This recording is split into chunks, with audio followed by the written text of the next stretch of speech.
Guerrilla cricket. Whoa. Guerrilla cricket. Whoa. Guerrilla. Take guard, man the barricades, patrol the cover boundary. At last the time is come, this is a cricketing emergency. Hear this call to arms for every cricket revolutionary. Take up your bats and stumps for the test match insurgency. At first they tried to silence us, but we would not be silenced. They threatened us with lies, so we threatened them with violence. Che Guevara, Sankara, Joseph Stalin, Douglas Jardine, Robespierre, Darrell Hare, Vladimir Lenin, O'Brien Kevin, guerrilla cricket. It's not about the winning, it's about how many rules you break. Even in cricket commentary, this is the best advice to take.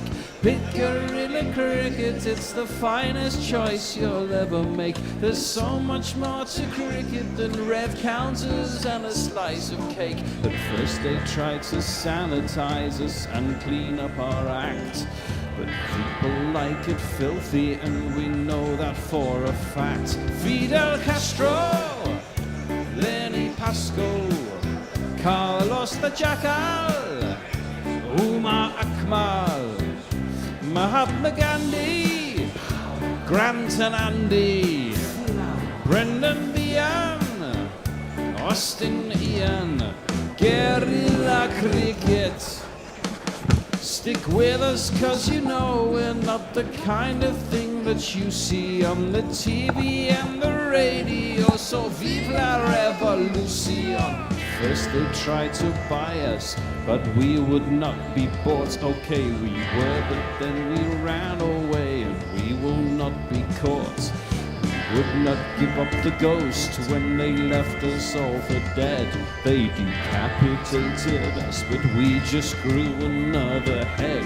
Chairman Mao, Jamie Howe, Ho Chi Minh, Asif Din, Václav Havel, Graham Saville, No Surrender, Percy Fender, Che Guevara, Sangakkara, Joseph Stalin, Douglas Jardine, Robespierre, Darrell Hare, Vladimir Lenin, O'Brien Kevin, guerrilla cricket. Hello, it's us. It's Guerrilla Cricket.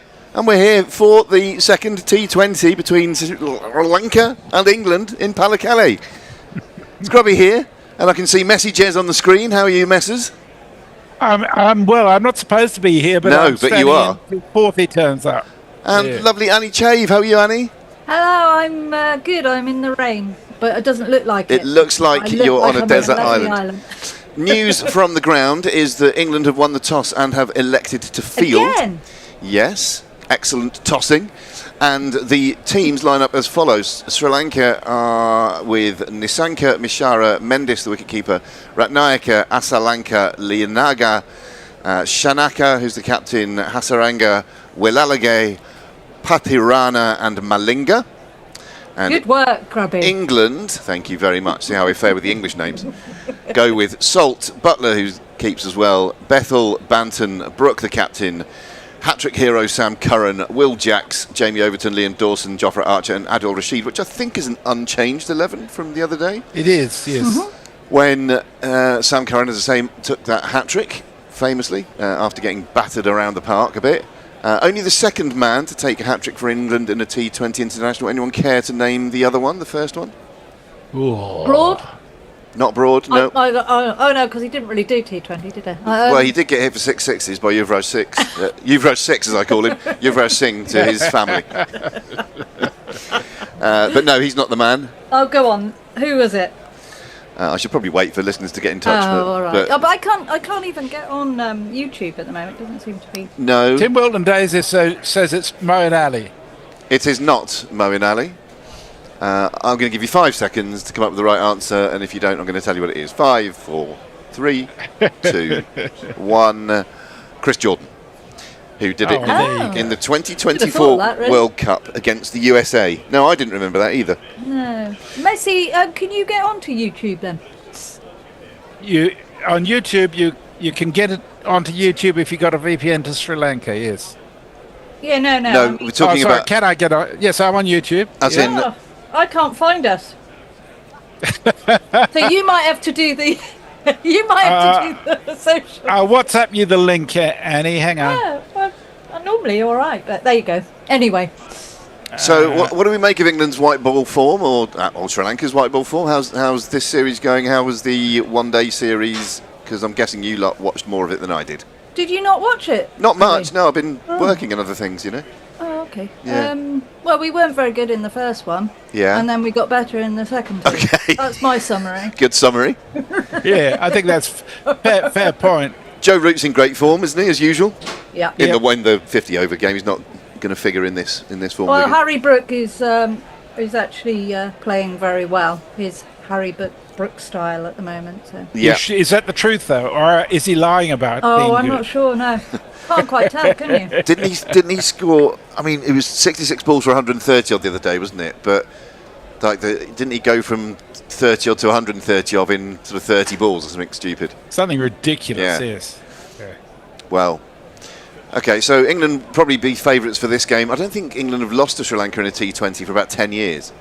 I think it's about 9 games over that long period of time, but have not lost to Sri Lanka since 2016 in T20.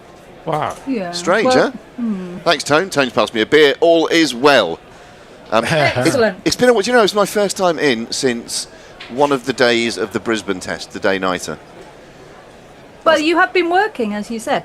You know, pretending. Yeah. I am actually coming in for the first time next weekend. I'm so excited because I haven't been Fantastic. to the studio. Yeah. Ah, well, I'm it's bringing great. us a new friend as well. Oh, yeah, who's I that? hear. His name is James. What's James's story? Tell us about James. Well, he can tell you all about it. He has Maybe give got us a sneak preview, Annie. amazing. He's got amazing recall about any. I've met several cricketers with him, and he's always telling them. When we met David Gower the other day, he was telling him everything about him. Oh, wow. So Did- he's, Oh, quite I good. always wanted someone to tell me things about myself that I didn't remember. There's a reason I forgot. When you met David Gower the other day, and I want to hear more about that, but when you met him the other day, was he wearing the stuff he's been wearing on the TV? No, he wasn't actually. That is a shame. Because he wasn't in Sri What has Lanka at the David time. Gower come as? That's what Oh, I want to God. know. But he did come and talk. We went for lunch. Yes, I took David Gower for lunch. How and, charming. Where did you go? It was in Bath. He came to speak to the Cricket Society. in Bath. Glorious. Yeah, and he was wearing a quite fancy outfit, and he got a lot of stick for it. What? Tell us about the outfit. I quite liked it actually. It was sort of like bright blue trousers. Oh no, bright red trousers and a bright blue top or something. I don't know. It was, Okay. uh, He's a man who can carry off all different styles, it seems, or thinks he can, at Absolutely. least. he can. Yeah. He can, oh look, they're about to start. Thank God for that. So Nisanka is. I'll jingle him. Why don't I jingle him up? Here he is. A Nissan car should drive very smoothly. A decent, it's a nascent career, 17 matches, strike rate 131 or thereabouts, high score of 76. Little Sammy Corrin is going to open the bowling for England, fresh from his hat-trick heroics. So we'll jingle him up as well. Where is he, the little fella? Where He's is a he? small one. He's this, yeah, there he is. Is he a batter or bowler? Sam Curran, What's his distinguishing feature? Sam Curran, His dad's from Zimbabwe. Sam Curran, And he's beloved by Liz Yates. Sam Curran. Strap yourselves in, folks. We are about to kick off here in Pallekele. Sam Curran has the ball in his hand. It's a Well, I don't know what the temperature's like there. It's a night game, of course, in Sri Lanka. Messi will know the So it's temperature. full darkness, over the wicket, left arm over, a little bit of movement into the right-hander, defended to mid-off, and there is no run. So we're underway. 22 degrees, 73% humidity, and they're not actually forecasting rain today, which is encouraging, but it doesn't necessarily mean it won't rain. Will that temperature be dipping, do we think, through as It the will a evening bit, wears yes. on in Pallekele? 22 Not a sound- lot, but a bit. Okay, 22 sounds very Have pleasant. either of you been to Sri Lanka? Yep, I have. Full cricket? Yeah, I saw us in Kandy in nice. 2001. I've heard it's lovely. 2001, and we won that. We were 1-0 down after goal, and we won that very close game in Kandy, thanks to me shouting some encouragement to get Darren Goff. well done, Graham. Yeah, well done. won that game, and then one in Colombo, won the series. Oh, he's a big old swoosh at this, does Nisanka, gets a thickish outside edge, it races down to third, and it's going to be the first one of many of these today. 1, 2, 3, 4. So it's delightful, Sri Lanka. We went, we flew into Colombo and went down to a place called Hikkaduwa first, which is down on the southwest coast. Spent a couple of days there before going back up to Kandy for the test match. Watched all of the test match. Stinking hot. We were. So Goffey, I'm sure, was delighted when I shouted at him, safe from my shady position in the stands, and he was out Get there on with it. in 38-degree heat, having just bowled an over where he was very unlucky. But I did. I shouted at him, and he looked round really annoyed. Then he got 2 wickets in the next over. This is swept, a nice little paddle controlled by Nisanka, and it's going to be back-to-back boundaries for him.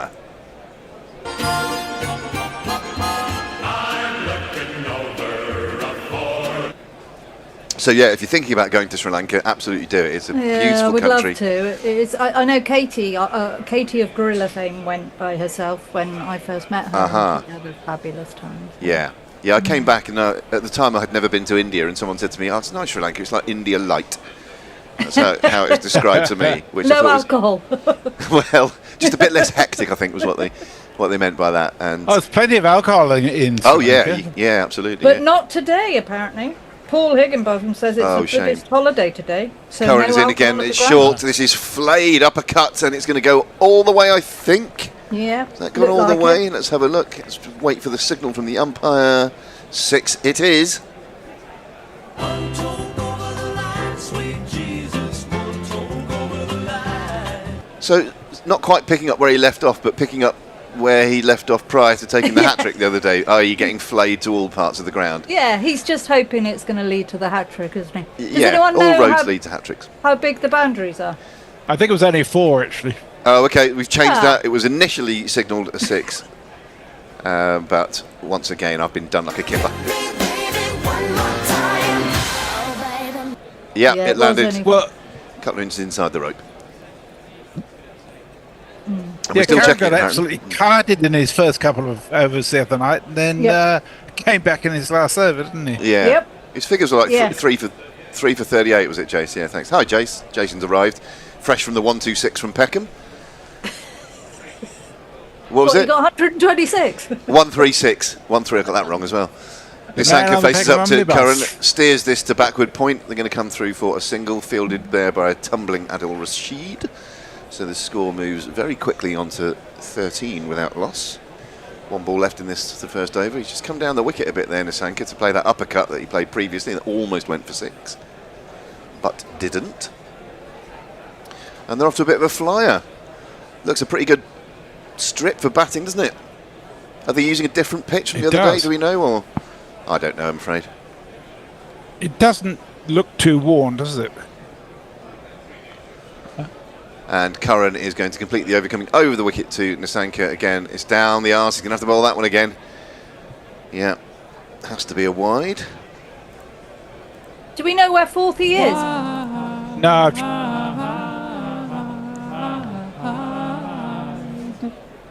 Yeah, I've just texted him and there's no response. I might try give him a ring. I suppose it's midnight in Melbourne, so maybe he's Oh, asleep. maybe he's gone to the air. Don't ring him at half midnight. Yeah. Tamsin wouldn't thank you. No, she probably wouldn't. I've met her. Yeah, She's good lovely, advice Tamsin, for but I would not Grubby. want to get on the wrong side of her. This is pushed to mid-off. A quick single. Nisanka is going to steal the strike. So poor Good old over for Mishara. Sri Lanka. Poor old Mishara, who's waiting to be jingled up by me. is not going to get that pleasure just yet. Have we got anyone joining us? Have we managed to We connect have. to anything? You go for it. We have Matt Cullen says afternoon gorillas. Afternoon, Matt. Eric says, is Pallekele in Ireland? Very good. Gray Stoke says evening all. Evening. And how can you watch T20 without alcohol? Says Hubert says there's only 7 people in the crowd. They're all watching the they're all watching the Melania film. you know the expression. You know the expression. I drink to forget. Well, I don't need to drink to forget T20 cricket because No. I've forgotten it the moment I've Yeah, watched it absolutely. or commentated on it. Well, Leah looky says, here. It's hello? not Fred who's joined me in the studio. Oh. Look at that. He's on straight on air. Jofra Archer. there you go. The unjingled Jofra starts with a Yorker, attempted Yorker, and it's played down towards long leg by Nisanka. A bit of sloppy bit of fielding there. And I think they're probably going to get back for 2, are they? Yep, they are. So Nisanka has 15 now. I up to shall 16. cede You're seeding. to Fred. Yes. Hello. Hello, Fred. How the devil are you? Hello, Fred. Hello, Grubby. Hello, Annie. Hello, Messi. What's going on? You're watching it, don't Yeah, ask me. yeah. I mean, more generally. Oh, yeah, stuff. Ah, excellent. Good to hear. Oh, well, that's good to know. Jofra runs in with a nice sheen on him. And this one is absolutely clouted square of the wicket. That is going to go all the way. It lands on a roof somewhere over square leg. And it Nice definitely design. is the first one of these of the day. Smack it in the air, beyond the boundary. Smack it in the air.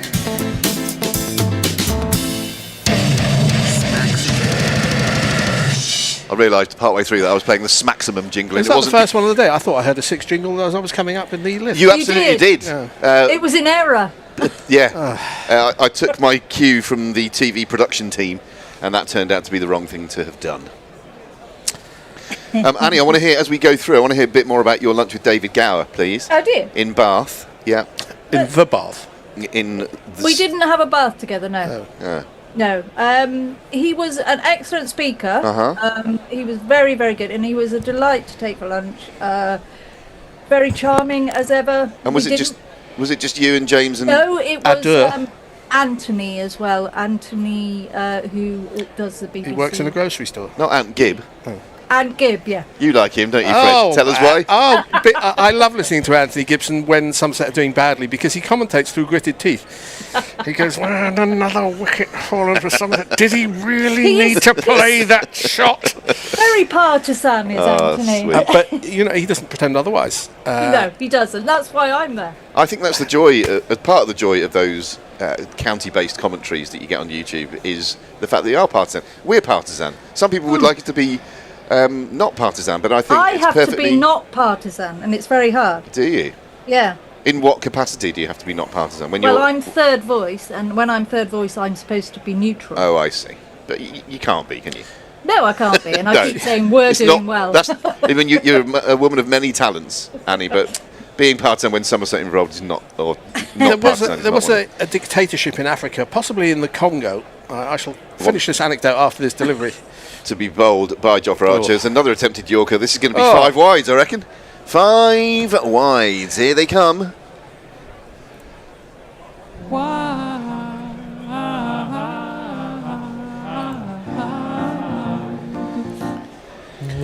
Plus 3 more. And there was a one-party election, and there were obviously a lot of these things. And What elections? The slogan was neither left nor right. Uh-huh. That was the slogan of the only party that was standing in the election, and that was felt not to be clear enough. And by the next election, it was neither right nor left nor centre. Nowhere at all. I think it was Mobutu in the Congo, or Zaire as it became. That is funny. 27 without loss after 8 legal deliveries. Wow. This is Oh, another should be up fillet from Nisanka. 1 bounce fielded on the boundary there. I think that's big Jamie Overton doing the fielding, and just the 1 run. And just 1 run a ball at the moment is quite good for England. So Annie, Yeah, when you're the yeah. third voice, that's your job, to be neither left nor right nor centre. No, that's right, and it's quite hard to do that. And just a voice, just this ethereal voice. Yes. No physical presence at all. Don't get excited, for God's sake, whatever you do. That Yeah. sort of thing. And I'm not very good at that, so. Extraordinary innings so far. So Nisanka is 22 from 9 balls, and Mishara has yet to face a delivery. And Sri Lanka are 28 without loss halfway through the second over. So And it's a all long happening, second folks. over. Yeah, well, it's not all happening, it's mainly happening. Mishara is going to get on strike here, the left-hander. And his first ball, he carves rather scruffily to mid-on, no run. You can't really carve it. You can't carve it into the onside. I'm going to correct myself there. The carve is one of those things you can only do through the offside, I think. I'm quite accepting of the fact that I'm not going to recognise any of the Sri Lankans, but I struggle to recognise that English person at mid-on. Oh, I didn't see. Was it Dawson? Dawson is in... It may well have been. Has he got a Dawson, scruffy beard? Yeah. Possibly. So he's all right, he can join our club then. As Archer is in again. And he's not wasted much time having his side to here, Mishara, as he heaves this one over wide, long on. And it's gone all the way for one of these. The number of the day really hops and kicks. The number of the day is 6. Which was hit by... A 3-man can keep a secret if one of them is Kamil Mishara and the other 2 are dead. Archer's got a hell of a sweat on, considering he's only bowled 5 balls. he had that sheen on to start with, I'd say. It's humid out there, Fred. Yeah, 73% humidity, whatever that means. That means the air is mostly 73% water. Yeah, so, but 3/4 this is water. it. When you get to 100% Why don't you humidity, drown? which you get, this is a lovely-looking straight drive, high-elbowed, fielded by the scruffily bearded man, and just the one run. But he hit that very nicely. A nice net shot, that. Very high elbow. And the score has raced away to 35 without loss after 2 overs. Annie, what you got? It's not a great start by England. Not really. Okay, Tim Wilton Davis says, don't think it's Buddhist National Day of Sri Lanka or Independence Day. It's celebrated on the 4th of February every year. Okay, I'm just reporting what someone said. Well, that might tally because I think that was about the time of year that I was over there. Well, it might have been a bit later. And they made a holiday because of it. It might have been early March. There was one day. Grubby day, they call where it. we couldn't get any beer. But where we were That's staying, why they're not drinking alcohol. where we were staying in Kandy was we were right next to this bunch of Buddhist monks, and then we used to have tuk-tuk races on the way down to the ground. It was great. Anyway, change of bowling for England here after a 1-over spell from Sam Curran. It is going to be this man. It might be Will Jacks. Maybe it's Will Jacks. It's probably Will Jacks. It's definitely Will Jacks, and he's been tucked into the leg side by Mishara for a single. Bit of a boyish grin there from Harry Brook, who, despite the start, seems to be enjoying himself. Uncomplicated man, Harry Brook, isn't he? Or is he? Or is he complicated? Never met the bloke. Yeah, from what I can tell. And Well, I have affidavits written to back that up. You went in the nightclub. then, Fred? I've really missed most of this story, so I honestly don't really Yeah. give a toss. Doesn't really matter. An attempted sweep here from Nisanka. He misses it. It's taken on the pad, so it's a rare dot ball there for I'm England. not sure anyone gives the toss really, apart from the media. Well, the media will say we're all in some way parts of the media in various ways. You know, they only Yeah. print what people want to read. And people Do you only really read wanna what read is that? put before them. As this is nicely flighted and sort of Yorker length, and it gets under the bat of Nisanka, wide of the off stump. Taken by Butler. No run again. 2 dot balls on the trot. He's I going was- for a hat-trick of dot balls. If I was sitting opposite Will Jacks on the tube, I don't think I'd recognise him. No, he's not very distinctive. Unless he did his bowling action. Back in his crease here, Nisanka, and pulls it away into the deep. Decent bit of fielding out there. Restricts them to 2. But they're still rocking along at a rare old lick. 38 without loss now. It was Phil Salt on the boundary. Hi, Edward Devlin says this is 2 of the most boring sides to watch, apparently. Who's that, Edward I Devlin? was hoping he wasn't saying commentators Yeah, I was- when yeah. he got halfway through that Yeah. that sentence. Hey, you guys, I hate you. Round the wicket comes Jacks, and it hurries Nisanka, who sets off for a single and then has to dash back. The bails are off. We will have a look, but I think he's made it back. But he really had to screech the brakes on and turn rapidly and dive back in. So that was relatively exciting. And that might that be 3 dots in a row? I don't know, but My God. apparently Will Jacks has played about 30 of these things, and he has an economy rate. I don't think it's called economy rate when it's that high, of just under 10. Joffre's economy rate is 8. Profligacy rate, I think, is the better term. It's a silly old game, isn't it? But listen, it's a game of cricket. It's entertaining. Well, jury's out. Yeah, it's fine. Fred and I aren't the greatest T20. No, neither am I, but I still like it. Yeah. You know, in the same way that my favourite albums, I still really like the track I like least. Do you know what I mean? This one is pushed up to long on by Nisanka, and he's going to get a comfortable single. Fielded by Desperate Dan. Annie. Yes. David Dorrell says, afternoon. I'm in Joburg, and it's 25 degrees centigrade and sunny after minus 10 degrees and darkness of Finland. It's rather pleasant. Please do send in your local weather reports, because they're always fascinating to read. I don't think there was quite enough. Shall I try that again with conviction? You could try that with a little bit more, I don't know, a head palm emoji. Let me finish another couple of tweets, I right? Greystoke says, impartiality is vastly overrated. Agreed, Greystokes. This is about, me. I'm on the fence about that. Yeah, but diplomacy is a tough skill to learn. Well, you might say that. And Others may disagree.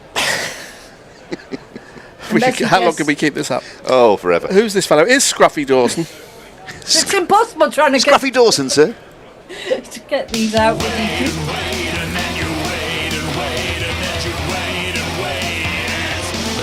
Liam Dawson. He's put on a few pounds since I last saw him. Are you watching on widescreen TV? Oh, okay. How many pounds does the camera add? I think it's 5, 6 or 7. Round the wicket comes the left armour, Dawson, and starts with a dot ball as Nisanka pushes it to. Is that fellow very short, the batsman? Or is he just far away? Difficult to tell. Annie, just dive in whenever, honestly, I know. Annie, get your messages. Annie, I'm sulking. Annie, get your pun. Round the wicket again comes Dawson, fires this one in leg stumpy, Get out the way. and manages to get a dot ball from it. It was a bit of a filthy round arm delivery. He could have got a possibly leading edge. 2 byes and a wide out of that. Or 3 wides. If he just left if he it. just got out of the way. Yeah. And ended up nearly giving a return catch off a leading edge there. But folks, he didn't. Folks, it is all happening. I'm telling you. Annie, it's all happening. Stay with me, Annie. Round the wicket comes Dawson, fired into leg stump, and it's tucked into the leg side once more. Comfortable single. Go on, Annie. Do one now. Got a bit of an argument going on because Paul Higginbottom says, I am in Sri Lanka. It is a Buddhist holiday. Okay. So, no. Imagine having a fight about something to do with Buddhism. That doesn't feel right. It depends where. There are places where they're a little bit less serene. All right. Let's not get involved in geopolitics. I quite like meditation, though, which sometimes is practiced by your Buddhist, isn't it? That was good. That was good. He's staying around the wicket despite bowling to a left-hander here, who's very long-levered, I think, Mishara. He can't quite pierce the field here, though, finding the man at point. He looks like he might be quite an elegant batsman in other if forms he was of the playing game. cricket. Here he is, the willowy figure of Mishara at the crease. Dawson persisting that round the wicket line. It's a full bunger, and this time he does pierce the field. That is going to race away to the point boundary for one of these.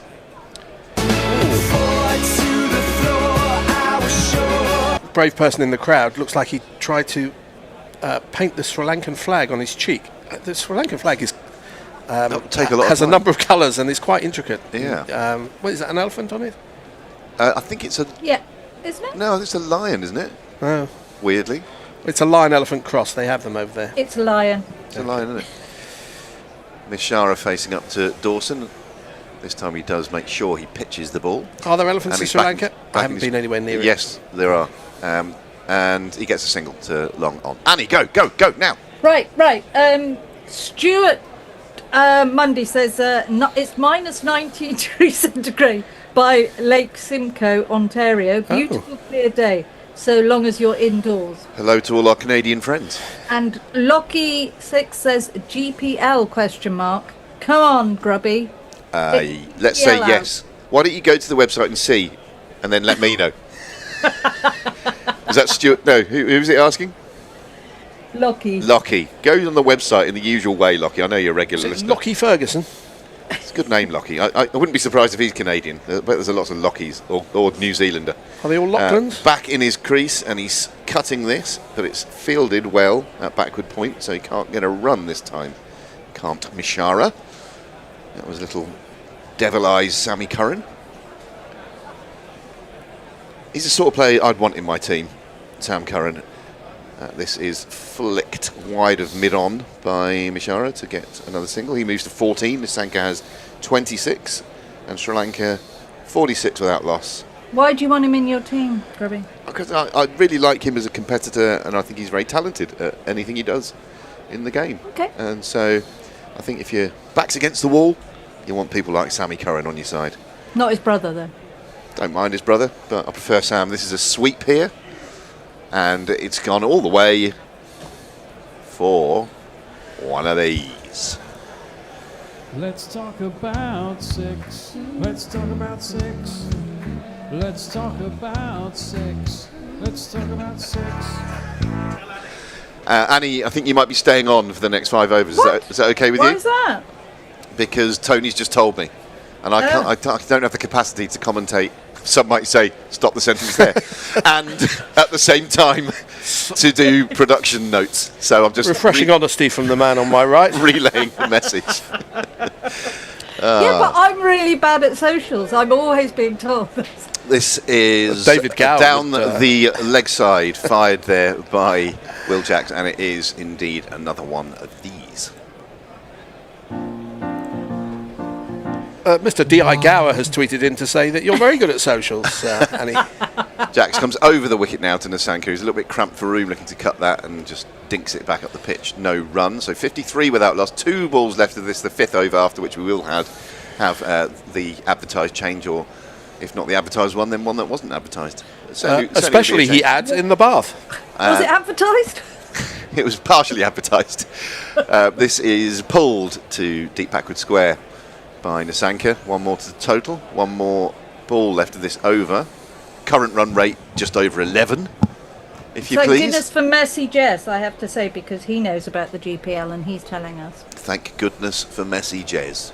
Yeah, we all say that. GPL, weather, all of that. Yep. GPL and weather. That was it. You stopped after in that. his ballywick. So Mishara is going to face the last ball of this 5th over to be bowled by Will Jacks. He comes Tracy Jacks. Round the wicket to him, clipped to Adil Rashid on the 45 on the bounce. There's a semi-appeal there, but it was on the bounce. Yeah, that's Harry Brookie is confirming. So 54 without loss after 5. Annie, stay where you are if you don't mind. Right. Fred's making an awful racket. And I'll do some socials. Yeah, go for it. Go for it. Okay, so Messi Jazz says that it's still on for the GPL is still on for another 20 minutes, and it's got £37 in the pot. Tim Wilton Davis says this week commemorates Sri Lanka's independence from British rule after years of being under colonial dominance. And I thought we weren't doing any politics. Hello, Jason. Good afternoon. How are you? Okay, thank you. Is that Tony next to you? It is Tony. Tony, the wrangler, as Jofra Archer is back, and the first ball is guided down to third man, very neatly by Nisanka, who's on 34. Sri Lanka 55 for naught. Mishara's on 14. A good start. Just held back very slightly in the last couple of overs by a couple of overs of spin from Jackson Dawson, which is possibly a blueprint going forward for the World Cup. Bowling in the power plays. They are the 2 bowlers most suited probably to bowling in the power play, because they're a little bit flatter and a little bit quicker than the other spinners. And Bethel is a little bit too inexperienced probably to bowl in the power play. And Tony has joined me now, having... That looked hard work, Tony.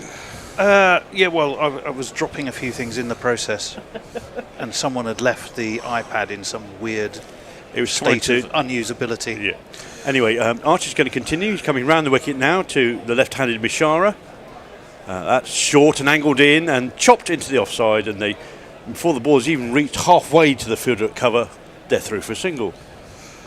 It's amazing the difference it makes putting a spinners on for a couple of overs. Suddenly everything slows down a bit. They can't time the ball, can they? They have to work out the timing for spinners as well as they work out the timing for pace bowlers. I mean, you would have thought they might have learnt in the last T20 that opening with cannon fodder and it's essentially cannon fodder, but over the wicket by Archer, and that Oh, ball is he's chopped got it. on by Nisanka. Tried to essay an expansive drive. He's got a bottom edge on the inside of the bat, and it's cannoned into the stumps. And that's his indeed. innings done for 34. Where are we going with this one? I'm a loser. Although 34 off 22, it's a bit harsh to call him a loser. Yeah, I was going to say It's a little bit harsh. that's about as sympathetic as the bear is normally. I could do with being that kind of loser, I'm honest. If I'm honest. And But well done, Jofra. yeah, who's got a nice patina going on his forehead. His sheen is from all the effort. He's and glistening with sweat, He is. like a gladiator in the auditorium. Yeah, but has he been oiled up, ready for the wrestling? Oh, steady on. Well, we haven't heard from the pawn bot in a while. Well, that might have got him going. Aroused. Was it the end of the over? It's not yet, is it? No, it's the isn't first the end ball. of the over. Annie, have you got? How up to anything? date were you on socials, Annie? I'm He says quite probably behind, knowing as that usual. knowing that I probably, how far back do I actually have to go should have been the question. No, don't you start, all right? Lockie says, I'm too pissed to look up your stinking website, Grubby, but luckily Messi Jess has saved the day and told us all about it. Has Grubby been promoting his podcast? Do you want to stay on socials, Annie, or would you like me to do that and you just to be brilliant and expert Anyway, and summarise? Yeah, I'm fed up with socials, to be honest. You want me to do that? I'm sure I people do, will because before people start being rude about me. if people are happy to downtrade in that manner from you to me, Well, in the social capacity, then There's not going to be a I'll do that. downtrade in the Sri Lankan batting because it's Kusal Mendis who has come to the wicket. Oh. We'll jiggle him up in a minute. Hey, What a segue, Jason. brilliant, isn't it? Here he is. Arguably the second of the three big guns. I think this might be the one that dings it. Mendes was a man. So that's all we're going to do. Yeah. Anyway, he's ready now. Archer's coming back over the wicket. Full slower ball-ish and angled in. And Mendes just dinks the ball very neatly down to mid-on, and there is no run. Although Ooh, a lot interestingly, more economical over this one. yeah. It's amazing how wickets do that. Well, also, I mean, the secret for Archer is a little bit of variety and pace off. Surely one would have thought. Well, that one. The secret for Curran is, I don't know, don't bowl in the opening overs. That's all I Another can slower advise him. ball. And again, that's slightly wider of the mid-on this time, and there's just enough time for players to complete a single, bringing Mishara back onto strike. That's Mendes off the mark. Score is 56 for 1. And that's 2 balls left in the power play, I do believe. Is it 2 or 1? 1. It's 1, I think, Jason. You've lost a ball I somewhere. missed the ball. Which is I am not unfortunate, of course. I am not Hitler though, who's only got one allegedly. And we're not in the Albert Hall either. Short and wide, and Wide. Mishara tries to connect with it to get it over fine leg, can't do it. Butler takes it way down the leg side. And Archer will have to bowl that one again. To be fair on Curran, of course, Annie, Yeah. he did actually come back with a hat-trick. He did come back with a hat-trick, but he did bowl bowled a lot of so drops much better. to start He was with. bowled so much better in his second spell because it was all with no width at all, right into the block hole. Well, as Jofra has done, albeit his second spell is early, but he certainly has. Archer, that's better. Onto his pads, and Mishara tries to work it into the leg side, just cannons into the pad, loops up. Archer fields on his follow through. That's the end of the 6th over, at the end of the power play. Sri Lanka are 58 for 1. Right, Greystoke, 666, the sign of the beast, says, what did the British ever do for Ceylon? More than China, obviously. Showed them how to make tea, suggests Tim Wilson. No, I think they showed us how to make tea. Well, could well be. David Durrell, a.k.a. YY Earl of Pom, says 2 scruffy old men replaced by 2 scruffy old men. Annie, have you ever been called a scruffy old man like that? That's really harsh, that's isn't so it? rude. I think that's very unfair on Annie. Well, we promised to be nice to her today, and then you call her a scruffy old man. That's We're going to have disgraceful. England's premier spinner, Oh, who, of course, doesn't really bowl in a power play, but bowls immediately afterwards. It's the beard that must be feared. well, we'll let him bowl this one. And the first ball is right into the block hole, and there's a little bit of shenanigans as both the batsmen They were trying to attempting take the him run out, weren't they? and Adil Rashid, who's bowling, Here he is. collide. Adil Rashid on the 45. Adil Rashid on the 45. Net result is no run. It's fairly amicable in the end. Here's Rashid again. And that one is played much more nicely into the leg side, down to deep mid-wicket, who misfields, but there isn't enough time for the batsman to complete a second. Mendis moves to 2. 58 for 1 now, Sri Lanka. Now, as Bear said in the last match, these opening 3 are the only ones that ever score any runs. That is the plan. That is slid across Mishara by Rashid bowling over the wicket. I think that was the googly, and he went just off the outside edge to point. No chance, but no run either. I noticed in the jingle cart we've still got Sonny Baker here. Maybe, Have we? I mean, you could open with him, couldn't you? You'll be getting Manny Lumsden soon. He's hard pressed to be more expensive. Driven by Mishara, wide of the cover, down to long off. There's a single. This is good stuff by Rashid. He's dropped into a nice rhythm and a nice length straight away. What are they going to do when he retires, eh? Well, you'd like Weep, to think. I would imagine. Well, yes, there's that. You think Rayan Ahmed will... Well, He's I a different believe type of- that's the successor, Yeah. isn't he? Well, he is. There's to googly, and that's swept by Mendis, Beautiful timing. who spotted that very early, swept Got it in very the gap. far in front of the wicket, past.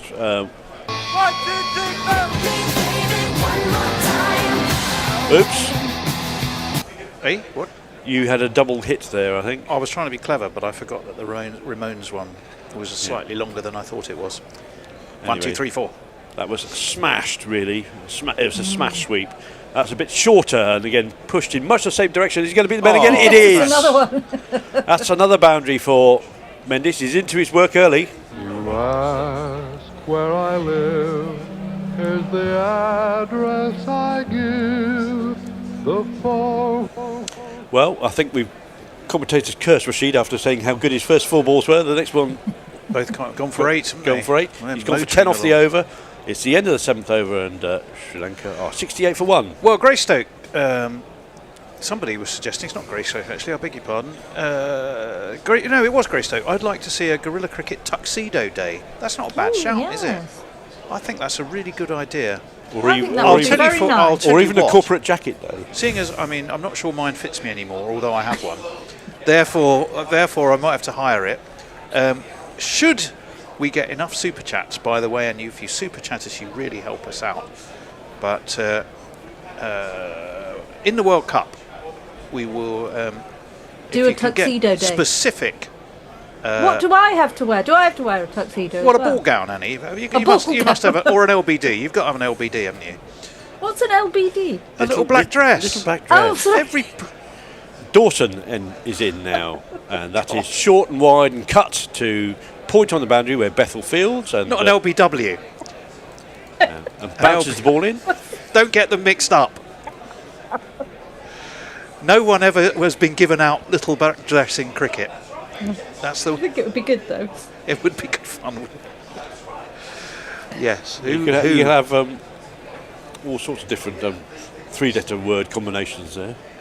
Yeah, so probably some of which are not suitable worth for exploring them. Dawson in around the wicket. That's beautiful. driven and just past Dawson, diving to try and stop that. Down to Overton on the boundary at long off. They take a single. It's 70 for 1. I'd love to see Bear in a tuxedo. Yeah, and That's not what I was laughing at. he'd have, I'm sure he'd look have to very trim his dapper, to beard be though, honest. wouldn't he? A little bit. I was laughing at Stephen Kelk. No, what's he said? Mishara Well, I'll tell you now in a on moment. strike. Dawson's still around the wicket. Oh. That's slog swept, and that looks like it's out of here. It's going all the It is way out of up. here. That's straight over deep square leg for 6. Certainly was.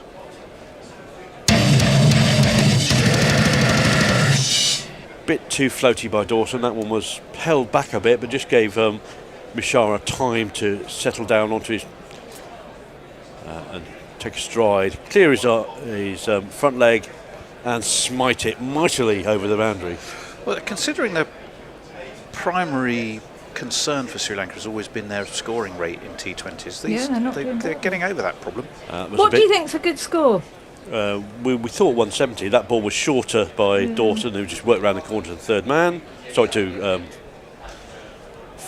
the man on the 45 for a single. The average first innings score was 168, wasn't it? Well, in the last 5, excluding the last one, because don't forget that was 17 overs. I think the average first innings score for the last 5 was 168. Yes. Again, slightly shorter by Dawson. Mendes gets a chance to punch it off the back foot down to in between the pocket, in between long on and good bit of running by those two. And there's plenty of time there to take 2. Yeah, but they ran well, and also I think these 3 really need to cash in as quickly as possible. Well, there's Dhananjaya as well, but he doesn't have a great record in this format. Yeah. Last ball of the over, and that's swept fine. Filth. Oh, nice. It was poorly directed and well played. No chance for Butler to get anything in the way of that. No chance for anybody to chase it. Another expensive over. And that's the end of the 8th over. Sri Lanka 83 for 1. Yeah, 10 and over and motoring. Mendes is motoring on 17 off 9. Right, Stephen Kelk. Hello, everyone. He says he's watching with the volume on, watching without the volume on, from the back of the church, while the vicar is speaking to God. Well, is he speaking to a congregation as well? Yes, exactly. What's he actually watching, though? Hello, everyone. Watching without the volume on. So I'm having this conversation with him, and obviously he's not going to answer unless he can lip read, which is all a bit pointless, really. But say hi to God for me if you get the chance, and put in a word. He might have in-ear headphones, which would be a Tim bit Wilson, rude. Banana, a mere trifle. I'm not quite sure. Very good. Lockie 6 says Annie secretly loves socials. Yeah, I think secretly. she does. It is a really good secret. Oh, it's the Overton. The Overton is in. The former Somerset player has first ball is chopped through point, and that is poor piece of fielding. That's over the top. Very sloppy. Over the top of Butler's head, who does his best to try and gather it, but it beats him, and they take a second extra run. Totally unnecessarily. Have they been out on the piss the night before? No, Again. they don't do that. Well, if they'd have, would Harry Brook tell us? They don't go alone anyway. If they do. Yes, exactly. Dear, oh dear. I mean, to be honest, I mean, if I had to confess to all the things I did wrong in my 20s, it would be a long, long list. That was short and rising and chopped away over gully area down to third man, where the man is not there. It's one bounce into the boundary for 4.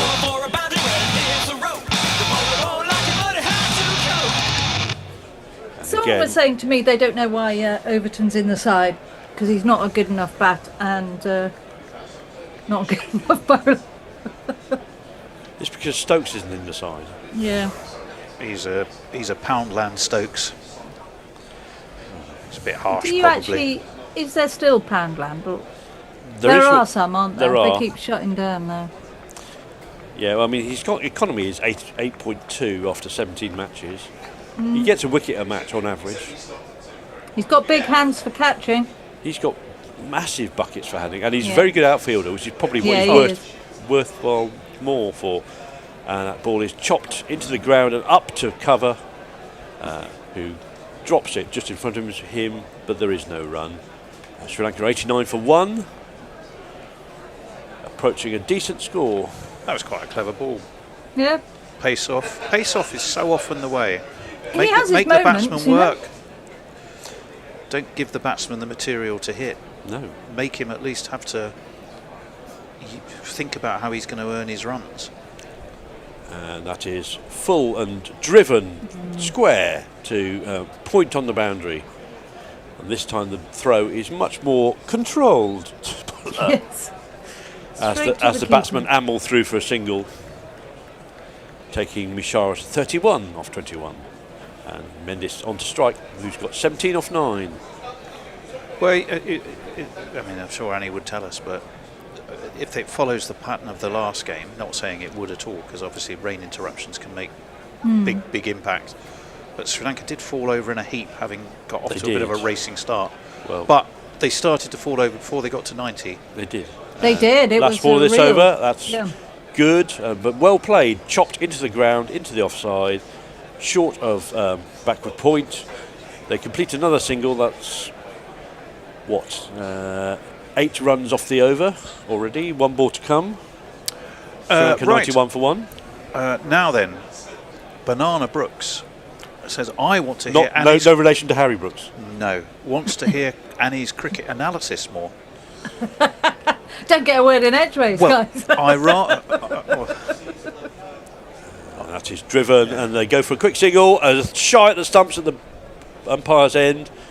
I think he would have just made it, but it was a bit too close for comfort, that one. It was. I mean, they've got to go for it, though, haven't they? I mean, they need to pile on the runs as quickly as they can. It was very much run on the shot. I mean, the shot was controlled, but it wasn't. It was pretty much straight at Dawson. What happens if one of these gets out, then? I would imagine another batsman comes into bat. Well, that would be the standard fare. 92 for 1 off 9. You could interpret that, I want to hear Annie's cricket analysis more, as being, I'd like to hear Annie on socials less, put her on summarising. However, that's not what he said. I was merely in other words, it's a interpreting between the lines on that one. You see, I am going to actually sulk and not come in to the studio. Oh, no, please don't. No. I will downgrade the champagne breakfast to Prosecco. Oh, good. Champagne, yep. Good moaning, says Tim Wilton Davis.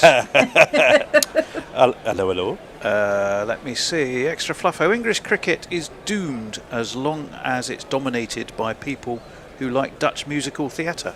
Is it? Right. Rashid in, and the ball is floated up to Mishara, who just pumps the ball down the ground along the floor, takes a single. 93 for 1 now. Very floaty. That's only 71 kmh, 45 miles an hour. I do really love watching Mendes bat, though. I think he's got a really lovely style. Had to wait a long time for that floaty ball outside off stump, which he swept down to long on. Matthew Cullen just said, sorry, I tuned out. If we super chat, Tony's going to wear his little black dress, ? No, Annie's going to wear her little black dress, her LBD.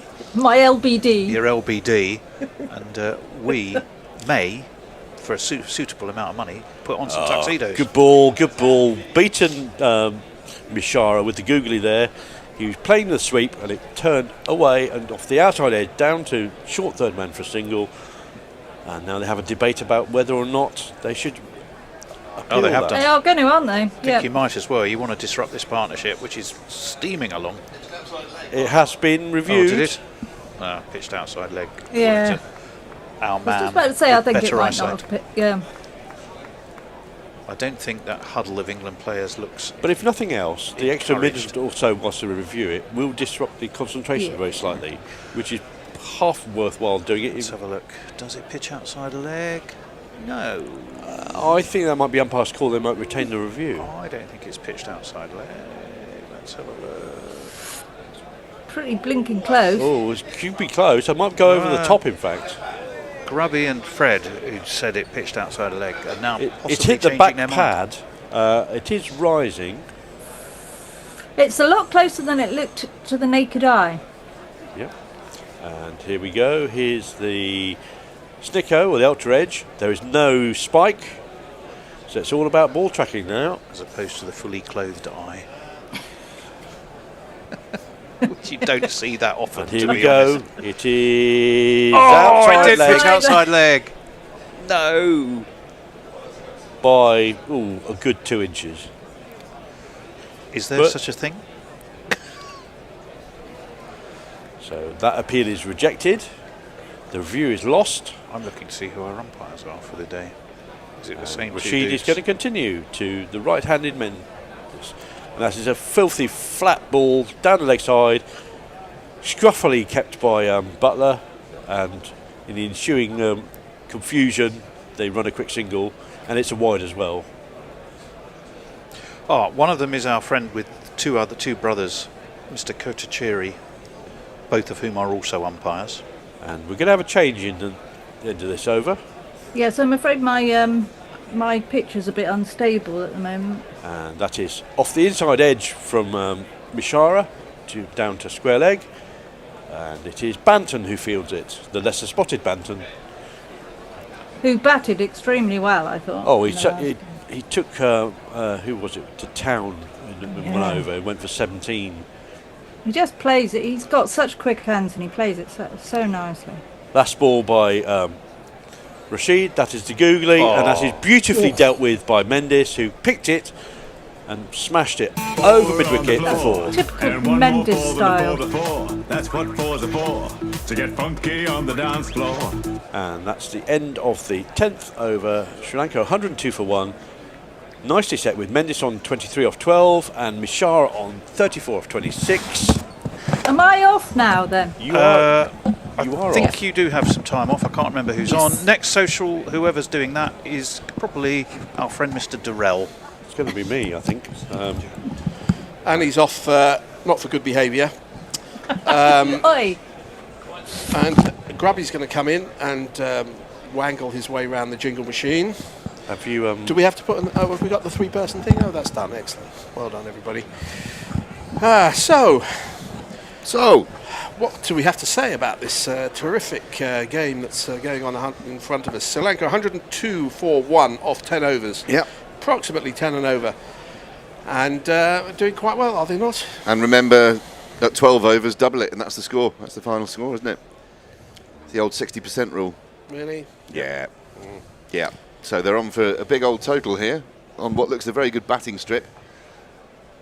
England will always be confident of chasing pretty much anything because of the perceived strength and depth of the batting lineup. But I think they'll be facing a big stiff ask here. Jace, what do you reckon? Definitely. I think if we get one of these two batsmen out, though, they might find it hard to start. And they didn't have a great performance from about number 5 downwards in the first game. Yeah, so England will be hopeful of restricting them. Right. Anything under 200 is going to be good from here. Some top quality cricket punditry there, so we can ignore that for the next 5 overs and just talk bollocks. They're having a break now because it's really hard work to bowl 10 overs, so they need sort of a 10-minute break. Yeah. Have some drinks, get some ads in. You know, bloke called Mendes is on 23. Another fellow called Mishara is on 34. And with Rathnayaka, Asalanka, Shanaka, Leoniga, Wellalaga to come, well, you know, who knows? Well, it's going to be anybody other than me, perhaps. It's going to be stronger for the commentators to spell them, to not only spell them, but pronounce them correctly, apart from you. I won't be spelling them. In the old days of movable type, they'd run out of A's, wouldn't they, in the newspaper, where just putting the Sri Lankan team in. Yeah. Anyway, Paul Stratton says, our bowling in T20 is poor. Sri Lanka are taking it apart. What will India do now after destroying New Zealand for 270 in 20 overs? I fear the worst. And are England playing India? I don't know. Oh, he's crossed himself. So he doesn't care that it's a Buddhist holiday. He's obviously Christian, this chap who is a left-handed batsman. He's on strike. And Jax, who oddly enough has got the most economic figures of any of the England bowlers, will be starting a new over. He's right arm round the wicket. He makes room, goes back and cuts out to the offside sweeper for a single. 103 for 1. Mishara now 35. That was a ridiculous review from England, wasn't it? Well, me and Grubby were watching it over there and we said pitched outside leg. And then you forgot that it had pitched outside leg. No. Oh, that's close. Yeah, no, I, when we saw the replay, I saw it spun past the front pad, which I thought it hit the back pad, but as you pointed out, it made no difference. Because it's where it's pitched that counts. It always bugs me that they don't look at that first. Did it pitch outside leg? Because that would just negate everything else that happens. Exactly, But the same is true of an edge with an LBW.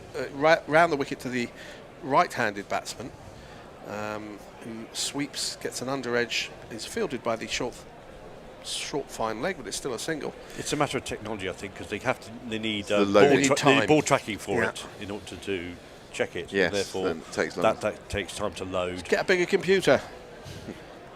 Jack's in again. Things are possible. Right arm round the wicket. on leg stump, and it's driven towards. What's that bloke called? Mid-wicket, is it? Yeah, I suppose it's mid-wicket. Well, they walk through for a single. It's 1-1-1 so far this over, and Jax, bizarrely, has looked the most accomplished of the England bowlers, which tells you what a stupid sport this is. I'm not sure he's looked it, but he is it. We can't argue with numbers. No. He's not been collared yet, I think is what you mean. They're just playing out the boring middle overs before launching a all-out assault. Yeah, it's about time they cut this game down to sort of, say, 5 overs a side. Brooks trying to look as though he's in charge by moving his arms around and chewing gum furiously, waving at the crowd, doing stuff. I'm in charge for the moment. He's very pasty for a man who spent a lot of time in hot conditions, isn't he? Well, apparently he's inside much of the time. As Jax comes in and bowls outside the leg stump, shorter, and it's whipped violently out to deep mid-wicket. But still only 1 run, so 4 balls, 4 singles so far this over. It's such a boring game. Do you think he ever takes a tan at all, Harry Brook? He's from Yorkshire. Well, does the sun therefore cause him pain if he goes outside? Well, maybe. Doesn't appear to have any on him. Jackson again, and he goes up for an LBW for a ball which is going to miss leg stump. Well, no, because you stood in front of him, so he couldn't see where the ball was going to go. That's also true. I do enjoy telling bowlers that occasionally. I've no idea, mate. He was standing in front of me. Anyway, it was a dot ball because he tried to flick it through the leg side, did Mishara, and missed the ball completely. Lots of crowd shots of people with phones.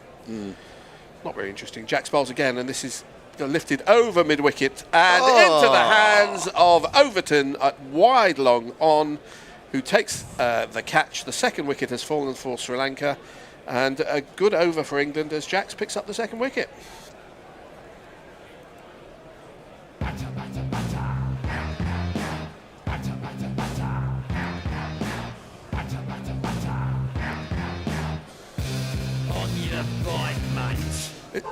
It's quite hard to miss Overton. There is a lot of him. He's got to have on buckets as well. But he didn't.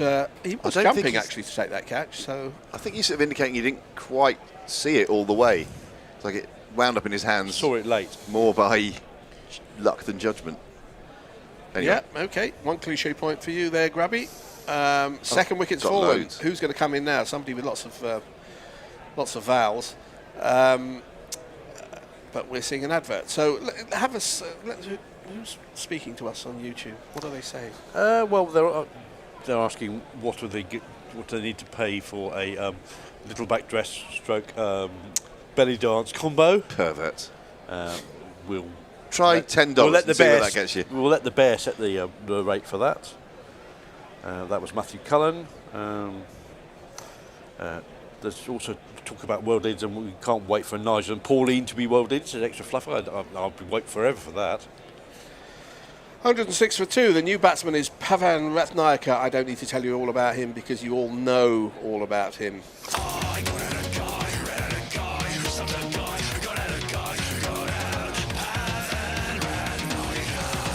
Overton's going to start the first ball of a new over. It's outside the off stump and it's slow. It's given a wide, a bit unlucky there. Harsh. Because I think it was inside the completely made-up lines, which are not in the laws of the game. Less racist than his mother's other son is Jamie Overton. David Durrell. Wide. Sums it up by saying we're doomed. That did look wide to me. It was close. Not like Jofra Archer's in the Super Over in 2019. That definitely wasn't. I don't know what you're talking about. Jamie Overton in, right arm over the wicket, bowls short. It's pulled up in the air, and I think that's going to go out of the ground. Find a 6 jingle, Grubby, because that's gone a long way. Thank you. No, not that one. No, not that one. This one. So Is that just an excuse to play 3 different jingles? 7. He's going at 42 runs and over in this over. DJ Mixmaster Grubby. He's gone for 7 runs off 1 ball. It was a short ball and it was a swivel pull off his hip, easy as you like. Just hit up. It doesn't look to be 85 metres, I suppose. It's not a baby six. This is full and outside the off stump, and it's driven square, driven very hard, and a tumbling stop by the fielder out there. No idea who it Phil is. Salt, I think. Salt. Okay, sow the ground at deep extra cover with salt, deep cover with salt. And it's just a single, so Overton's run rate this over is crashing down to something approaching normality. 20 or so. Yeah. Wait, Overton, what's the point of him exactly? Is he any good? He's a good catcher. Bowl fast. apparently. That's about the only thing. Bowl fast. Might be the best part of his game.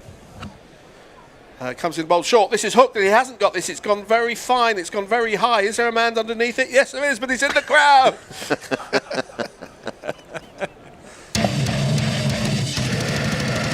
Oh well, I thought that was top edged and had gone straight up.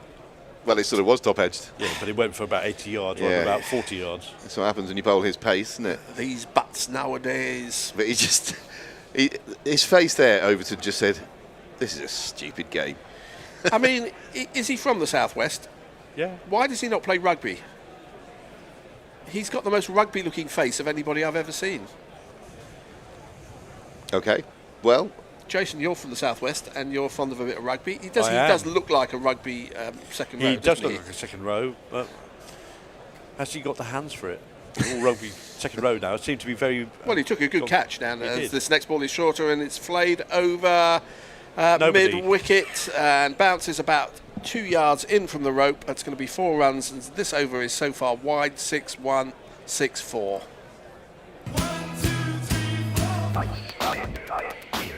That's 18 off 4 legal deliveries. That's 4.5 per delivery. That's yes, quite a lot. 4 legal deliveries and 1 crime. Well, a little bit unlucky, but it does seem to be coming onto the back quite well, actually, off the wicket as Overton bowls again. It's fuller and slow, and it's driven square, backward of square. I'm not sure if the man from deep cover is going to have to come around. I'm assuming it's Salt again. They take 2 easy runs. So with 1 ball left of this over, we have got 20. 20 off it. Yeah, that 200's looking very adjacent now. Oh, and after this 1 ball, this next ball, it'll be double the score. Double the score time. Ouch. Is that the grubby metric? Yeah. After 30 overs in a 50 over game, 12 overs in this. And 60 balls of the 100. Is that a replay? Yes, it is. We're not seeing the last ball this over yet. We are now as Overton comes in and bowls, and this is... Oh, it's dropped, actually. Quite a difficult chance above his head.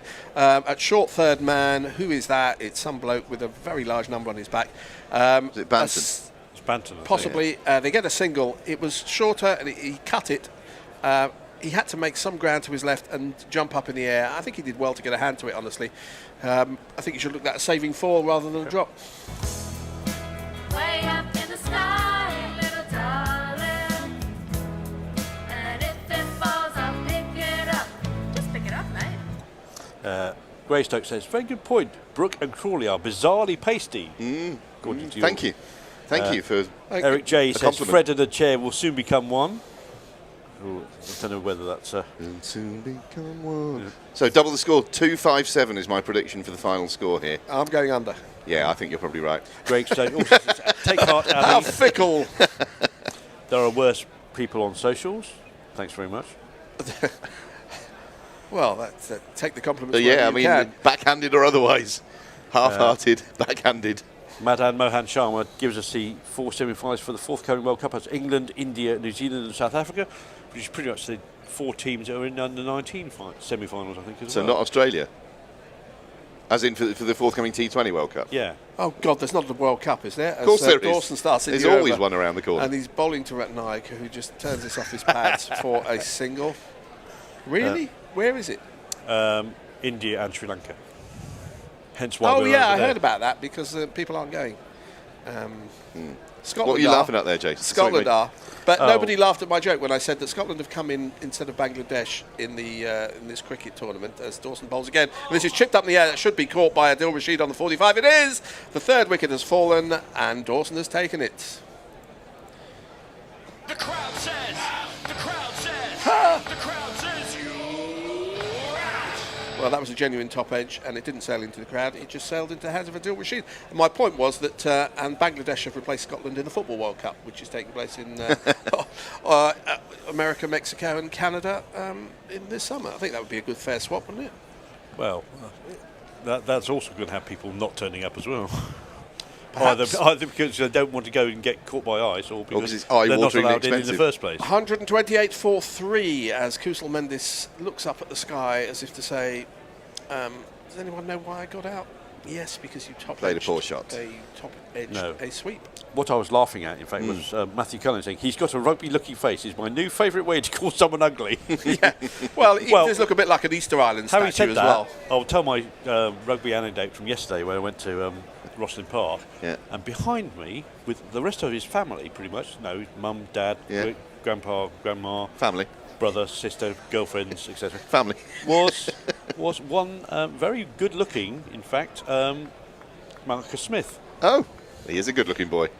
Watching his younger brother play for Rosslyn Park. Crumbs. Because on his day off. Is a girlfriend technically family? She's family. Extended family, shall we say? Well, I mean, and if his You know girlfriend was family, that would be slightly dodgy, wouldn't it? You know how he looks very slight on TV? He's not very slight in person. The new batsman is Dasun Shanaka, who apparently has played 275 of these matches. Bloody hell. He's going to be facing up to Dawson. Dot ball. He bowled okay, but with the bat, he averaged less than 3. Dasun Shanaka, we'll have to wait and see if he's good enough to play internationally. Well, we've got 275 occasions to find out. T20's, God knows how much other stuff he's bowled. Shanaka. Dawson, that last ball was a dot, and this one is muscled out to, halfway towards the long on boundary. There was a man halfway, but it bounced probably 5 yards in front of him. He takes it. I don't know who that is. Tom Banton still. It's still everyone I don't know is Tom Banton. Okay, bounced 5 yards in front of him. They take a single. It's good to see Rashid still on the 45, living up to his jingle. The thing about Rashid, as this next ball is full on a leg stump, it's played out to short mid-wicket. Dawson has to do the fielding himself. Gets there quickly, prevents a second run. Good bit of work that. He had to go herring after that. Rashid has had a great career. He's done fantastically well for England in white ball cricket. He's gone around the world One of the playing very best. in franchise cricket. He's earned a lot of money. He's done well. But is it not a disappointment to you that he gave up on Test cricket? That he should have been playing every Test for 10 years, shouldn't he? Regardless of conditions, he's good enough. Yeah, he wasn't well handled either, and he just thought he's had enough. And Dawson bowls again outside the off stump, but inside the tram lines, and the batsman had gone back to try and cut it. That's well bowled. That's a dot ball. The Very end good of the 13th over. It's all collapsing for Sri Lanka ever since Grubby's prediction. It's 130 for 3. Overton's bowling gets too emotional, says Banana Brooks, and he gets too emotional. Yeah. I get so emotional. There's lots to talk about emoting rather than emojis. By Extra Fluffo and what's the point that they're making? 6. What does emote mean? Can Spuds emote? Oh, to emote. Matthew Cullen says girlfriend is definitely family if she's also his sister. Yeah, well, good old West Country joke. Maybe in Norfolk. I mean, East Country, West Country, wherever, as long as it's not in the Tim first says world. I shall write it exclusively in emoticons.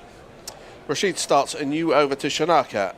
He drives this off the back foot up to mid-off, who's about halfway back. He's probably started on the boundary and fielded it halfway. Just a single.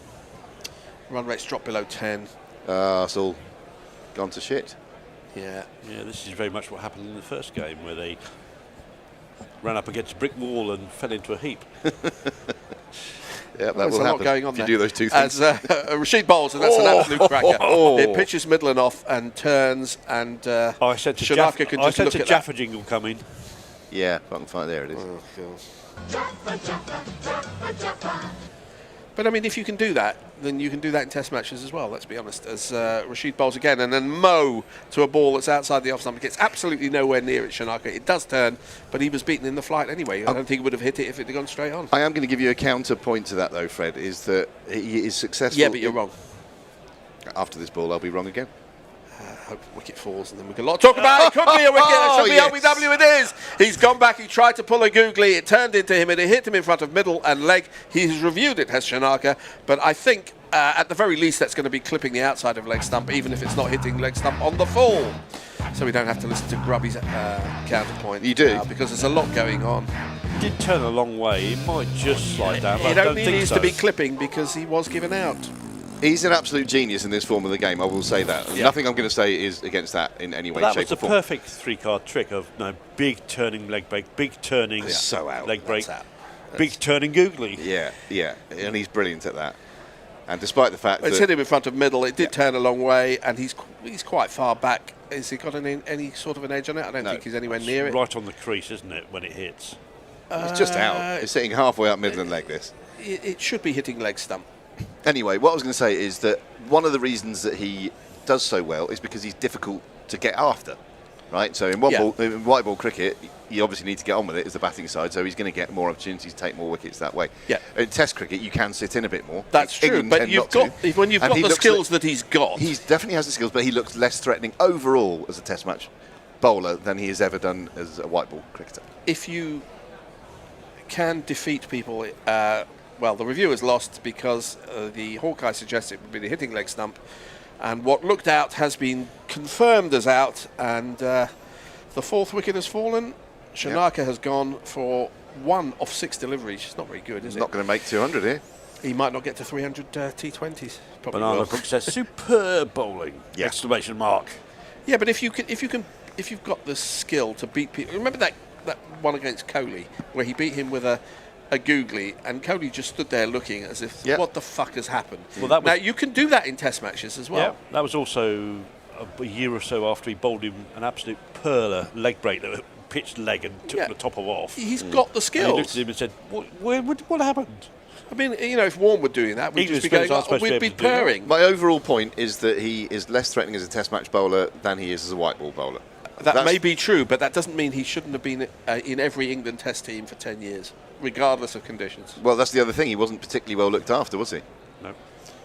Well, that was the end of the Shanaka experiment. We're going to have the Shanaka experiment, and you can see them at the Reading Hexagon Theatre. So we're going to have the person who should have come in instead of him coming in now. Asalanka. The very stocky Asalanka. He's facing up to Rashid. It's outside the off stump. He's a left-handed batsman. He cuts this to backward point where it's fielded, and it's a dot ball. So far this over, we have had 1 ... wicket . I think that counts as a good over in T20 cricket. I'm not an expert on this particular format, but I'm going to stick my neck out and say that's decent. Last ball of the over is thrown up on leg stump and just dropped into the leg side. Butler chases it. We're going to get... there might be overthrows, but they had to run the first one so quickly. Butler ran out towards mid-wicket, had a shy at the stumps at the bowler's end, missed. It's only going to be a single or possibly a leg bye. And that's the end of a very good over from Rashid. Yeah. Yep. Top man. There's some talk about morals by various people, and the response to that is, if I can find it again... Morals? Morals. Oh, morals. And I assume you're talking about morals with an A, not morals with an E, which would be like... Tim Wilton says mushroom news. morals are a type of mushroom. Oh, yeah. You are on the same wavelength. As who? Why are they talking about morals? I don't know. An extra fly says, it's Neil, that's a moray eel. Moray eel. Murray. Moray in Scotland is pronounced Murray, isn't it? As in the Murray Firth. Oh, is it? Yeah. It's not pronounced M-O-R-R-Y, Moray. No, I don't think so. Jacks, who's not a good bowler, and that one does turn, actually. He appeals for LBW. Too high, I think. I think it was probably too high because he is quite tall and he gets a little bit of bounce. But done this- that pitched on a middle and leg, straightened, beat the sort of prod of the batsman and hit the batsman in front of the stumps, but probably too high. Well, England have lost the review. He's done this a couple of times, Jack. He's full-throated appeal for LBW and then gone, nah, that's missing. This one is swept. If he got some bat on that, then it's going to be a single. Otherwise, it's going to be a leg bye. Either way, it's 1 run to the total. He's very expressive, Will Jacks, isn't he, at the moment? He's quite busy hands. Tracy Jacks. Great song, great album. Is that Great not his band. jingle? It should be. Should be. Is that on Modern Life is Rubbish?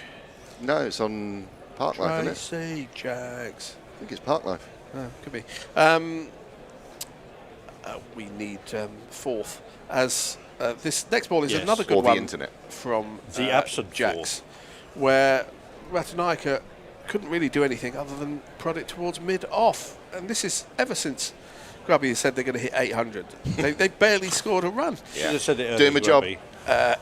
Oh, Jax pulls out of this delivery as the batsman decides to walk all the way, He's done towards that point many times before the bowler's bowled. This series. It's a little bit unpretty. He does the same thing again, and he's dragged this. Oh, well, he's gone to sweep it from outside the off stump, gets an under edge, it goes through Butler. You can't really blame the keeper there, much as I'd like to. And it's 4 runs.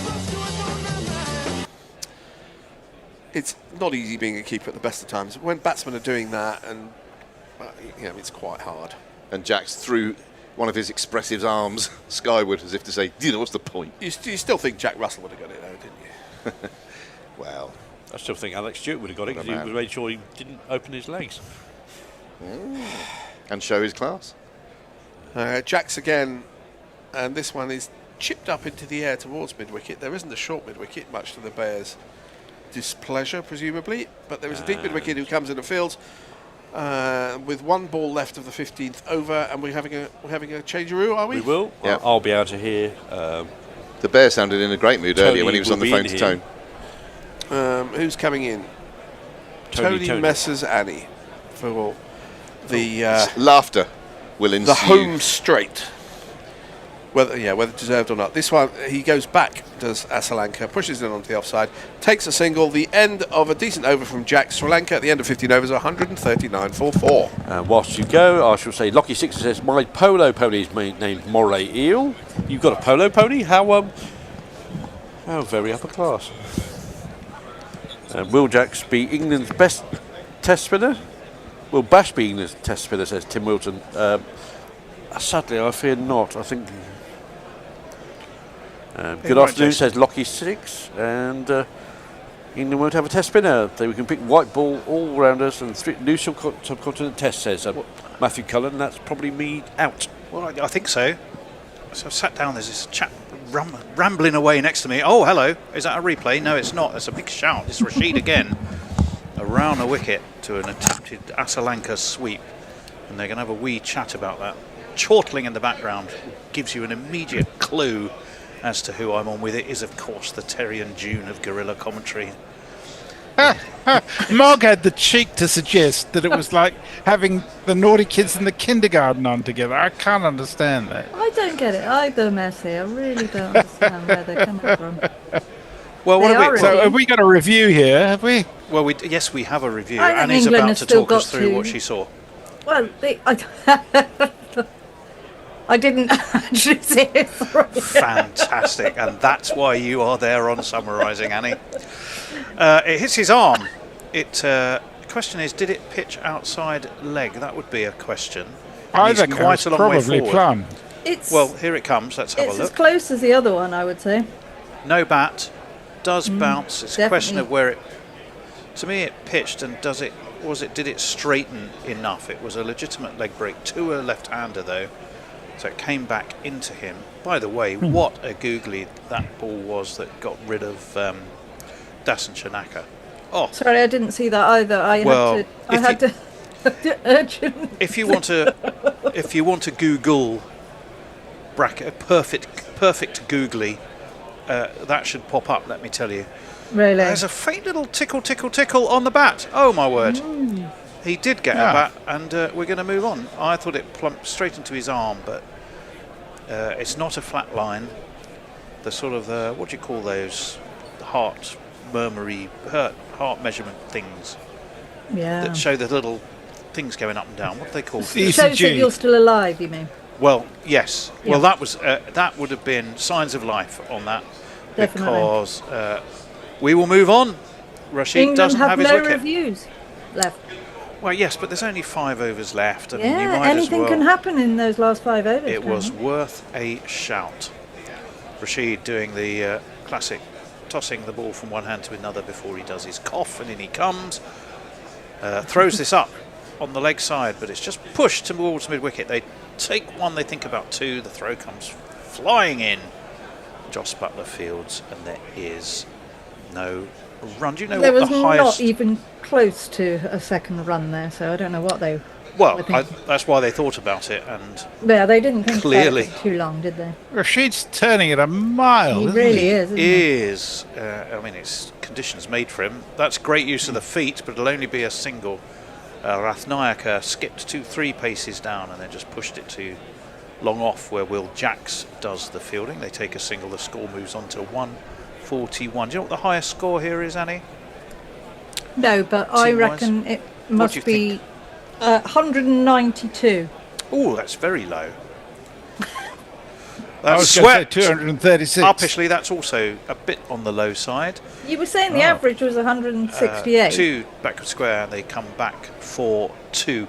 Right, the highest team innings here. 251 then. Getting closer, but not far enough up. 263 for 3 Ooh. Wow. was Who was that? Australia in 216 against Sri Lanka. And also in that match was the highest score on this ground in a T20. Can we guess who that was? Have a think while we wait for Rashid, who's over For the Australia, wicket. presumably. Does straighten. Well, yes, obviously, yes, an Australian. Yes, it was an Australian. As within that, David Warner. No. It was 2016. Oh. If that helps. So Warner, you're in the right era. Oh, That was pushed straight back, by the way. Watson. No, I thought was he still playing in 2016? That Just about. nips Only back. It's the IPL, I leg think. break. Went to Gully. They take a single. The score moves on to 144 for 4. A man noted for massive scores and speed of scoring them for Oh, Australia. Bevan. Who? Bevan. What, Aniran Bevan? Who are you thinking of? What? Jason. Hayden. Who? Matthew Hayden. No! I don't know. It's a 2016 messers, not, No, I not know, I know, 1816. Tell us then, Tony. Tell us. 144 for 4. It was Glenn Maxwell, for goodness Oh, God, sake. Oh, well, I Glenn was thinking Maxwell. that was before his time. 145 not out of 63 balls. Yeah, He well, smashed at Pallekele. 16 Yeah, overs well- complete, by the way. 144 for 4. We better go for some social media messages, he's overdue, isn't he? which By is in the way, hands of a professional. I Yeah. should give you Messers. some news that will make you happy in that Australia got thumped again by Pakistan today. They Yeah. lost by 111 runs. It's not the real Australian side, though, is it? Well, it's most of them. They're just shit. They've played dreadfully badly against spin. I think they'll get knocked out in the group stages. Lockie says, is the lad playing today? No, he's not. I don't know. There was something he went back. Archer is in, and that's hauled away towards mid-wicket. Are they going to take 2? No, just a single. Messers. Carry on. Did Ducky get sent back to England for some family emergency or something? he's Somebody injured, wasn't he? suggested that. I don't think so. I mean, think he he's wasn't slightly due to play injured. in the T20s, I don't Yeah, think. no, he was. Oh, was but Banton came in for him. He might. I think he was in need of some R&R, if I'm honest. Although he had a bit of that in Noosa, as we know. He did. Got himself lost trying to find his hotel room. But, you know, I look at that and I go, well, who hasn't? That one's fallen on leg, but it sort of popped up in the air, but the field is set deep. Yeah, well, And they take a apparently, single. Oh, and Butler missed fields. according to your Fortunately, it's backed up. 20s, Well, I don't know. I'm just saying. I You get got it. They're professional sportsmen, and you want high you standards got of into all behaviour. kinds of trouble in your 20s, apparently. Well, I'm just saying. Yes, well, we There know. was plenty potentially that we criticise cricketers for Oh, I know. misbehaving, and most of Because us have probably done most Botham of those never things. drank anything, did he? Well, You were a muso, though, Tony, so you were worse than everybody. Well, possibly. Slapped! Is there a man there? Oh, it's beaten the man at mid-off and gone for 4. It's a terrific shot by Asalanka. It came with an element of risk. It was uppish. It beat Overton, who's looking around as if he's going, where did that ball go? Well, it went past you, mate, and it went for one of I these. don't think risk is a problem. Where I live is the address I give. You don't think whiskey's a problem? Well, no, I'm just saying that. They've got four overs left. They really need to score as much as they can. Oh, when I say it came with risk, it was uppish, Yeah. is what I meant. So, yes, I didn't say it was a problem. I said No. it came with an element of risk because it was No. so uppish. I'm That not arguing slapped with you, high out towards cover. Is it going to be taken? It would have. Oh, my word. No. Oh. No, it's not taken at deep cover, and worse, it's gone for 4. It was a diving, who was it? Phil Salt flung himself to his right. And then threw it over the boundary practically. Well, it was 2 fielders were shaken, converged. I think. Who was the Salt is looking shaken? Yes, very good. He dived to his right. He didn't catch it, but in so doing, the other fielder who was converging with him, it tipped it past him and onto the boundary. Hence, it is, as I think, one of these. 1, 2. How much hand does he get on it? Oh, he had it in his hands. Yeah. For I mean, he did cover a lot of ground, but it was. so long. I think Will Jacks is the other fielder who was then wrong-footed by the deflection, and in it went. Jofra Archer puts his head in his hand. I don't blame him for that. Oh, that's a deft beautiful little dab from Asalanka, and he's purring with pleasure. Yeah, I like a dab. Watching that gorgeous dab. I shall refrain for 4. Yeah, you refrain, Monty. Oh, just the timing on that was exquisite. Yeah. Obviously, had there been a slip, that was a goner. But he wouldn't have played that shot, would he, Annie? No. No, he wouldn't, and it was perfectly lined up for it. He finally played it, executed it to perfection, as you said. So, well, we've seen. I mean, England are bookending really this whole approach, because we saw an absolute torrent of runs with pace early on. That's a full Yorker. It's a good ball. Asalanka's good enough for it though, and he's going to get a single. It's gone to Rashid on the 45. Archer 1 for 40 off his 3. It's 159 for 4 off 17. 3 overs left. Messers in the social chair. Larry Prince says, from Antigua and Barbuda with love. Great commentary. Thank you, Larry. That's very That's nice. lovely. Leary, like in Constantine. And Tim Wilton Davis says, The Apprentice went to Antigua last week. Eric thinks Terry and June is a very funny reference. Grossett says, I thought Bashir said his shoulder can't do test matches. That's true. That's what he said anyhow. Lockie wants to know, do you have to kill a Tesco Sanger before you eat it? Ooh. And Stephen Kelk says, Duckett's name was mentioned. I dropped what I am doing and I joined the chat. Well, we were trying to work out where he was and why he's not here, and we think he might be either have been sent for some R&R on the back of a fabricated injury, or may genuinely have a niggle. Oh, Greystoke We aren't sure confesses. He says, I actually suggested here that Duckett got sent back to the shower for a family emergency. So maybe it was that, Jez. Yeah, it was that. I thought maybe you were saying it was some authority, Greystoke. Well, here is No, I don't think it is that. Bowled beautifully so far for 1 for 24 for off his 3. Thrown up. That's not quite so clever. It's a bit of a full toss, although Asalanka came to meet it. He slapped it down the ground. Will Jacks is at long on, and they take a single. Well, so you said that they needed to get 170 possibly. So Well, they're going to go past that, barring a they're miracle. well on course for that. And these two are getting together a nice little partnership. Well, I now. think it's going to be interesting again, Annie, because we know. I mean, England batted first last time, didn't they? And then they would have won without the rain break, so they were comfortably, I think, in front on DSL. They won by 11, didn't they? On it was a comfortable win. Yeah. It never felt in danger, did it? No. But you do think, I got a feeling the ball's turning more today, even more than it definitely seems a bit was more 2 days turned, ago. isn't there? Yeah. So let's have a look. Dawson's going to test that theory and test it quite beautifully. Although, is that going to be? No, it's to a right-hander who was trying to reverse sweep him, so it's not a wide. Is it likely to get stickier as well, or do we? We're not sure. I mean, it's pretty sticky now. It's a night game, so yeah, exactly. It starts at night time and stays night time, as it were. That's hauled from outside of off. Oh, and it's bisected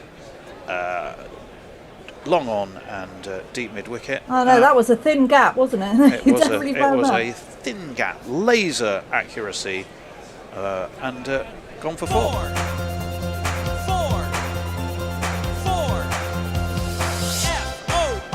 Again, quite an appreciable turn for Dawson.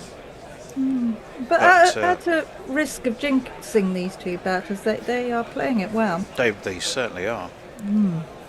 That's clipped up in the air, but it's the field's deep set on that onside. They take a quick single, so Rathnayaka will move on to 28. We're closing in towards the end of the 18th over, and it's 165 for. Who's that warming up? Oh, Sammy Curran's coming back for his hat trick, I think. Well, the best bowling. We didn't talk about the best bowling figures on this ground, which wasn't. Although. Oh, we don't have to guess again, do we? You can if you like, Annie. I'm going not to sure say you would it's get it. 4 for 17. It wasn't Malinga, I can tell you that. I don't think you'll get it. Okay, so good. I will tell you after this delivery, which is being bowled to Asalanka by Liam Dawson, thrown up wide of the off stump. A little dab that Annie's so fond of. Too gully, but they get a single. Sam Curran, the man there. It was Ajantha Mendis who took 6 for 16 against Australia in 2011. 6 for 16. 6 for 16s now, that isn't bad. Must have been a low score. Now Malinga has taken a 4 in 4 here. Yeah. And he did that during the scoring of the lowest team innings on this ground, Annie. So who do you think that might have been against? Or Messrs? Australia. No. West Indies. No. Bangladesh. No. England. No. Ireland. No. Fucking hell, there aren't that many countries left. India. No. South Africa. No. New Pakistan. Zealand. Oh, yes. God almighty. Right. Liam Which Dawson. one? New Zealand? Yes, Liam Dawson. And he comes, full toss, outside a leg. That's chipped away. Bethel, who's been conspicuous by his absence. Yeah. For most of all the commentary Bethel and I've his either silly done hair. or heard. They've taken a single. His hair is as peroxided as ever. Oh, From the horrible. back of his red cap. Annie is not a fan No, I really am not of a a fan. peroxide, of the peroxide mullet. No. No. A woman of style as she is, quite right not to be too. Sam Curran's having a little bit of work done to tape up his fingers in that last bit of fielding. Ooh. 18 have been completed though. It's 167 for 4. Rathnayaka going nicely on 29. Asalanka 22. Messers. You said tape off. I thought you said take off his fingers. I thought that's a bit drastic. Stephen Kelk says Duckett doesn't like going back to the Shire as he can't reach the doorbells. DJ Burt says Duckett has Soren's ring on his finger. Flappo says he's allergic to elves. All will yield before the Dawson Rashid axis of unrelenting power, says Stephen Kelk. Yeah. And Extra Fluffer says Liam is too busy rotivating his allotment. Is that a euphemism? Well, you take it any way you like. Right. Well, the reason we were seeing Sam Curran getting plenty of attention, he does have 1, 2, 3. It's his little finger, I'm guessing, because we can. Oh no, it's a little finger, and what's the one next to your little finger, Annie? Isn't that your ring finger? No, Yes. actually, it is just. Yeah. Am I right? Hang on. Yes. No, but it's only it's his pinky that's causing the problem. He's not going to get a hat trick with a sore pinky, is he? No, he is not. No, he is not. I'm trying But to he's had see. to take the tape off because he can't bowl with it on. So he's only bowled one over for 14. Well, let's see what he's got. He's bowling Yeah. to Rathnayaka, who immediately leathers him away backward of square. There is a man down there, and they take a single, so it's 100. Yeah, that was quite dismissive shot, wasn't it? Yeah, it didn't look like he was troubled in playing it, that's for sure. I was just looking to see if I could find who the wickets were that when Malinga took his 4 in 4 against New Zealand. I thought I had it somewhere. Taylor. Yes, I do. I have it here. Yes, I do. I have it here. I won't ask you to guess those. We could be here. We could be here until the end of the World T20s, which we are, in fact, going to be. But Oh, God. something for you all to look forward to. That's ramped cleverly, brilliantly, exquisitely, and effectively. Almost as good as Phantom plays that shot. All the way for 6 runs. Oh, 4 runs. It pitched short. 4 I've runs. given it all It that did, build it up. was definitely 4. And it just pitched a tad short of the sponge. There's not one boy for me, I must have 2 or 3, I need 4.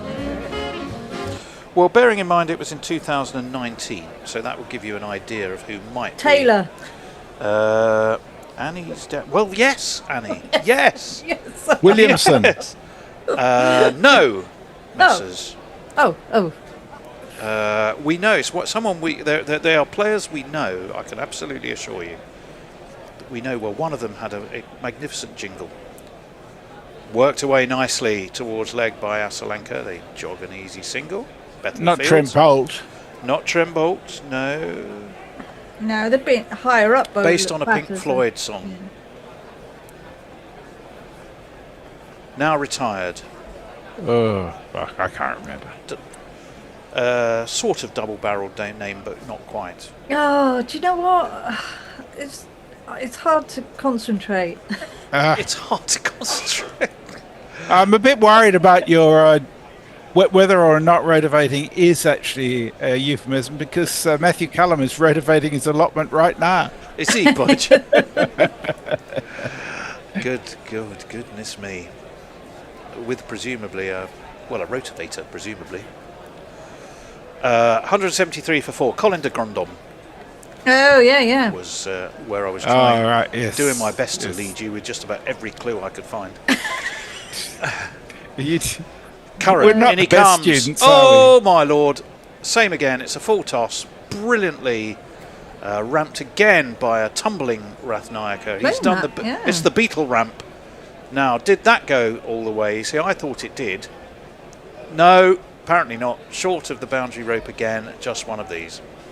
And if you kids Brilliant can't shot, listen, though. and you bound to see the way you get shot for crossing a boundary, Oh, it's his little pinky that's done it, because Well, Is it? 14 off it this is, over. yeah. He won't be rotivating with that for a while. well, Tim Was Milton McCullum one Davis of them? says the finger next to the pinky is, of course, the perky. Of course it is. Of course it is. Tony? Was McCullum one of them? Nope. Well, nope. Nation? Nope. Right, okay. One of them famously foxed the bear, who had no idea who he was. And so he referred to him as a weirdo. Who's that weirdo? Who's that weirdo? Exactly. It was the man who, forever in life, will be known as Who's That Weirdo. That's down leg. Swished and missed, but they'll get another ball because I think it should be given as a wide, was it? Yes, it was. Was, yep. It was indeed one of these. It's not a great over, Sammy. No, well, he's carrying on as he started, really, isn't he? Yeah. Sammy. I really wouldn't give him a new ball. Whatever he may be, I don't think he's a new ball bowler. Number 25, and he's only bowling his second over. He would be in Grubby's team, though. And this over so far has gone for 11, which is not great. 178 for 4, 2 balls shy of the end of the 19th over. That's going the same way as many of the others. It's going to beat the fielder. Oh. No! Carr carted out to Good cover. bit of fielding. Was that Bethel? That's Bethel with the hairstyle that With Annie the so hair. admires. Diving to his left, but he's rescued a couple of runs there for England. Score moves on to 180 for 4. Colin Munro. Colin Oh, Monroe. yes. Who's And that weirdo? Well, that was Colin Munro. And I'm not even going to try and give you clues to the next one. I'm just going to tell you that it was Hamish Rutherford. Oh, yeah. Was the no, other I don't know. 4-in-4 Malinga victim. At Yeah, well, we wouldn't Pallekele. got him before the end of the World. Speaking of the World Cup, Tony, I had a rumour that we may be covering the Trump versus Modi game. Yes, on we day are. one. Oh, that's a full toss again, Curran. That's absolute, utter shite. Yeah, that was filth. got And absolutely it's what slapped it deserved. away through extra cover for 4 runs. Not a wide. I accidentally pressed the wrong one. I was so angry at the ineptitude of that bowling. He's gone for 31 off 2 overs, says Sam Curran. He's going to need a hat-trick if he's going to bowl the... He's not going to bowl the last one, is he? No, because that would be his last. Because that's his last over. He There's can't one bowl over to left. the other end. 184 for 4 on Sri Lanka. Will Got a definitely good feel score. they've got 200 in their sights here, the way England have bowled, particularly if they... Surely, what have we got left in the spin bowling department? Let's have a quick look while Messrs reads you Has some... Jack's got another? Well, Yankee 7000 says Pakistan will not play their match against India on February the 15th, forfeiting 2 points. Is that official, or is that just your guess, Yankee? Because I know there's been discussion of it, but I'd be surprised if it actually happens that way in the end. Well, unfortunately, Jacks, Dawson and Rashid are all bowled out, so it is going to be Jofra Archer, who's gone for 40 off his 3 so far, although he did take that the first wicket to fall, which was Pathan Nisanka, and he bowled him, got for an inside edge, I think, if I recall. Steve Bruce is angry. He says, can I state that I'm hugely disappointed by Cameron Green's action yesterday after getting out to Usman Tariq. I didn't Messi, see what happened. As an honourable Aussie, you will agree. You don't want to see that sort of thing on pitch. Yeah, I mean... Usman Tariq's got a strange action. Archer is in, turned away around the corner. There is a man at fine leg. It's Dawson. And they should, I would imagine, have taken a single. The score moves on to 185 for 4 in the context of the free scoring that they has gone off all the 3 seamers, pretty much. A single, we'll take that. Yeah, it'd be relatively cheap. We're watching a whole bunch of replays at the moment. Yeah, Cameron Green made a gesture as if he was throwing it with a sidearm action when he got back to the boundary. And it is an odd action. There's no doubt about that. But it's been cleared a couple of times. Right. He's got... It's not quite a double-jointed elbow, but he's got into Rathnayaka. A weird elbow. That's a clever ball. It's going to take a single, though, even though it went pretty much straight to Josh Butler, who fumbled it. And it's given us a bye. Yeah, it's Malinga-esque, isn't it? But yeah, it is odd. Yeah, it's a very slingy action. But we have Malinga playing in this game, of course. We have the Malinga who doesn't bowl like Malinga. And then the bowler who isn't Malinga, who bowls like Malinga. Yes, hopefully we'll see the two of them in tandem, which will it'll be a team of Malingas before you know it. Well, he is a coach already. Yeah, a very tense-looking coach, I have to say. Several tenths is what it would take to cover him at the moment, because he has filled out, shall we say. 186 for 4. England would be happy if it was 160 something. It isn't. It's been a terrific effort by Sri Lanka. They're certainly going to test England's capability to chase round the wicket to the left-hander. That's hauled away. Is there a man there? Yeah. And there is, and it's dropped by Banton. Archer just drops onto his haunches and goes, oh my fielders, why have you forsaken me? It should have been taken, Annie, quite right. It was a poor drop. It looked like a poor effort to get there, really, but I didn't see it all. Who was it? Was it Banton again? I think it was Banton. And there's a man who's also in the crowd. Looks like John Motson. Obviously, it can't be, sadly, but he does look like him. Let's have a look. It was pulled away upish. I think the batsman had given up all hope. It just seemed to move away from Banton in the air, didn't it? And he didn't really catch that was happening. And he didn't really catch the ball. That's launched again, surely this time straight into the hands of Bethel at deep mid-wicket, who doesn't make a Banton-esque error. And Rathnayaka's breezy knock of 40 off 22, but well batted him, comes to a conclusion. It's 187 for 5. Perfect bit of batting by the young lad. It was indeed. I can't call him a muppet. What can we call him? We'll just. How about this one? We haven't played this for a while. Oh, shit. This is really fucking bad. No. Oh, God. Haven't played that one for a while. So, Yankee 7000 confirms that it was on Crick Info, that announcement, and indeed it is. Pakistan will boycott their game against India. It's been announced by the government of Pakistan's official X account. They're allowing the team to go to Sri Lanka, but not to play against India. It's good that sport's unifying the world, isn't it? Oh, So they won't even play India in Sri Lanka at the moment? No. Mind you, being Pakistan, they may well change their positions by tomorrow. Who fucking knows? Well, I suspect there's a jumbo jet full of brown envelopes heading the way of the Pakistan Cricket Board, because that's the one that all the broadcasters want to cover. That's the way around the corner. I think it was just on the bounce to Adil Rashid. And Jofra Archer is a bit miffed because he's going, I think he should be a little bit further forward. Adil. 188 4-5. Let's have a look. It was quite... Oh, wait, no, we're not. We're looking at the dismissal. Yeah. Bethel, no mistake at all. Unlike Banton.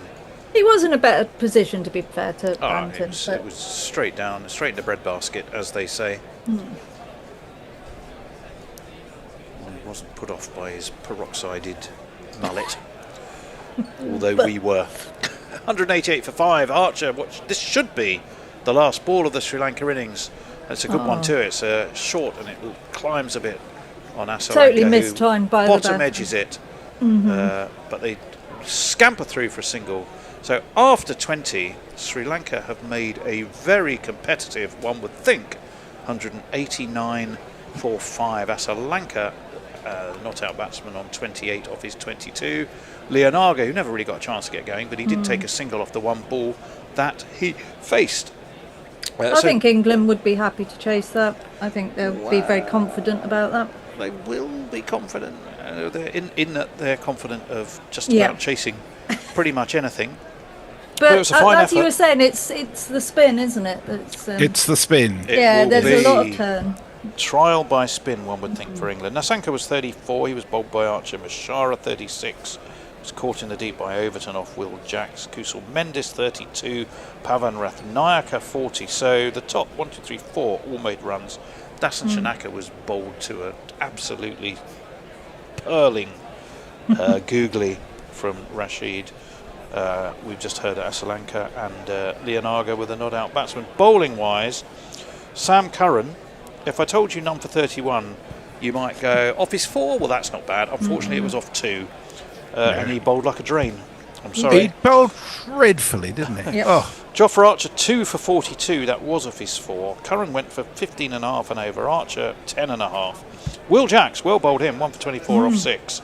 Liam Dawson, not bad, 1 for 32. For him, that's 8 and over, which, as we all know, is just about on the cusp of acceptability. Adil Rashid, as ever, unbelievable, but not the most economical bowler. That went to Jacks today, but 1 for 25 for Rashid. And Jamie Overton, none for 30, also off 2, proving, I think, Annie, conclusively that pace on is just not the way to go. No. I thought you were going to say that Overton is a waste of space, but obviously you weren't. I wouldn't say that. I wouldn't be that cruel. He may. I've got a feeling. He's in my got big water. hands. What can I say? He wears big gloves. Yeah. Right. We will with that and that score on 189 for 5 off their 20 for Sri Lanka. We'll have a wee break. Jason's. What are you queuing up for us, Jace? Oh, it's Messrs. Well, as if you hadn't got enough of Messrs and Annie in real life corporeal form. Here they are in Bishop and Bear podcast form. And my guess is they'll still be slightly rude and chortling. And a few chortles here and there, yep. Well, you made us drink all that booze. It was your fault. Well, there we go. Virtual booze, albeit. I don't think you need booze to chortle when you're in each other's company. Right, we shall see you after the break. Bye-bye. Cheers. So I need to do some serious drinking. So I'll have half a bottle of gin and a case of Schweppes, please, and that'll keep me going for the day. Case of Schweppes. Well, he's got to have Schweppes for each one, hasn't he? Oh. Yeah. Couple of lemons. Yeah, perfect. Remember the wet ads with William Franklin? Schweppes. No. Schweppes. You need Fever Tree, not Schweppes. Oh, hello. Ooh, that's fancy tonic water, isn't it? Although I do quite like. I drink both. I don't mind. I don't like try gin, and avoid it. so I drink neither. And tonic water is foul. I do find the slice of lemon is excellent to claim as one of your 5 a day, though. Right. Let's move. Well, we are going to talk about the Ashes. What else are we going to talk about? We're going to figure out what went wrong and why. We might have a chat about Harry Brook and what do we do with Harry, and is it really like waiting for Godot, as an Indo suggested? That's going to take us a fair old chunk of chat. I'm sure we're going to have a quick chat about Sri Lanka, working out which players are actually going to get there from an England perspective. We know a couple are struggling. And there's another World T20 around the corner, and it's already blighted by visa issues and politics. But are we looking forward to it, or are we just going, oh no, not again? But shall we start with the Ashes? Annie, I'm going to start with you. As you know what Vivian always says to me, she says you're very good at listening and coming up with ideas, but you never ask people how do they feel. So I'm going to embrace my feminine side this morning, and I'm going to ask you, Annie, how do you feel after the Ashes? How do I feel?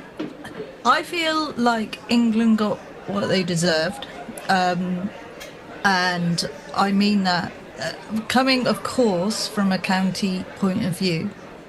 I feel like the management have disrespected, ignored, blatantly been antagonistic about the county game and chosen players randomly that they wanted, that they've been watching and have nothing to do with the county, and underprepared themselves. They took players that haven't been playing the long format game at all. Some that barely have played it, and they took a load of people that were a little bit injury prone, and said, right, this is what we're doing, and it does feel a little bit like that, and I think they had this perfect opportunity because Australia didn't particularly play well, England played poorly, and we lost an Ashes 4-1, which we should probably have lost 5-0. I don't think we should have lost 5-0. But here's a question for you. Here's a question for you, Annie. No, I don't think so. I think we had a chance to win it, and that's what's so irritating about it, because if we'd won the first one, it would have been different. I think so. But I mean, you went into that Ashes with actually Crawley and Duckett being the highest averaging opening pair for the last year, and they, Duckett was, but I mean, everyone has bad form, right? Everyone goes up and down, and Duckett had been fantastic for 2.5 years, and actually his drop in form happened at wrong time. But here's a question. But it was quite a continuous drop there. It had been going on for a while. It wasn't like in ODIs, I don't really count it in ODIs. I mean, he was overplayed. He looked like he was exhausted at the end of the summer. It had been a tough series, and he'd scored some runs in the summer. And then he played a few ODIs in New Zealand, and his next games were the Ashes. So that's the way it goes sometimes. I'm not too fussed about him. But the question of number 3, me and Hendo were sitting there. Obviously Pope was a busted flush at 3. But you talk about county cricket and going back to county cricket and who should be the number 3, right? So me and Hendo tried to accumulate a list of county number 3s, and none of them seemed to fit the bill. So it's a difficult position, I think. It is a difficult position, but there was no one that leapt out and said, this guy should be a number 3 for the England side. So then where do you go? You've got to go somewhere, and it turns out that Bethel was the answer, maybe. Or, well, actually, it's too short. He'd have been more the answer if they'd played him before. They'd actually given him some time playing in his county game, and they would have known that he was the player that he is, and played him earlier. Yeah, well, that's true, but I suppose they went with a guy in the slot scenario, which a lot of teams tend to do, and the man in place was Ollie Pope, and they went with him. But I mean, I think everyone and his dog thought that Pope should have been ditched before the Ashes at number 3. Everyone knew he was, his technique had gone to shit, and he looked like a nervous starter, and he kept getting out in ridiculous ways. And they should have probably changed that up at the beginning of the series, but I guess they thought they owed loyalty to the man going into the biggest series they played for God knows how, well, since India in the summer, but So, Bear, I'm going to ask you the same question as I asked Annie. How do I feel? Metrosexual man that I am. And with my beard, I'm not sure I'm that metrosexual. How do you feel? How do you feel? How do I feel? After the Ashes? You know, at the time I get annoyed, but sport comes around so quickly, and there's so much sport now. I mean, at the end of the day, there is something that McCullum says that is true. It is only sport. It doesn't end the world. It is only sport, but the Ashes they've been preparing for this. I know, and they bang on about that forever. If they didn't say this is what matters. A phrase uttered more by people who have lost than those that have won. You know, they can say that, and the press. I mean, this is what annoys me more than anything is the amount of endless shit that comes out of the press for the last, 8 weeks about the Ashes, because there's so many people on the fucking press gravy train. They've got to find something to talk about, and they fucking go into every little minutiae of every little fucking detail. And it's like, at the end of the day, it's sport. You have good days and your bad days. And we were underprepared and had a bunch of shit bad days. Won a test match. Was the first time we've done that since 2010-11. On an absolute minefield at the MCG. I quite enjoyed it in a way. I'm upset that we lost. Do I think we were that bad a team? No. Do I think Australia were that good? Not really. But that's sport sometimes, and it's as much about spectacle. And it would have been nicer if more of the tests had gone longer. But sport is a spectacle, and it's entertainment. Was I entertained? Yes, I was quite entertained, actually, even though I had to stay up all night. God knows how many nights in a row. Hang on. We were the ones entertaining you, Bear. Where did I put my tiny violin? Well, I was entertaining myself most of the time. I was sitting there talking shit. That's kind of how I kind of got over it. I mean, I've been doing this, for 16 years now? No, since 2009. Been doing bollocksy. Far too long, Bear. Far too long, exactly. Longer than some of the people at the BBC. Yeah. I've seen an awful lot of cricket in those years. You see, I didn't feel entertained. I thought it wasn't competitive enough, and that's the real bugger. And also, I wouldn't mind if they didn't spend all the bloody time concentrating on getting players for the Ashes and bugger any other Test series. Well, I see. Right, we're back. That was Annie and Messers. Messers is also back with us. Yeah, they didn't give us much of a break, did they? No, they don't. Just as well, they realise. We're back anyway on your Guerrilla Cricket Super Sunday in Sri Lanka, in Pallekele. And it's live. Indeed it is. And it's England. Trying to chase down, 190, Fred, is it? Well, Grubby said it was going to be about 260, but it turns out it wasn't 260. No, it is. It's going to be 190. Exactly right. 189 for 5. Sri Lanka made. It was a funny, brilliant spin, awful seam. I think we can by and large say, although Archer, I love Archer in T20, but the pace is so much the friend of opening batsmen in the power play that it'd be a lot better if people caught the catches he brings out there. Well, it's going to be yes. Banton did put one down, as you pointed out, as indeed did Phil Salt. So there were 2 that were dropped in that 189, but it was a fine effort from Sri Lanka, who often rather carry the reputation of not being the fastest scorers. So we're counting down, Fred.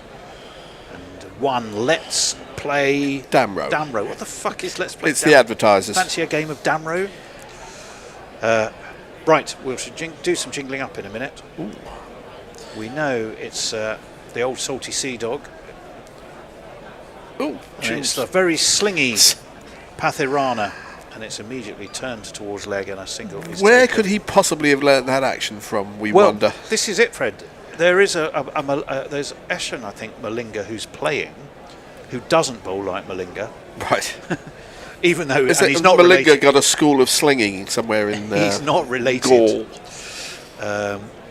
But Pathirana does bowl like Malinga, and it isn't called Malinga, which was entertaining us marginally a couple of days ago and continues to make us chuckle now. Right, shall we jingle up the batsman after he's faced this next ball, because it's going to be Joss Buttler, England, 1 without loss off the first ball. Sri Lanka went absolutely like a bullet from a gun. And that's beautifully played. And there it was again. Bit of pace. You don't have to do much. Joss Buttler just waits, angles the bat, steers past back point, and has got himself 4 runs. the ball and the pace on the ball doing the work. Oh, God. That's the worst action I've ever seen. That's much worse than Malinga. Found someone subtler. He's got a very kindly but he but also can't spell quite a butler, wrist flick as he does it, doesn't he? Is it a wrist flick or an elbow flick? Well, have a look and let me know what you think. Be comfortable, by the way. I'm getting there. None of the furniture you're putting your feet up on, I've had to warn you, Are very sturdy. is especially stable. Right. I've got to let you know that. In comes Pathirana. And there again, up onto his toes goes Butler, steers it away through cover, gets himself 4 more. This is how Sri Lanka started for the same reasons. This is why I never bowled fast. Well, it's one of the reasons. Well, I was going to say it's not the only one, is it, really? Oh, that is just a horrible action. It is. It looks like somebody who's they've dragged out of a baseball minor league camp and said, "Do you want to play some cricket? And try and keep your arm vaguely straight." I mean, that is. It's not fair to compare it to Malinga's action.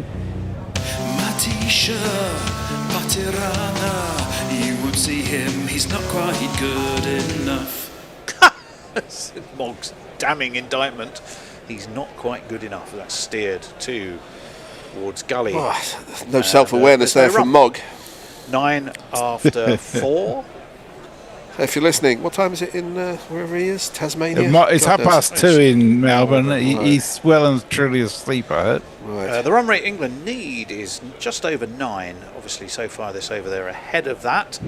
That will, once the spinners come on, I suspect, as it did in Sri Lanka's innings, that will. Who was that Indian bowler a few years ago? Oh, continue after here's this ball. Pathirana. It's wide of off stump. Butler can reach for a little bit, but only guide it to backward point and take a single. Sorry, Fred. He was a medium pace bowler. They used him in sort of for 50 overs games. Who used to bowl bowl slowly, but sling it sidearm. What was his name? I don't know. I was hoping you'd tell me. Not something. I mean, that is just a ridiculous action. It is an extraordinary action. There was a guy who used to actually sort of stoop as he got to the crease, and he used to bowl sidearm, very slow. I think I know who you mean, but I can't recall his name. Right, Pathirana. He's gone for 10. He's got 1 ball left to bowl unless he slings a wide or a no ball. And he's got a wicket. He's got it. Outside edge. Yeah. And steered to deep slip. Salt, rather. It was Salt, wasn't it?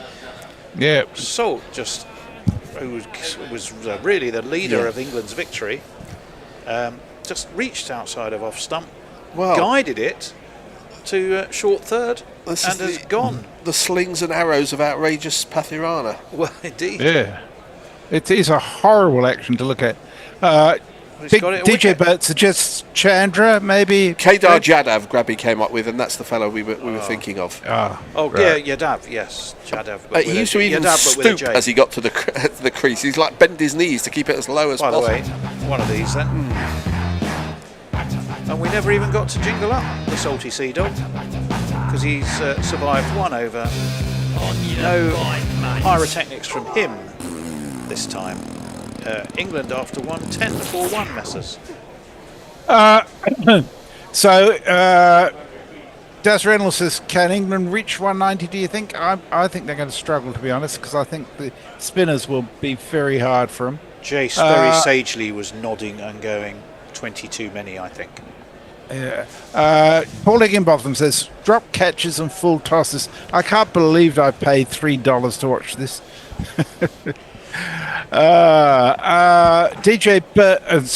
Lockie says, when I played they called me White Lightning. Oh no, that was Alan Donald. That's what you were drinking after the game. Confusing yourself with Alan Donald. Well, 10 for 1 off 1 over. It's all happening. It is, and Dasan Shanaka is about to happen because he's going to be bowling to England's new man. And it's full. It's to Butler. And it's Butler who's facing. And steered to long on, and they take a single, which will bring the peroxided Bethel onto strike. Jacob Beckham's course now he plays for the English team. They say that he is an all-rounder, but that remains to be seen. And here's the bowler.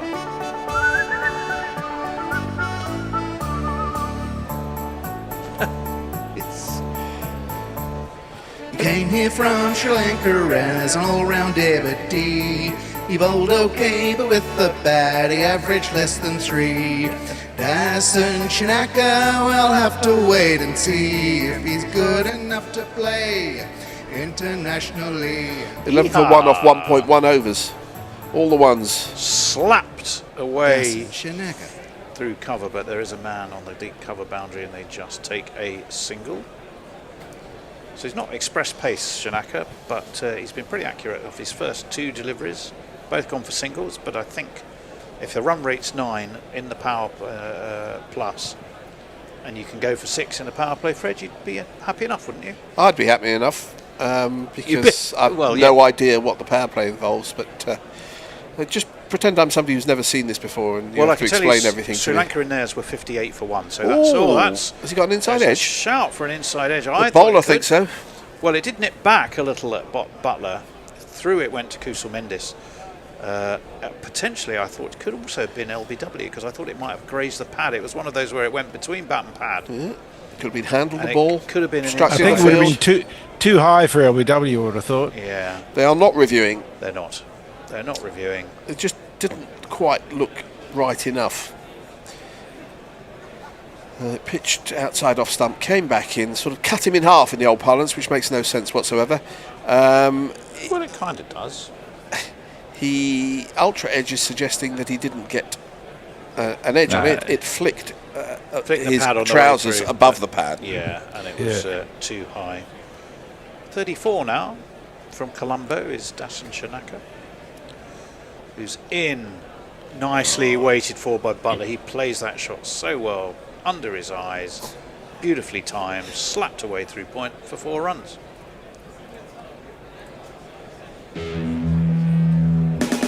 One, two, three, 4.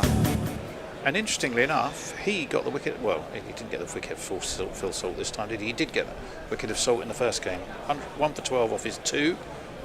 But Phil Salt was a pretty decent wicket to have got for Dasun Shanaka. For some unaccountable reason, I fancy having some hula hoops. That's hauled away by Butler. Down to dear. What is it? Genuinely It's just as well you don't get 100 matches, or you'd just be full of junk food, Fred. Well, we've lost Salt and Vinegar, who got out early on. There you go. Big hoops. They're big hoops, Fred. Well, we're looking at that possible LBW Well, it's way stroke too high. caught behind appeal a couple of balls ago, and it would have gone over the stumps, according to Hawkeye. But a good over nonetheless. He's only gone for 7 off 5 balls, which is pretty good as he completes the very over. average IL-20 did Shanaka. Oof. Oh, that's pulled by Bethel. He's going to get 4 for it. It was a little bit uppish, and for a moment, a diving mid-wicket fielder thought he might be in the game. He wasn't. Bethel is going to take risks, and that was a risk worth taking. He's got him 4 runs.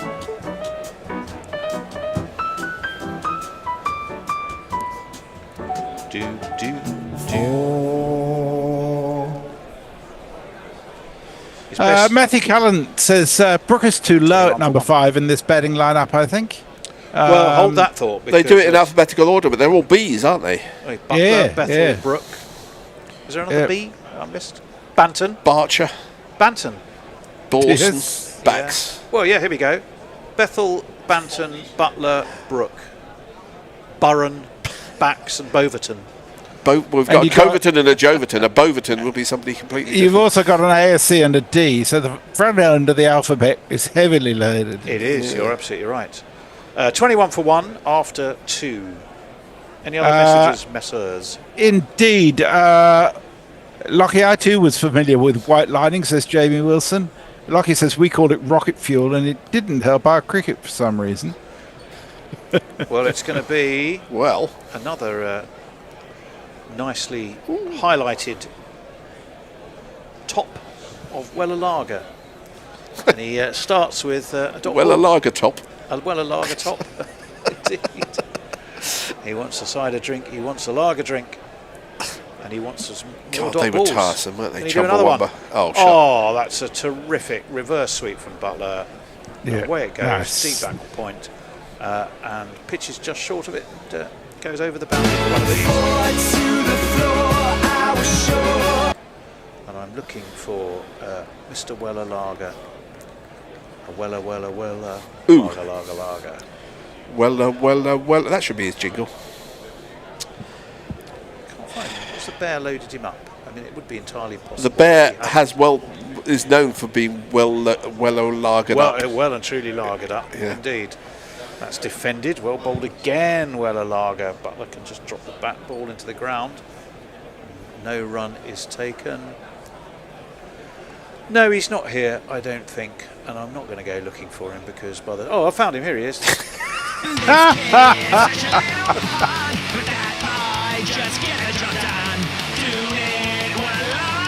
Round the wicket comes the left armour. Eased to long off by Butler, and they take a single. Charith Asalanka, the fielder down there. Wasn't worth waiting for anyway. Nah. It was a splendid piece of work. 26 for 1.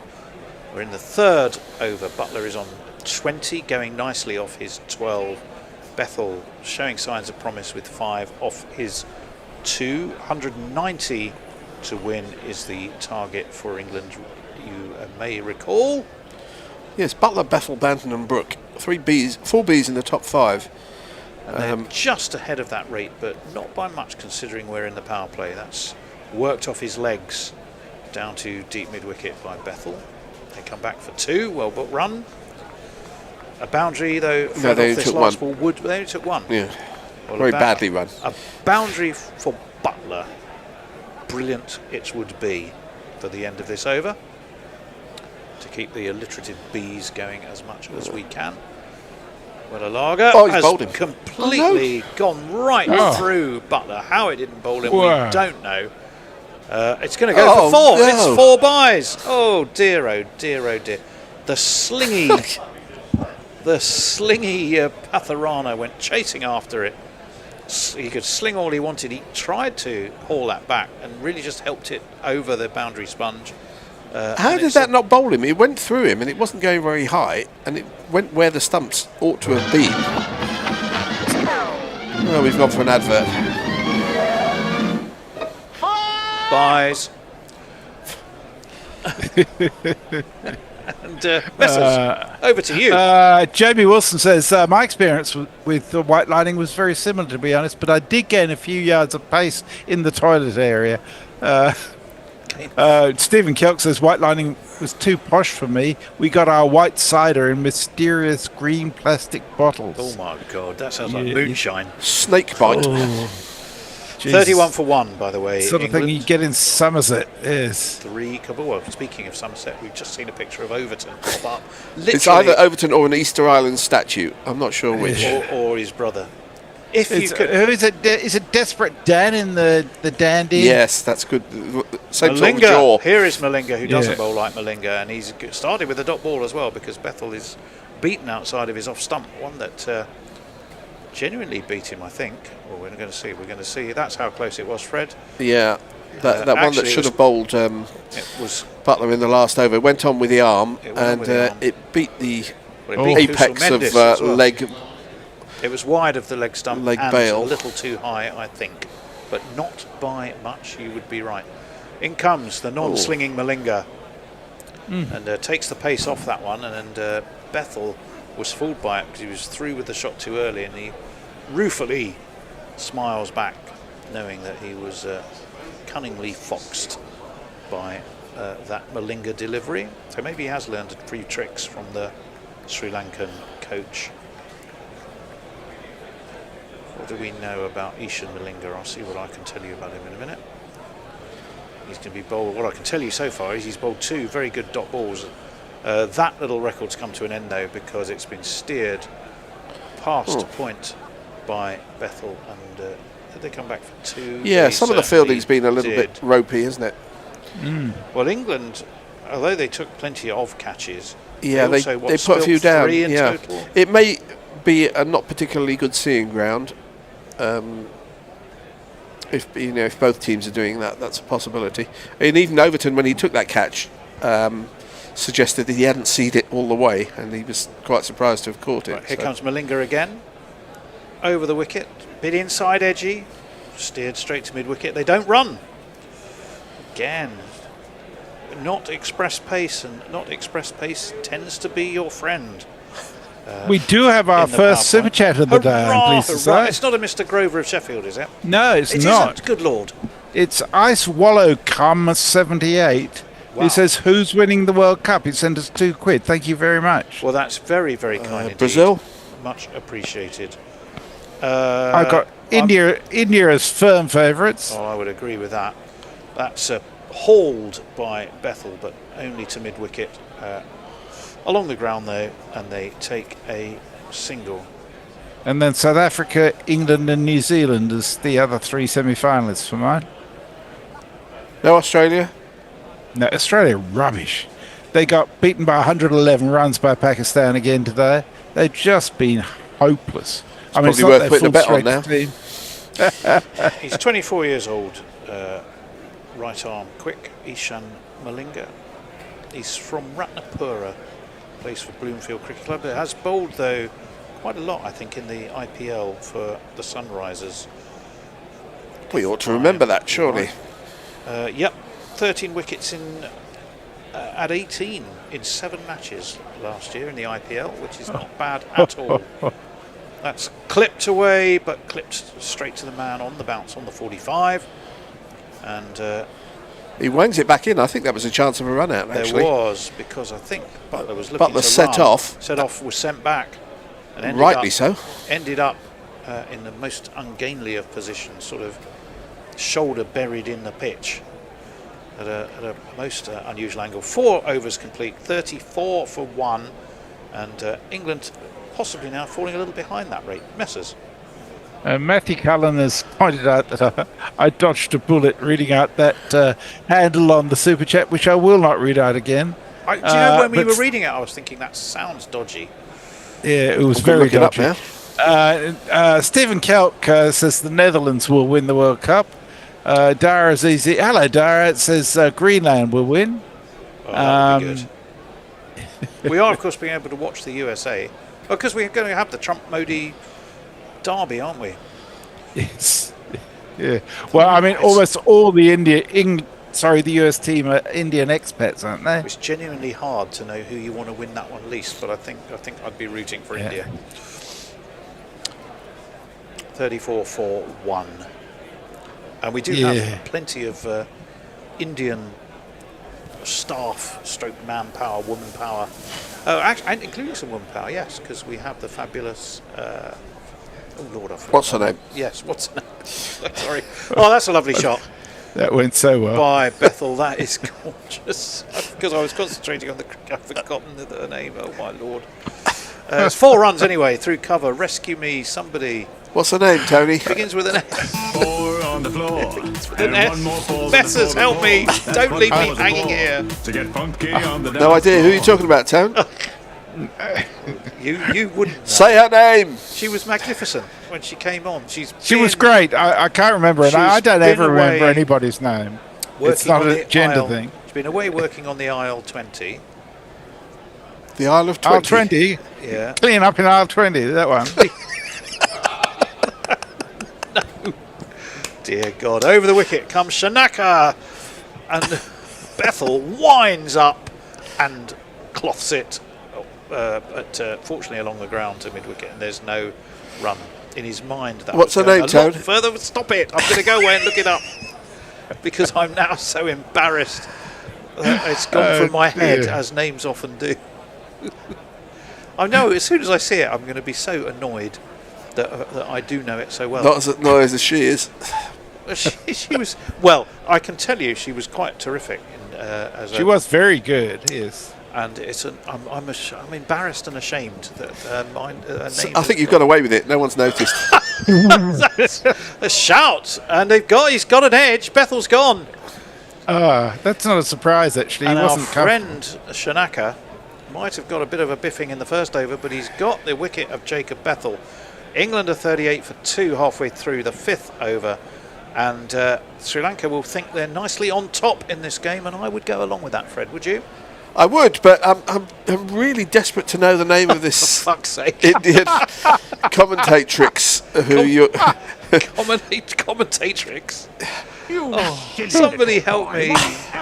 This is embarrassing. I gave her such a big build up, and then suddenly her name just like dissolved away in front of my eyes when I thought I literally was about to say it.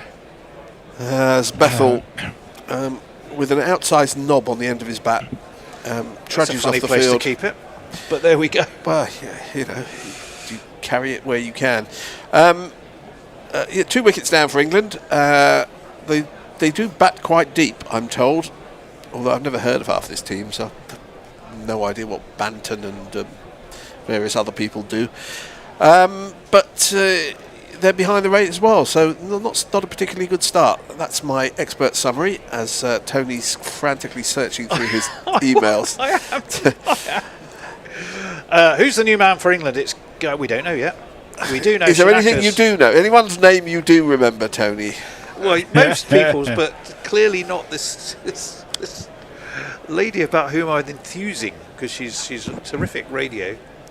Unfortunately, not a memorable name. That's a terrific. Well, Banton is our new batsman, and he's been hurried up by a superb Shanaka. One that just ducks in enough to him and has him in a bit of a tangle. There is no run. Between Grubby and myself, we came up with two musicians called Banton, Pato Banton and an Irish Bojo Banton or Buju Banton. Buju Banton. One of them was from Birmingham. One of them was from Jamaica. Pato is his first name. He's not Pat O'Banton. No, Pat O'Banton from Waterford, from County Cork. But I know more about them than Tom Banton. Well, Tom Banton gets off the mark. Does get off the mark. The second ball that he faces just steers it to cover, takes a single. But let me see. Well, England, if they're going to match Sri Lanka's power play, they're going to have to go some. Because they're currently 20 short of it with 7 balls left of their own. Bear in mind that Sri Lanka did slow down considerably as soon as Grubby predicted they were going to get 3,000. As soon as we brought spinners on, as we were all screaming, going, stop this attempt at pace, and certainly stop Curran bowling, probably ever again. But we'll change see. After this ball. Butler's going to face Shanaka. Steered nicely, but steered straight to mid-wicket. It's another dot ball, and England are struggling a little bit here. 39 for 2 is where they are after 5. The run rate drops to just over 8. The required run rate that they need is closer to 10, and I think it's going to be a tough ask. 151 they need off 90. I'm going to go and look it up now. She's actually commentating with you on the day you're in. Oh, is she? Yes. Oh, whoever her name is. In the meantime, that's me done for a wee while, and I'm going to go. Who's on first? Oh, here we go. Well, Tony's off for a lie down. Annie has entered. Messi is leaving. Jason's coming back. It's all happening. So many names, so much to remember. And after 5 overs, England are 39 for 2. The target is 190. As we welcome Jason and Annie back to add some professional input whilst I try and blag my way through without knowing any of the who people. Tom Banton is. Yeah. Annie can tell you all about Tom Banton. Who does he play for?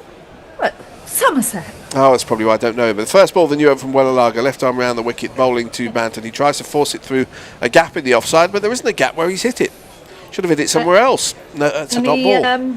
He came back, he started playing red ball again in the last couple of years. His next ball is again, he steps back and finds the same fielder at extra cover. Lots of Toms at Somerset, aren't there? No, we've got Tom Toms coming out our ears. That's a West Country thing, presumably, as Wellalaga bowls again, and he turns round and chips a 6 over deep and he plays backward that shot very point. He didn't seem to hit it very hard. It's all timing. He's an excellent timer of the ball. Very fast hands. He did that in the previous game feeding them over, and Plays actually it beautifully. took somebody to task, and then was out the over after that. Well, it was a full ball on off stump, and he swiveled round, made light work of it. He really, really does execute that really well. This next ball from Wellalaga, he's gone back to the earlier idea of trying to get outside the ball and play it through the offside. This time he just finds something of a gap, takes a single. He moves up to 8.46.42, bringing Butler onto strike. Banton and Butler could be a very exciting prospect if they both bat. Some real West Country boshing thing going on. Again, there's a reverse. This time it's along the ground, but he gets it between the man at backward point and the man at point really. There's a gap there. It's gone for 4 runs. Let's play jingle. The England 50 is up with 1 ball left of the 6th over. Butler now has 24 off 16, which even I can work out is what? 150 runs per 100 balls.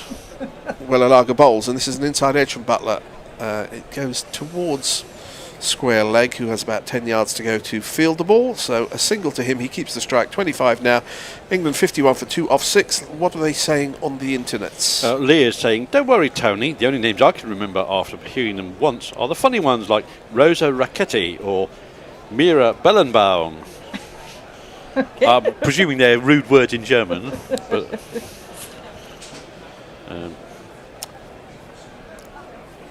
Lockie says Piers Morgan's average against Brett Lee is shit.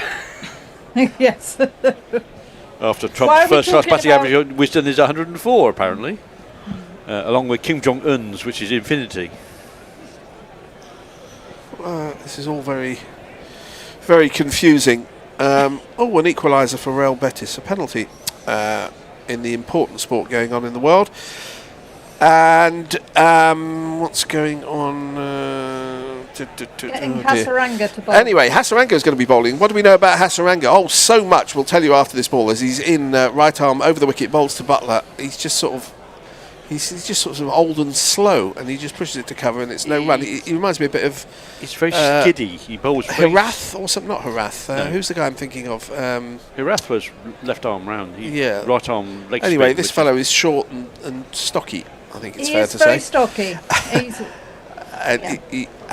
He's bowled 2 dot balls because the next ball is just played back to the bowler, no run. So dot. And Tony has finally come up with a name, and it is Sanchikana. Sanchikana. This is an outside edge. It goes very fine. The man from short third man is chasing it back to the boundary. He does flick it back. I think they're going to come back for 3. They do. So dot very 3. Fast it's good running wickets. between the. Yeah.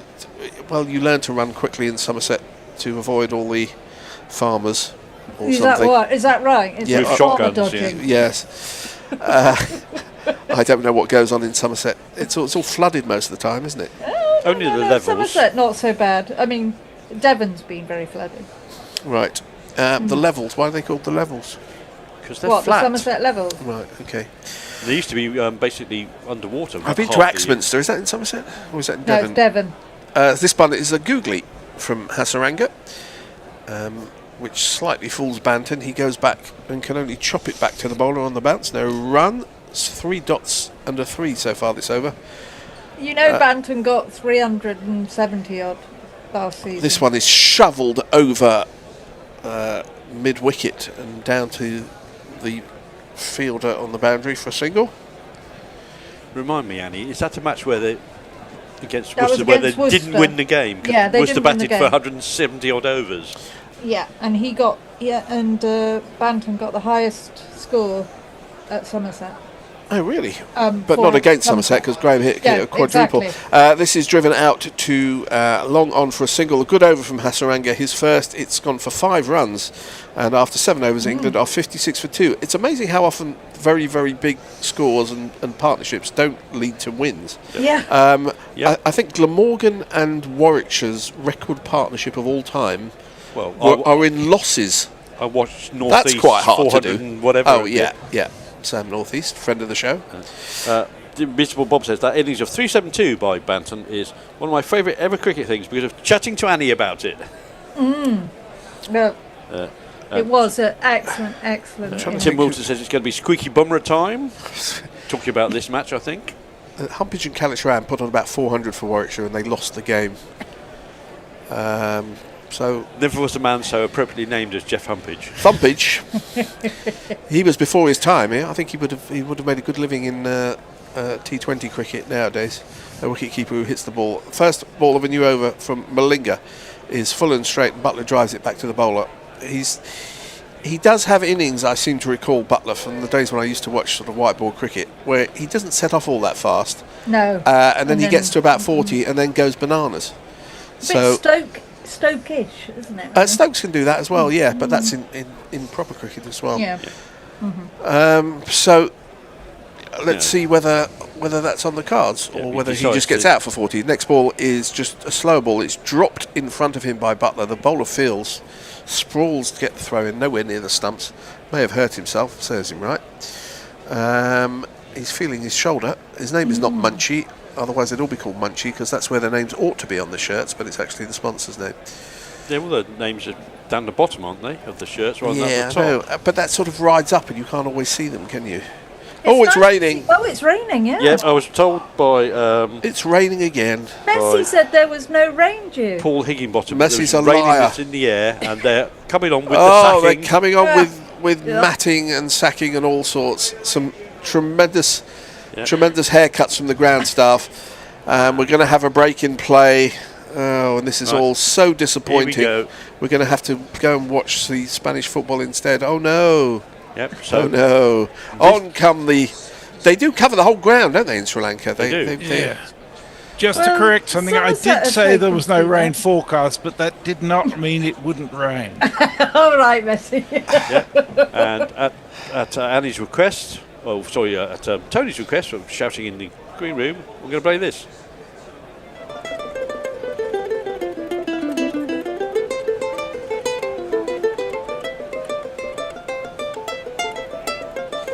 If the rain comes, they stop playing bloody cricket. The bloody's in the wrong place. It shouldn't be they stop playing bloody. They bloody stop playing cricket.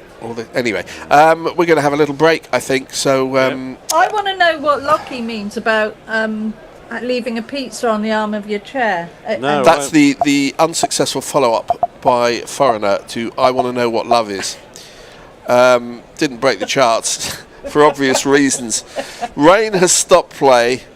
We're going to take a break. Yep. And come back as soon as play resumes. Yeah. Sri Lanka will be happy because they are 12 runs ahead on Duckworth Lewis.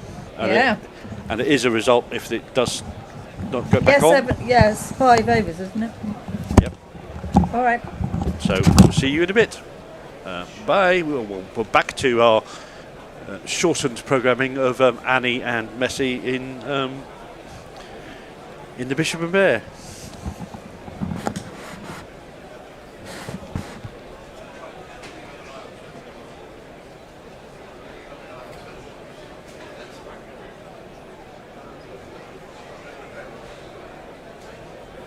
Yeah, but again, do you not think that to a certain degree that's kind of... I don't know if that's what happens on the inside of the actual test side.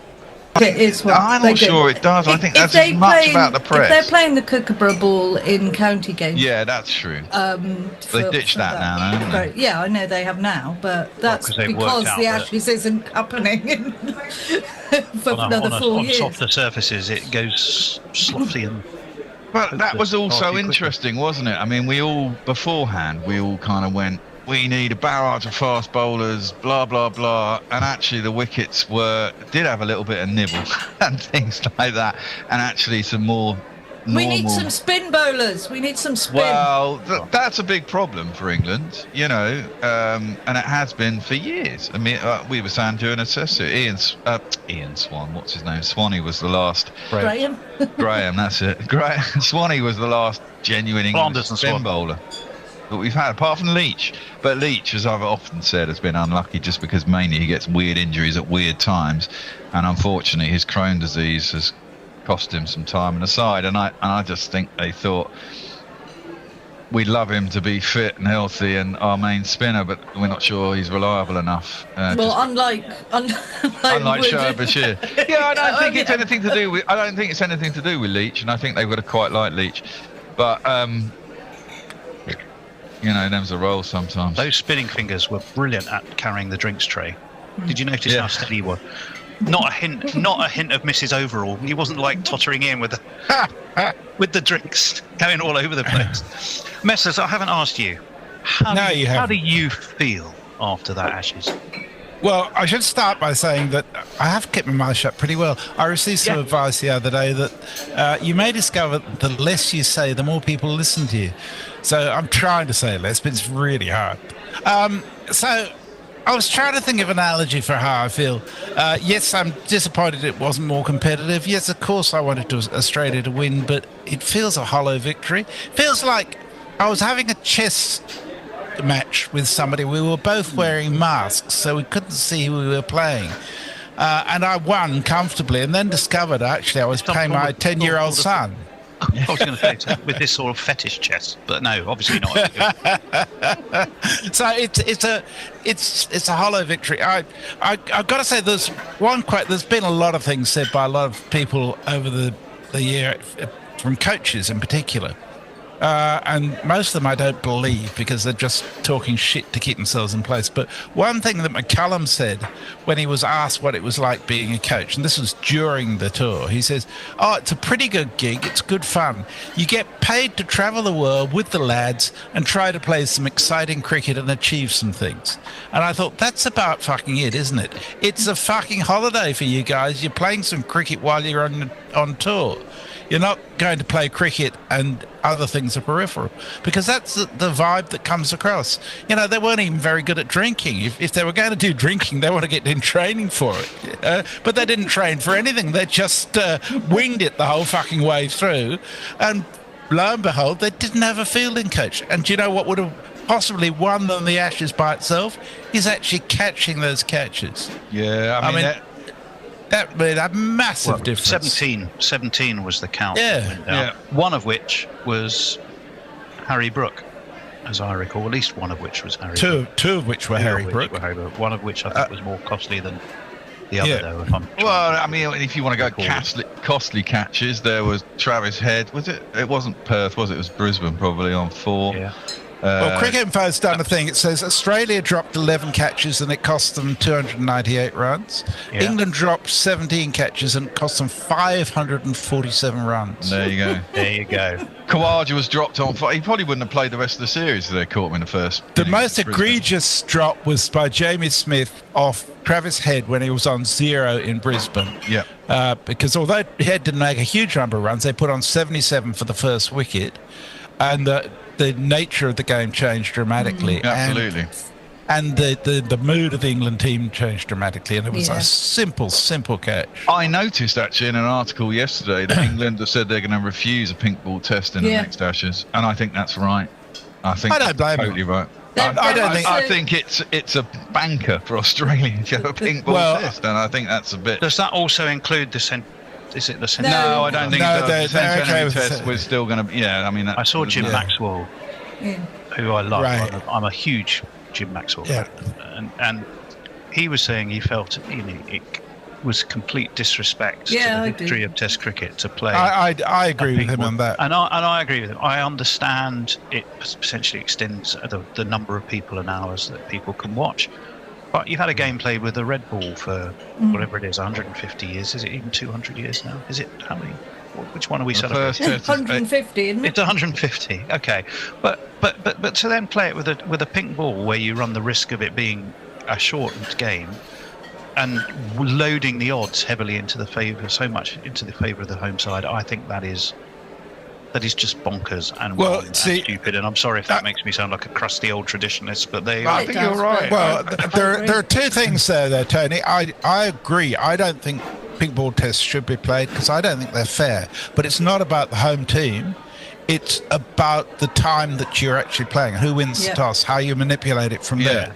I think England went into this pink ball test with a really, really bad attitude, saying, "Oh, we can't possibly win against Mitchell Starc with a pink ball." And Australia went into it playing the circumstances of the game like a game of chess, knowing exactly where When they wanted to roll. moderate. But those things weren't the that dynamics fucking of their hard to work out. I mean, that's what I'm saying. England planned so poorly for all their circumstances that they didn't actually use their brains in terms of how Well, to I think they manipulate tried. that. Actually, I think they tried, but they got it all wrong, as per normal in the series. They got out at the wrong times, didn't bowl at the right times, you know. Yeah, and they prepared a team for pitches that don't no longer exist in Australia. Well, that's very much the case, but weirdly, the last time it was the case. So I guess you can only go on what you last experienced. I mean, the last time we were there, we were told. But perhaps you if need they'd had a fast bit bowlers. of time playing in Australia beforehand, they might have found out. Well, that's a radical idea. I know. You call me old-fashioned. Well, how did we feel about the one England win? It was a 2-day test, wasn't it? It was shit. We won. Oh, I enjoyed it. I thought it was great. Bear liked it, so okay. Bear was happy just because we got a win. No, not because of that. I'm a bowler. Felt, That's still why I felt liked cheated. it. I like Messrs, it. how did you feel about that? I really didn't much like either of the 2-day test matches. They didn't feel like proper contests to me. No. I'm trying to. I mean, for me, it was a bit like a back alley knee trembler. You know, It was a bit like momentary surge of T20, you know. excitement, followed by a sense of guilt and shame that lasted far longer than the pleasure. Look, before we go on with this, absolutely I need to confess to something. I've actually never had a back alley knee trembler, so I'm not quite sure what they're like. I don't even know what one is. Exactly, Tone. You're letting yourself down here, mate. Sorry. He was a musician, though. You know, there was. Is it having someone up against the wall? Oh, right, okay, let's not go into the mechanics. Okay, all right. It was really a possibly not well chosen They analogy. could be bent over a bin, Annie. I suppose, The brief sense of pleasure and the extended sense of shame and guilt that I was going I see, for. all right. I don't think it's not about, position, what would be quite interesting, though, if they had one of those exoskeleton weight transfer things for that. Back alley It's just tremblers. exactly which points you transfer your weight in the forwards and backwards motion of dealing with the mechanics of this Z event. But there we go. And where you risk your cock, as it were. Yeah. Right. But now it is most definitely time to move on before Annie falls off her bar stool. In a combination Can I have another brandy shock and and port, shame, please? even being connected to the three of us. Right. Let's swift change gear.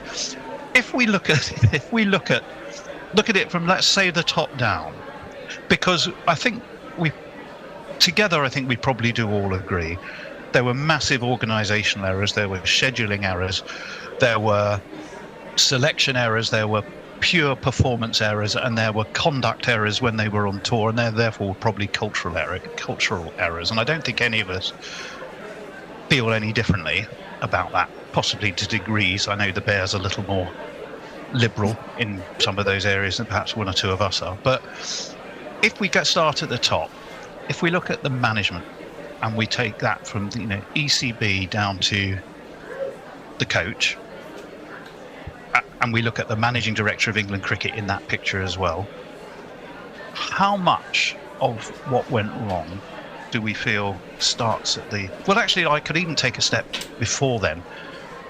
The game as it currently exists in England, which I guess is all about the management of the game, how much of the disappointment starts there? Annie alluded to it. The very first thing she said, apart from making sure she got her Horton cigars or whatever it was.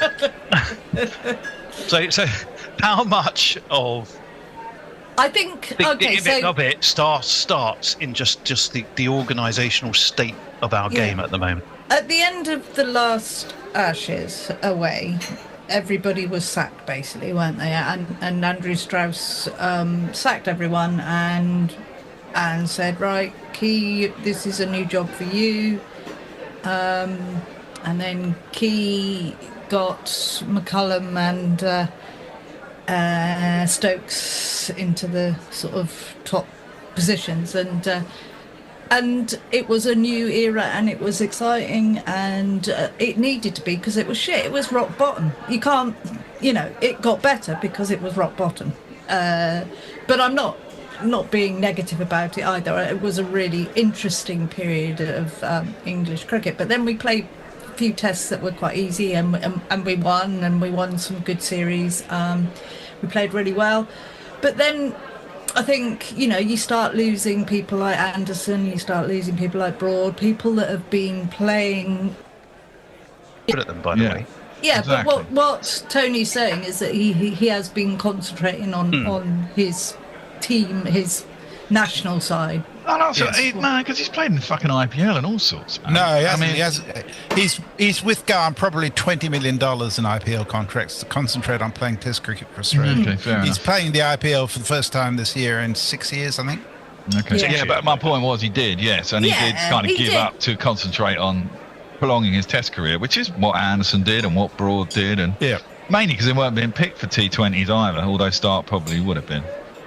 Yeah, it's not as simple as I've made it out, and I'd probably, said slightly, made it a bit more complicated in some ways. But that's how I feel it is, and I feel like it's reached a certain point, and they're just going along the same way, not actually with the players that they need to, and not putting the players that are coming in through the right paces, is how I feel, and I think the management are culpable for that. Because certainly every country these days, Annie, has a franchise league, including and possibly done in better ways than most, Australia. Yeah. And yet, they're. Is I think the Australia's levels isn't franchised, is it? But they are discussing looking for investment. I know they are. You're right, but it's That's owned the by Cricket good thing Australia. about the Australian T20 is it isn't franchised at the moment. If they start to be owned by Indian franchises, Yeah, no, it don't will expect happen. to see Yeah. too many Pakistan players. MI Sydney is coming along. MI Sydney, can you imagine? Pakistan won't be. I love the able to way play actually. Anyway, will I they? watched the South African T20 game whilst the Ashes were going on. I turned it on, and MI, whoever it was actually called My.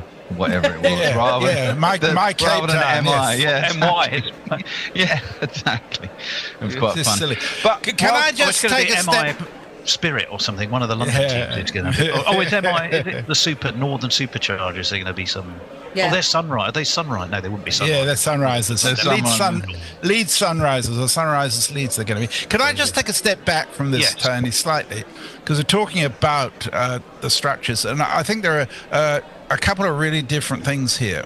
I mean, the feeding in from county cricket is a big issue, it seems to be. But what I want to talk about is management. And you've had a lot of experience with management structures over the years. And a successful management... That is true. A successful management team will comprise a variety of talents within it. And a really good chief executive officer will surround him or herself with other people who've got ideas who will challenge them, so that you get a variety of input into what you're doing. This is what why seems to me cricket is so successful, Messrs. That's almost certainly true. Not a variety. You're all white, middle class, middle-aged men. What seems we to know me... our own ground, though. We're actually quite good at knowing our own skills. But some of us are drug addled. Some Some of us are sober. Carry on, Messi. Anyway, Well, what seems to me to have happened in this regard is that Rob Key's has been appointed, who everybody says is a lovely bloke. He's a good broadcaster. Loves his goal. But he's not a details man. And he's appointed somebody His who mate. is his mate, but he was very good in terms of getting people to believe in themselves, to go out and bat with some confidence in themselves they didn't have previously. That's a really important part of the whole thing. But what he's got around him, he's got rid of a whole lot of people who were advisors. And the only people working in that team seem to be sycophants who go along with it. For example, after the second test, Trescothitt said that nobody had spoken to the batters about dealing with playing on the up. I mean, that's fucking ridiculous. Not having a fielding coach because, and he lied about this, he said they're all in franchise cricket. That's fucking bullshit. Of course they could get a fielding coach if they applied themselves to it at the right time. Their bowling coach, David Secker, was brought in at the last minute because whoever their bowling coach is, I can't remember who. Well, they were using Southey, weren't they? Tim Southey. Yeah. Gone off the franchise. They were getting them in on a consultancy basis rather than. So all of that with a setup is, leave aside, the practice before games and all that sort of thing. All of that is really poor management practice, in my view. Yes. And that needs to change. It needs to change desperately. I think Rob Key needs to fall on his sword. You put in someone who's really got experience, someone like Alex Stewart in his place, and you have a coach there who doesn't actually have isn't a one-trick pony, and surrounds himself with other competent people who will challenge him. Who's like his father. But that creates the capacity to have a thing. It doesn't mean you're giving mixed messages at all. It means that together you create the best possible thing rather than the best possible thing on one stream. And that's what good management is. Well, part of what good management is about to me. And I just don't think England's even considered that as a way to go. And that's what's been responsible for a lot of what's going wrong. I do tend to agree with that. I agree with it to a certain degree, but I think part of the problem was that we had a very inexperienced bowling attack actually going to Australia. I mean, we have some good bowlers, but they don't really have a lot of experience at test level. I mean, we basically we've had for 15, 20 years, we had Anderson and Broad and AN other, which a lot of the time was Wokes or Archer or someone who was equally fitted into that system. And then in the space of 2 years, both your strike bowlers with 1,200 test wickets between them. It's going to happen to Australia. It will happen. Basically have retired. And then you've gone over to Australia with basically Archer's played 15 tests because of all of his injuries. Bryden Carr's probably a similar amount. Atkinson's probably only played about 12. Josh Tongue had only played. Josh Tongue was the best of the lot for me, and he was only by the end of the Ashes probably played 8. We actually went to Australia for a really inexperienced bowling attack, which we expected to then win us the Ashes again. But nothing seemed to be done to train and condition them for Australian conditions at all. No, I agree with that. But then, come on, we played the Kookaburra ball in county cricket when none of them played. Yeah, it was a different Kookaburra too. It was a different Kookaburra, but B, it was as much about lines and lengths. And I don't know if David Saker is actually. That's right. It was. I don't know if David Saker is actually coaching in Australia at the moment, or he's a sort of, I don't know, international sort of bounty hunter type player. Didn't he coach for England in 2011-12? Yeah, but he'd been with a side for a long time then, and he'd come out of Australia when he did. And I think if you're gonna, I don't mind this kind of approach to getting a bowling coach who's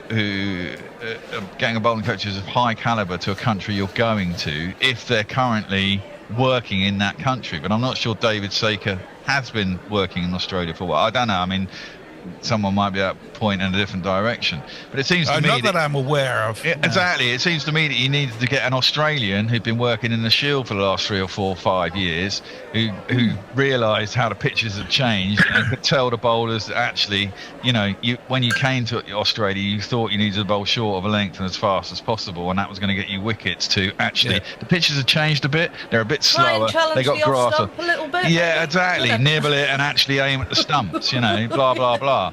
And I don't know if enough of that went on, but I do think dial 1-800 Darren Stevens in the event of emergency. Oh, well, yeah, absolutely. He would have knocked them apart.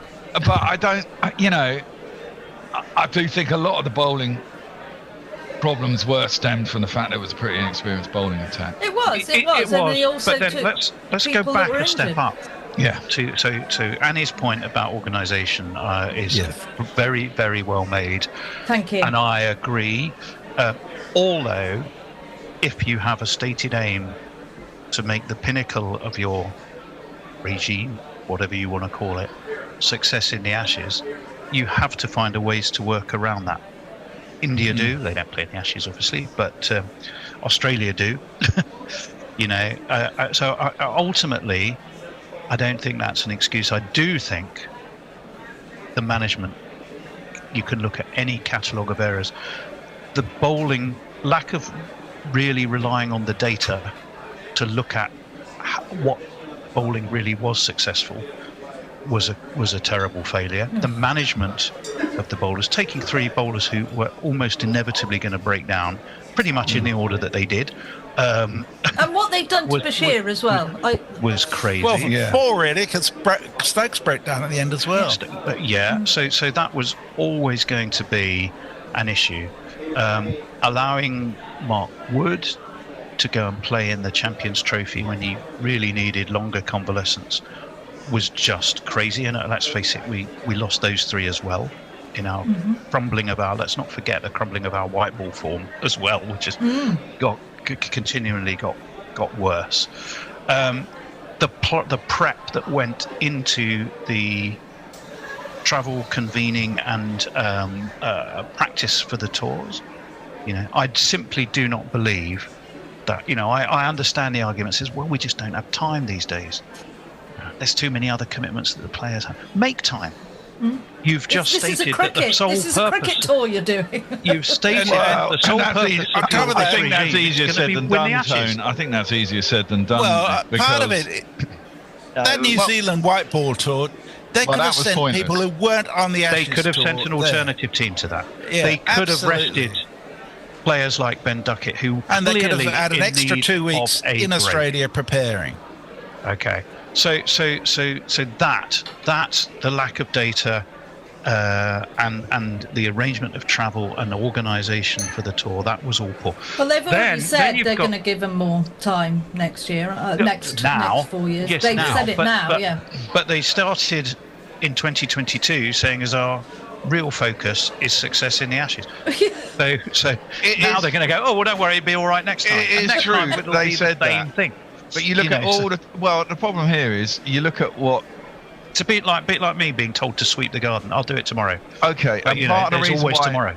Part of the reason why I say I'm not so upset about this is, whilst that is the stated aim of this, you look at what England's results were over the last 4 years. I think we've lost an away series in India, or whenever we've gone to India, we've lost away. We've lost in Australia now, and we lost in Pakistan. I think those are the only 3 Test series we've lost in this entire time. But we've not beaten India at home when they've dumped us. No, we We've haven't. not beaten Australia at home when they've dumped us away. So when we have come up against the other 2 members of the big 3, as if I dare call them that, just for the sake of argument here, we've fallen short. Yes. We've thumped runs against New Zealand, Sri Lanka, West Indies, Zimbabwe, Ireland. That's padded. So if you look at... Well, of course it's padded, but you can only play what's in front of you, Tone. Yes, you can.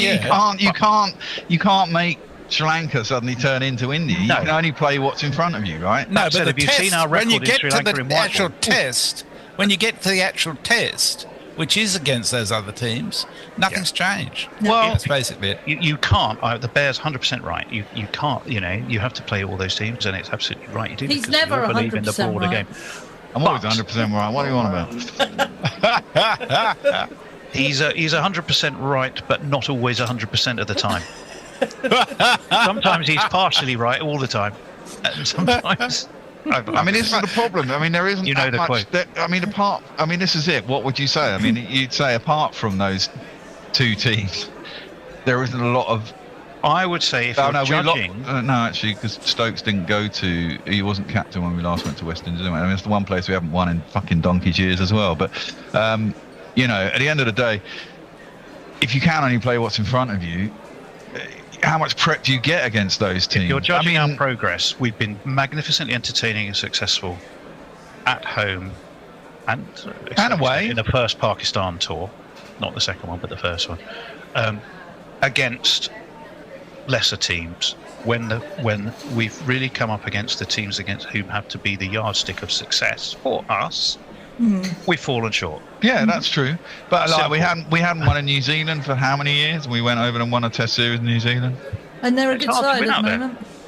Yeah, well, exactly. But we did. We went out there and we won in New Zealand for the first time in 14 years. In any job, any management job, you're going to have some key performance indicators, and your record is going to be judged according to how you achieve against those KPIs. KPIs.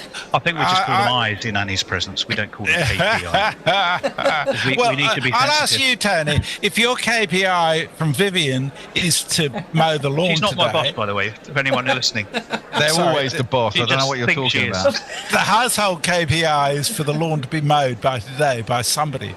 Yeah. And if it's not done, are there consequences? That's the question. Yes, but I don't think we should go into them. Exactly. There's always It's not fucking knee trembling, consequences. that's for sure. Exactly. Because it seems to me that an awful lot of people are saying, oh, well, we did have a lot of fun for the first couple of years with Baz. Let's give them another go and see how we go. There need to be consequences for fuck-ups. I agree. So we were talking about the management. So it's Richard Gould, and it's who's in charge of the review. The other Richard Thompson. Is it Richard Thompson? Yeah. Same as the singer. Yes. Doesn't look like him, but No, he doesn't, No. and he's not married to Linda. quite surprisingly. tall as well. Yeah. I do think you have to say that role of the managing director. Take your hand away from your mouth. Of English cricket, by too many metrics, it has not worked. And I think he will be lucky. And you talked about someone said falling on swords. And I think that is the case. Let's just talk a bit about the supposed drinking culture or not. Where do we feel about that? Yeah, well, I knew you would say that, except, and I also accept that people don't look at that if you win. You know, Travis Head arrived to one of the tests practice sessions somewhat the worse for wear after celebrating, I think, the win at Adelaide. No one's going to ever go at him, right? That's the point, isn't it, though? You know, you need to earn your drink. That's my view. Yeah. Maybe I'll cut to the chase. So, So we've talked about Rob Key. We've talked about the background. You know, the overall structure of the game. We talked a bit around the coach and the culture. I am going to mention the KP name. Sorry, Annie. He said that it's time for a coach and he actually said, don't discount Andy Flower, who he felt Why would anyone listen to what he says, though? I mean, all right, so forget he said it. Is an Andy Flower type character, last person to win an Ashes series as a coach? Yes, he ultimately was seen to be too demanding and too old school in his way of doing things. So to forget, there's a lot in his background that has made him that way. But allegedly a changed man. Do they need a dose of his style of management? No, I think got us to the top of the Test playing world, remember, albeit briefly. I think there's a lot of call for Alex Stewart, isn't it? And I think he would be quite like Mickey Stewart, and Mickey Stewart was along those lines. Alex Stewart himself doesn't drink, so I'm sure he wouldn't be particularly in favour of it.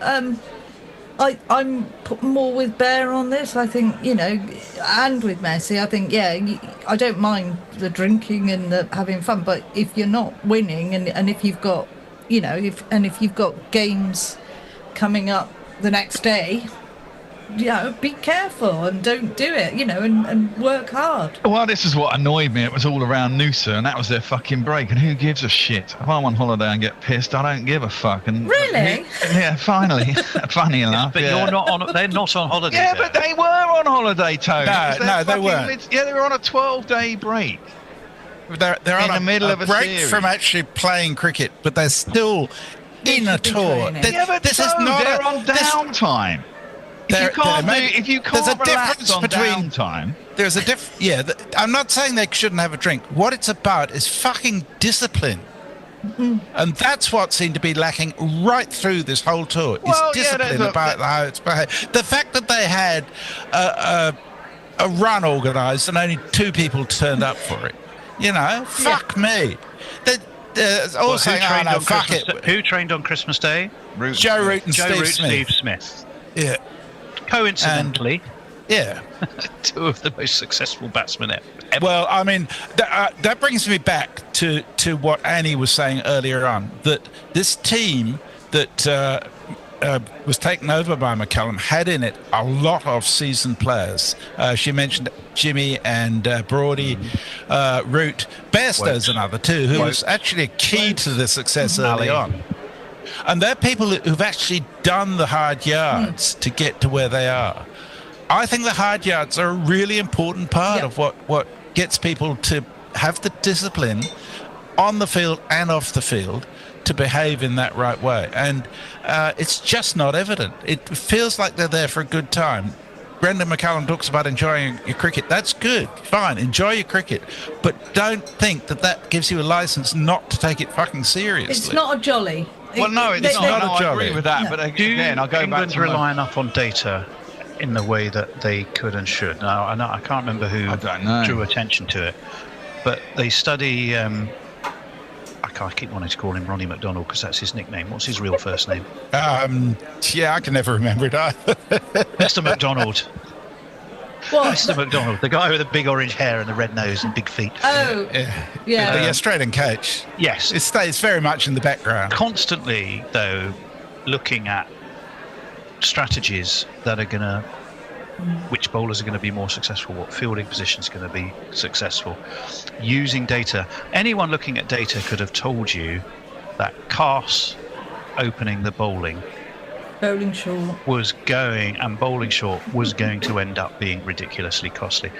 And I think, and it was, and I think if you, although he was the leading wicket taker, so remember, and his average wasn't actually that bad in the end either. No, somehow he rescued it, but he took wickets, which is his job, I suppose. So, and Potts likewise. Well, so Potts I mean, it seemed thrown in at the deep end. Yeah, he was, but a combination of in-game strategy and lack of, unusually for Ben Stokes, who won't look back on this series fondly, smart fielding decision making, constantly bowling short was never bought the rewards it should. When one thing England have always been really, really good at is highly proactive, often quite innovative field placements to try and take wickets. That seemed to be conspicuously lacking this series. Almost like that was part of the lack of belief. Well, they kind of got it together. By the end, didn't they? With someone like Alex Carey, they got him out three times in a row, caught a leg slip. Yeah, exactly. In long format. But again, I think that comes down to a lot of the inexperience of the bowling unit, and you go back to picking the wrong people. But I would ask you. I mean, I don't watch county cricket, but what other bowlers in county cricket would you have? I mean, you'd have always taken Joffrey, who was fit, and you knew he was going to break down. You'd have probably tried to take Wood, but he probably looked like he was a busted flush before. To be honest, I wouldn't have this complete, absolute tunnel vision about having really fast bowlers. No, because Australians can actually play fast bowling quite well because they're quite used to it. Well, yes and no. I'm not entirely sure I agree with that. But I wouldn't have just taken fast bowlers anyway. I would have looked at the stats of county players and. But someone like Sam Cooke, for example, we tried him last summer, didn't we? And he looked pretty innocuous at test level, to be fair. What, in the one test he got? In the one test he got, he didn't look very good. Well, no, that's true. All right, you say that about Crawley. Well, you could do, but I mean, he was bowling at 78 miles an hour in a test match. I just think that's too slow. I mean, it's fine. It don't have to be express pace. You've got to kind of be up 82, 83. How fast was Boland? He would get up to 88, but he would generally average about 135, which is 83, 84. But his length was impeccable. And that's basically what Jimmy Anderson did for the latter part of his career, bowled at 83, 84 miles an hour on a length and swing it and nibble it both ways. But, Jimmy Anderson's an exception to a lot of rules, the same as Stuart Broad was, in terms of they had very long careers. I mean, this is the problem. England actually, maybe this cycle was too late in some respects, as in, two of your best bowlers basically. Yeah. got too Oh, old. I mean, Got too old 2 years too early. You know. I'll throw one You had back to find an at you entire new there, attack. Bear. Would you have got? Should we have got rid of Anderson? No. The regime. Well, yes, I think very very quick to move on. Should they have? Well, they were, but then you look at his stats against India. He played all of those tests and was pretty innocuous against India. Yeah, to be fair, he averaged about 78 and only took about 6 wickets, which none of us expected. I expected to run through India. To be fair, He wouldn't have done any worse though than. I think he would. I'm not sure. One he of the would have things done that impacted that, in my view, was not having Broad at the other end. Yeah. I mean, partnership bowling is so important. It's really and tends to be important. underrated. Yeah. Not wet. No, sorry, the cat who's just come in from the rain. Is now going to. But I wonder what you were talking to. the microphone. Yeah, so partnership bowling is something that takes a while to develop. Yeah, and exactly. really, you're right in a lot of ways. I don't think England had the time to develop that. But I mean, I just think there's so much lacking in that preparation. I do want to take slight issue with Annie though over this question of really fast bowlers, because I do think the Australian batters are vulnerable to really good fast bowling. They showed Bumrah did really, really well for India against Australia last year, and probably would Bumrah's amazing, though. Won them the series if he hadn't broken down in the last test. Bumrah is unique. Well, he is, but he's fast and he's accurate, and that's we don't have. And well, Jofra can be like that. I mean, Yes, Jofra bowled really well for 3 tests. To be fair, he was a bit unlucky. The England first bowling innings in Perth was superb. There was really good bowling there. But it wasn't ever going to last any longer than that. No, they weren't conditioned. The paces dropped off dramatically in the second innings. And you contrast that with Stark, who hasn't had a drop of alcohol for 6 months, conditioning himself. He was still bowling at exactly the same pace in the second innings in Sydney after 5 tests straight as he was at the beginning. Now he is a freak. There's no doubt about that. But I do think it's a classic example of how discipline, hard work, and abstinence can actually be Glad I don't live in your house, Messi. Well, luckily, I'm not trying to bowl fast. I mean, it turns out the trick they missed, they probably should have had Josh Tongue in the side. I mean, we all thought Atkinson would be okay, but I think actually in Australia he bowled a bit too powder puffy on the wickets. He put it up there too much, didn't he? And he's a more skiddy bowler. He's not a hit the deck guy. And I think he was quite ineffective actually in Australia. I expected more out of him. I think Gus Atkinson probably should have been replaced by Tongue. I wouldn't mind Cass as the third seamer, not the fucking opening bowler. And he actually, towards the end of the series, kind of got it right, put it up there more. You know, exactly. That's just, as you say, it's kind of unprepared and expectations, I think, of what was going to work. And you know, they didn't switch. I mean, if they'd have watched Boland for 2 tests, they'd have realised that actually what he's doing is what we should be doing. So let's play a little game of role play for fun. Annie's going to be the head teacher. I'm not going to say headmistress because that's a punishable offence in my house if you slip back in. Messrs is head of PE and deputy headmaster. That's not going to happen. and a series I couldn't of even climb a rope at school. Bear and I are going to suggest a series of pupils who are going to walk into the study for your report. Oh, right. Fair enough. Okay. And the first one in is going to be Harry Brook. Who you've kept very quiet about, interesting enough, through the whole series, despite his misbehaviours in New Zealand. I don't give a shit about that either. What are you going to say to young Harry? That is really tough. I know what I'm going to first, say to him. Messi. I'm going to say, Harry, I think you are a fantastic cricketer. I love what you can do. But I've booked you an appointment with a school psychologist. Because you really need to get your head in order before you can bring we that. We can tell to what sort of school you went to. A thrashing in the headmaster's fucking I'll give study. him a good caning. There were those in my day. Because, I mean, he has an amazing thing. But I thought there was a very interesting piece in David Gower's article about Bethel the other day. And that was about the time that Bethel has to play the ball because of the fact that he plays the ball with his eyes above it, whereas Brook tends to play the ball in front of himself. And that exposes himself in a way that doesn't make it nearly as safe. He's got some amazing shots, which are really appropriate in white ball cricket, but some of them are just not appropriate in Test cricket. And he needs to develop a defensive technique that works rather than think he has to hit every ball for 4. And that's at the heart of it. You've got good technical advice for him, which I think is great. As a head Behaviourally, teacher- would you say anything to him, Annie? As a head teacher, I would say I think you've come into a group of people that are bad influence on and you need to find some new friends. You're talking about me as the PE teacher. You've got to stay away from the dodgy PE. Well, I think he needs to cozy up to Root, actually, Yes, and take some exactly. fucking advice from Root. I think you're in the wrong group. I think you need to just couple in your group that probably have a bit more sense and maybe stick with them. That's probably what I'd say. Yeah, I think that's fair. I mean, Brook was annoying in the sense that he has got so much talent.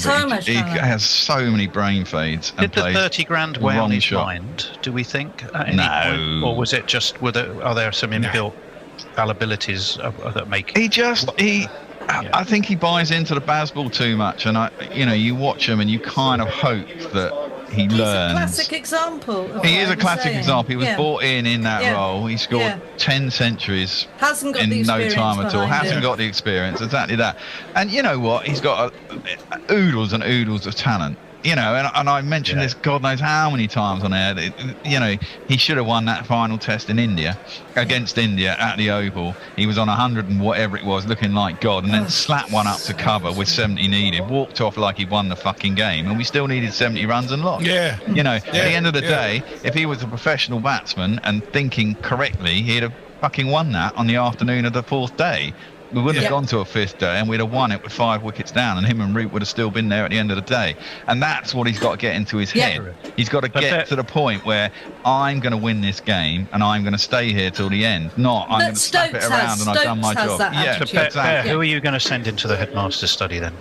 You've got the head teacher. Sorry, just before we leave Brook, I think the other thing the headmaster should be saying to him is, look, we're going to give you a break from being captain of the white ball team for a while, just so you've got some space to do your work. Because I think it's a pressure job. He's been under a lot of scrutiny. Yeah. Let him just concentrate on his batting. The head teacher was a bit slack in there, wasn't who would I send? Well, I would send Jamie Smith as another one. I mean, so he was Jamie Smith now. I'm kind of over Jamie Smith. I mean, he again is another one who's been brought in. He's very young and he's just got into the baseballs. He played some fucking atrocious shots throughout that series. I suspect he may well have a copy of the Bible or something down the back of his shorts because I think he's expecting a bit of a lashing. And head teacher, what he didn't have a great series. He is exciting to watch, but again, his defensive technique, and Hendo always brings it. So he doesn't move his fucking feet. He's a classic case, isn't he? Yeah, I can see Bishop didn't get beaten much as a child. The Bible just doesn't work. You need something that's solid but not that big. It's not going to be detected. I got to tell you. How about an A to Z? A to Z is too thick. You need something that's magazine. A little thinner. Yeah, magazine's perfect. Yeah, exactly. County Cricket Matters. There we go. I've got a few county cricket. Probably these guys. A bit lightweight. These guys probably have Golf Weekly, but Right. So, I'm trying to be serious, actually, albeit dressing it up in Good luck with that. Hopefully humorous way. So, Jamie Smith. Okay, what's your message to Jamie Smith moving forward? Quick review. Get a defensive technique and stop playing silly fucking shots. Look, when he got out to start, when we were in Brisbane and we needed 400 and whatever to win, I mean, it's a prime example. Look, we probably weren't going to win, but we were suddenly only about 110 behind, and we still have 5 wickets in hand or something, and he was batting with Will Jacks, and he just hit 4 fours in a row, and then tried to pull a ball that was going across him at 89 miles an hour from Mitchell Stark that was about knee high or just about thigh high, and it was about 2 feet outside his off stump. Toe ended it, got caught in the deep. It was just a fucking point. It didn't need to play that shot. And if he was going to play an aggressive shot to that ball, it should have been cut out to the point boundary, not fucking hoiked over to fucking wide mid-on. Which seems to be a very common thing. Now, it's shot selection. They just don't have a brain. Alistair Cook, in amongst the thousands probably of articles that I've read, and names, Alistair Cook was actually very actively throwing his name into the ring for a job as batting coach. He says, I'm here if you want me, basically, in his article in the Times. But his point was, and I think it was his advice to Brooke specifically, it was, some shots just put away until you're ready to play them. You don't have to stop being aggressive, but some shots you just put away for now. You know, you've got to make sure you get tired. He didn't get a ton. He still doesn't have a ton against Australia. You know, he got into positions where he could have done, and then he throws them away. So I think Alistair Cook, potentially, you know, a man who was there when we won the Ashes, could undoubtedly have a role to play. But back to the headmaster's study. Sorry, before you leave Smith, do you think he might be a better batter if he wasn't keeping wicket? No. I don't know that. I mean, he's batting down at 6 or 7, so I'm not sure that's so much an issue. Whether you should have a genuinely specialist wicketkeeper, that's another story. And I wouldn't have Smith in the team at the moment. No, well, he's been dropped from the white ball team, hasn't he? Yeah. I tend to agree. Okay, so Bear, you've sent Jamie Smith in. Let's not make it all bad news. I'm going to send Josh Tongue in. Why? Young Tosh. Well, gold star. Young Tosh. Fine.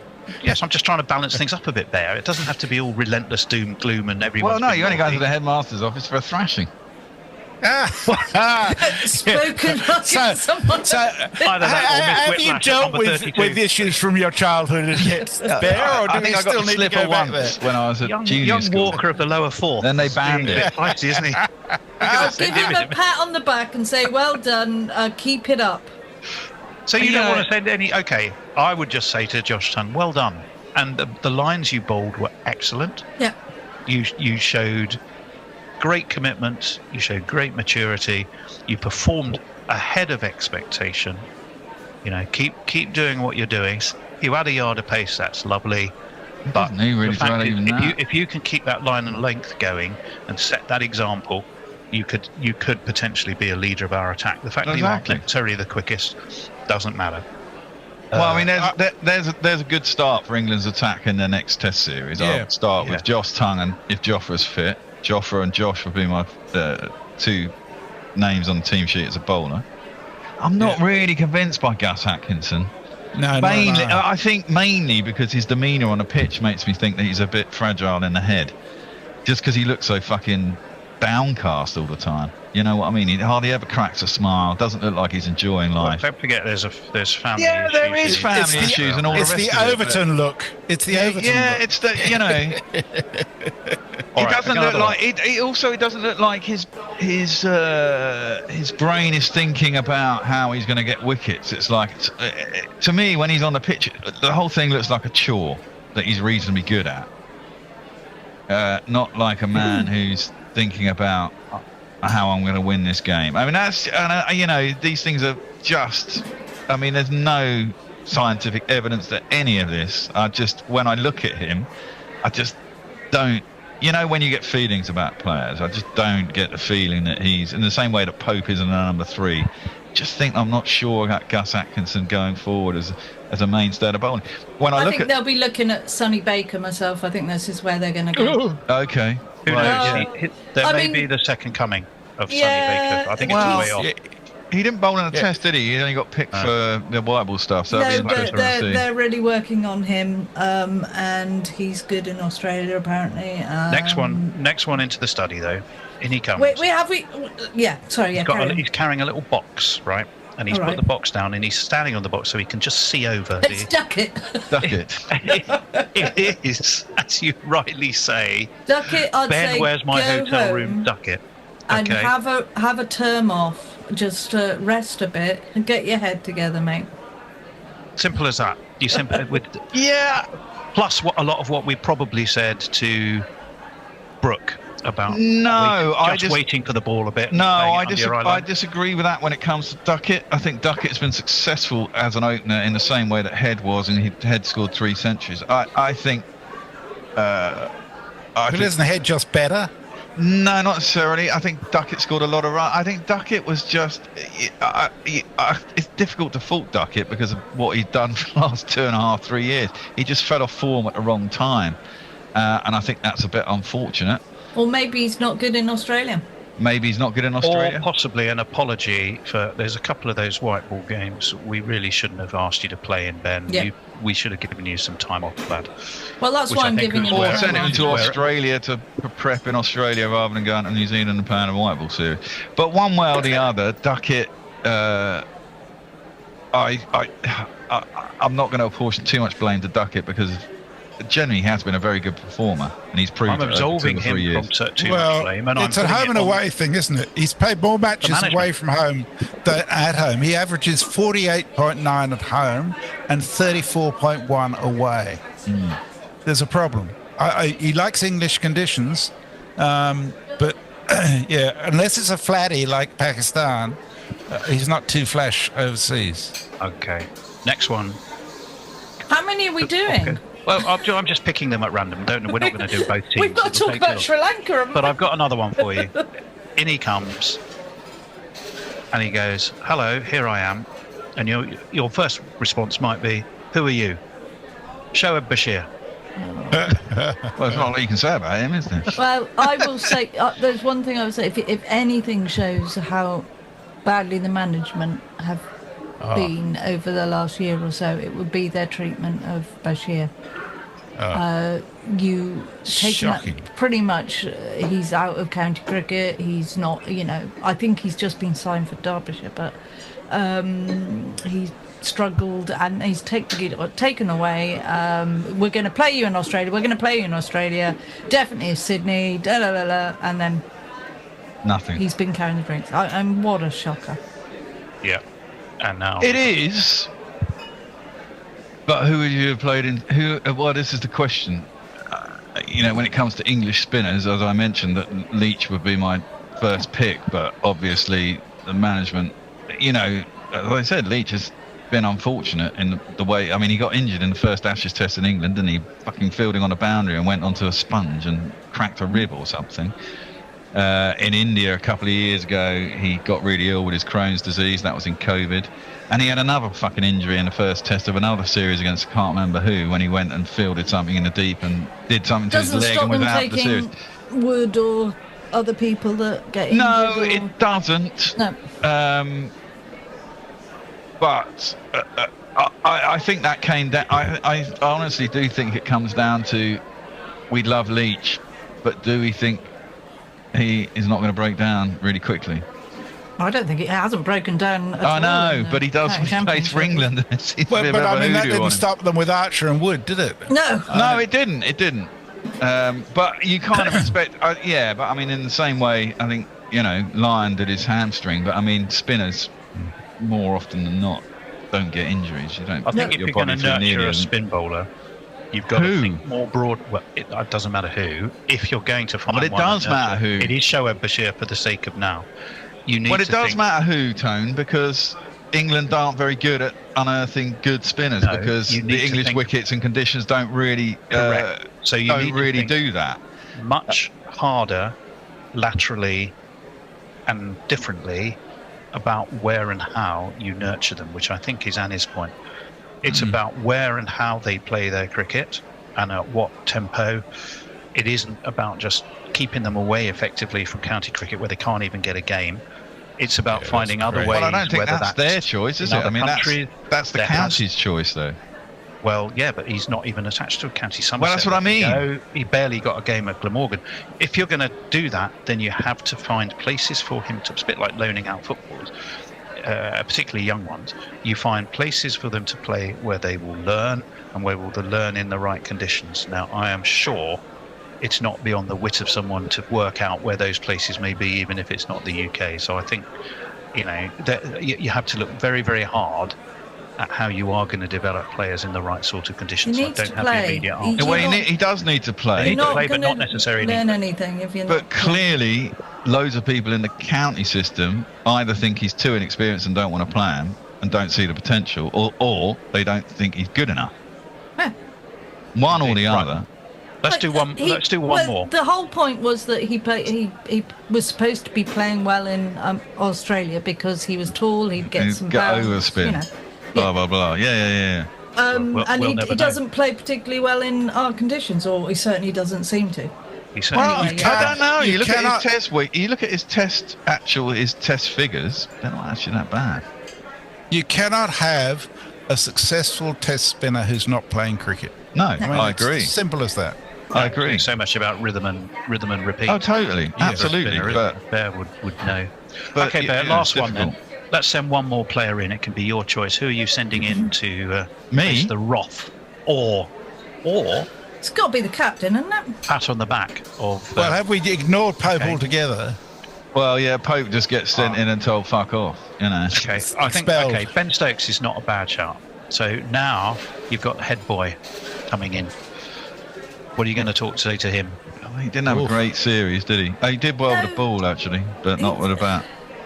Again, he plays his heart out, and I admire him for that. He will dig in, or he'll bowl his heart out. He tries. He keeps going. I have a lot of time for Ben Stokes. I but, do too. His body doesn't. As a player, I do. As a individual, I don't. I've read all the details of what happened outside embargo, and I'm still angry at him for that. But I think as a captain, the truth of the matter is that every captain is as good as his bowlers, really, on field. I mean, there's bits and pieces in terms of field placements and choosing who's going to bowl where that obviously have an impact. But at the end of the day, if your bowlers are no good, the captain's going to look pretty shit. I think that he needs to cut himself loose from McCullum and say, okay, there's actually a style that's not all about being part of the McCullum vibe. It's about actual hard work, and he exhibits it himself. He does ridiculous hard work, but he doesn't instill that in his new chums. They don't get it. So I think the real important thing is communication of inspiration coming through hard work. That's my judgment. I've got a feeling in this group here round the bar, probably including me, that I think there's three of us who are kind of feeling that the current management setup down to coach is untenable. Yes. And one of us who might feel that a little bit, but not as strongly as the rest of us. No, I wouldn't mind. Yeah, I mean, I kind of feel that. No, I agree with everyone that said that McCullum and Key have been too lax. I don't have a problem with that at all. And I actually think Alex Stewart might be the answer. I mean, but what I do worry is that Stokes will spit the dummy if they get rid of McCullum, and I do think that Stokes is currently the only viable option as captain for the England Stokes won't side. be around for much longer. He won't be around for much longer. But if Brooke is your vice captain, I don't want him captaining for another 2 years. I want him, maybe if they get another management set up in that instills a bit more solidity in him and a bit more responsibility in him, in 2 years' time he'll be ready, because he'd have played another 20-30 tests and have got what it's all about. But currently I don't see a viable option for captain apart from Stokes, or going back to Root, and I don't think Root wants it again, and I wouldn't want him to be captain. Who else is going to captain that side? You can't have Crawley, you can't have Duckett. Bethel's just come into the side, can't be him. Brooks one option, and that's it. You don't really want any of the bowlers to be captain. Not had enough experience either. So your only viable options are Root and Stokes. So you've got to kind of stick with Stokes. But you've got to make him feel comfortable. Otherwise, he could spit the dummy. He's what, 36 now? He's 35 now, isn't he? Coming up to 36. He'll make it through to the Ashes in England, I think. and that might be his pretty much last hurrah. I would look to manage my way around that if I was Messrs. Bring in a really tight character?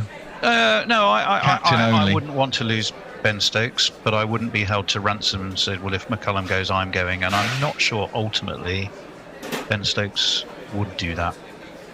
But to manage my way around it, Who's if I your could. most successful captain in England at the moment? It's probably Rory Burns, isn't it?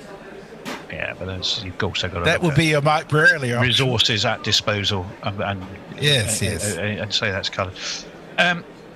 Okay, so I think we probably talked that one to death. Although there is so much more we could. Can say. I just say one more thing about culture? And that's this, and it's not to do with the team culture per se. When the Ashes were on, Harry Everett from Somerset spent a couple of weeks staying with me. Annie knows Harry very well. He commentates. Saw him yesterday, yeah, and he's a lovely bloke. He's the cricket badger's badger. Anything to do with cricket he's into. But while he was here, he made it his business to go and catch up with people he knew one way or another. Went and trained with the Gosnells first grade, the Gosnells Cricket Club, who have teams in the first grade competition, but all teams at 4 levels. And he spent probably 3 hours training with them on a Thursday evening. And in the course of that, he got an hour's coaching on his bowling from one of their volunteer but qualified coaches, which he says he's never had in training in England. And he said what he realised was how different the culture of training in Australia is to what it is in England. He said, I can get to play as often as I like in England any day of the week. Here, Saturday is cricket playing day, Thursday is cricket training day. Everybody from all 4 grades trains together, does it really hard, and then they sit down and go through the team selections, the club awards for the week, whatever it is. He said there is an atmosphere in relation to it which is hugely competitive but cooperative. They have a lot of fun, but they work really, really hard. And he said, I don't experience any of that in English cricket. No, we don't. And Athers said something similar in relation to his experience at Lilac Hill when England were playing there. The local club were training, and he said they were training really hard and seriously. Yep. And that We don't doesn't do seem training. to me that. Yeah, well, I mean that's the fucking heart of it, isn't it?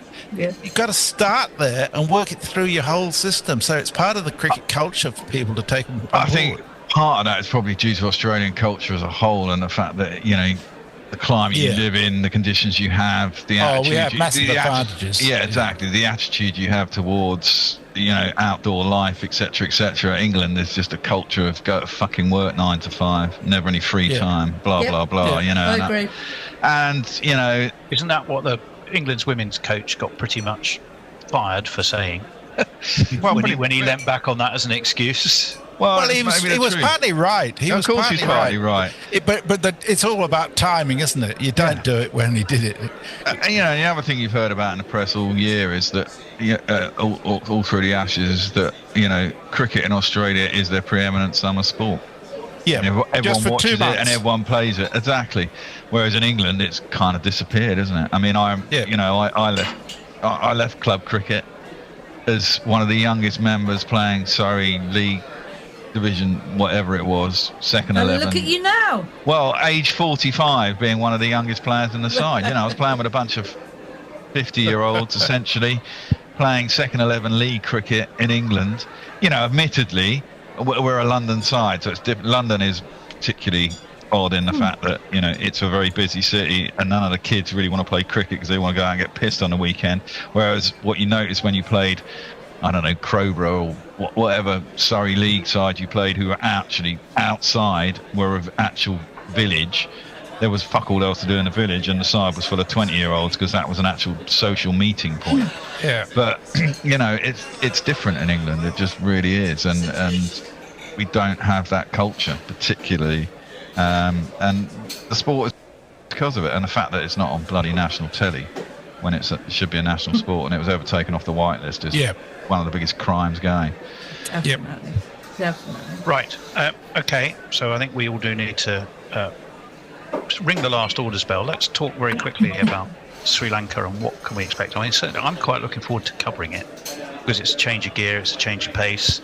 We start off with some ODIs, which still gives us plenty of time to 3 ODIs and 3 chat T20s, away to our isn't audience. it? Do you know the last time England won in Colombo in an ODI? Yeah. Oh, tell us. I'll tell you. I had it in front of me a second ago. Back in 2007, they've lost the last 1, 2, 3, 4, 5, 6, 7 games in Colombo. Overall, they've only won there twice in Time to 14 win. games. Well, these Most of things those can defeats change. were big defeats as well. 107 runs, 10 wickets. Well, I was going to say, going back to 219 runs. Well, in going back to 2018. 2007 and probably around to about 2014, they'd have had Sangakkara, Jayawardene, Dilshan, Muralitharan at home. Yeah, I can't imagine we did win that times during that. Well, maybe it's we were time for pretty change. shit. New Zealand yesterday won their first ODI did. in Well done, them. India in a very long time. So, you know, you can turn things around. Is it partly that with the work, are we contractually obliged to play some ODIs?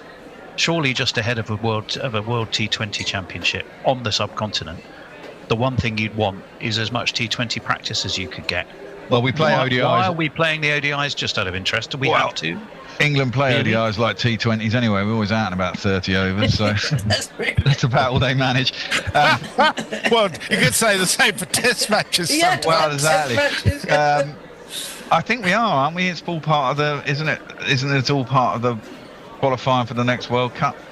Nonce. You got to play a certain amount of ODIs against a certain amount of people. So No, I think England's already qualified. no, I think we're 8th, aren't we? In the fucking.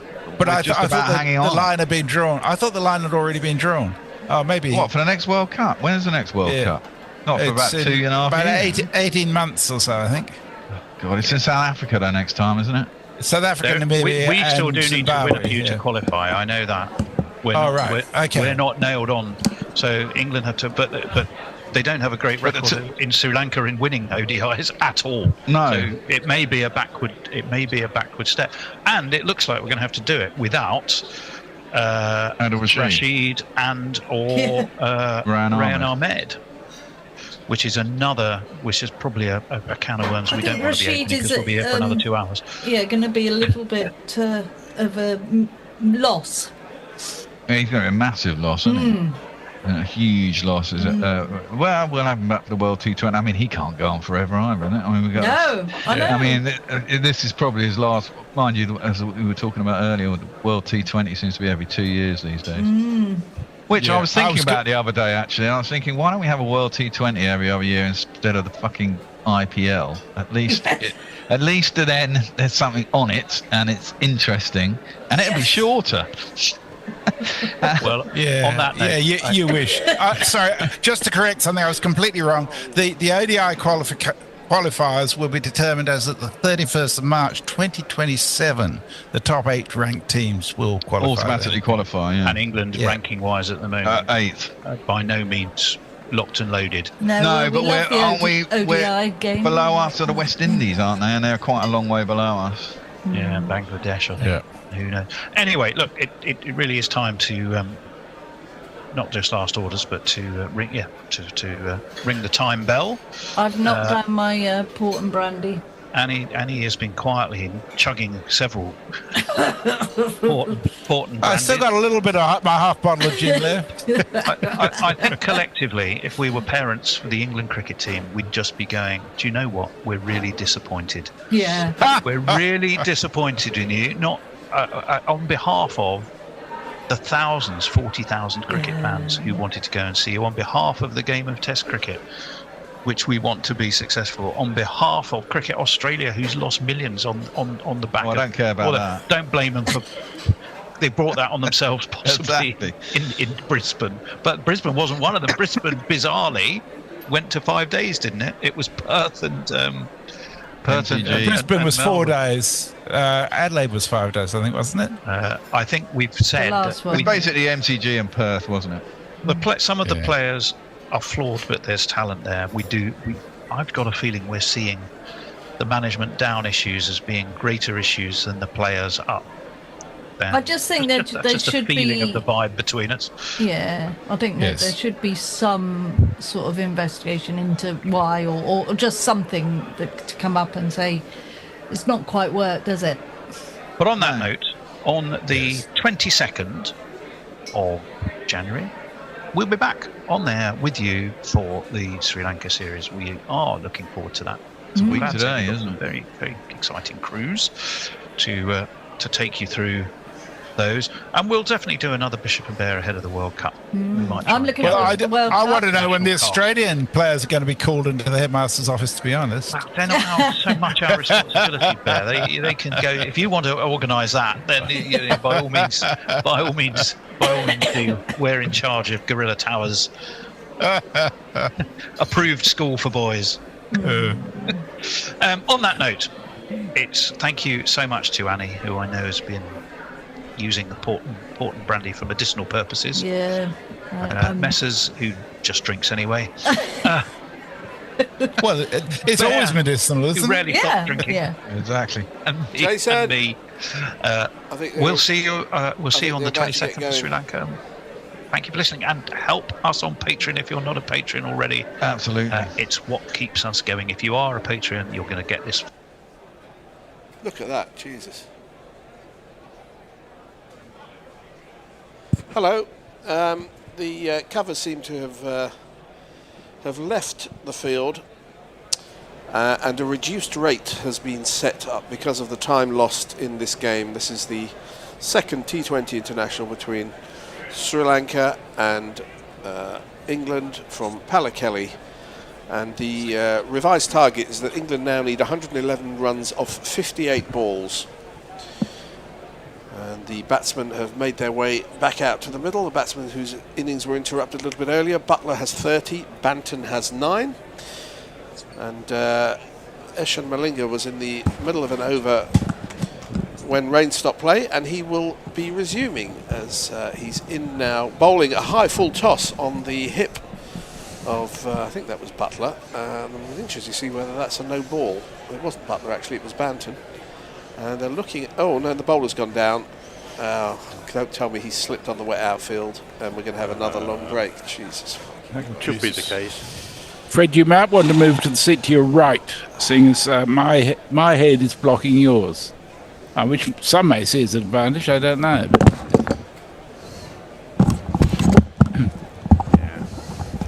Oh well, the oh dear.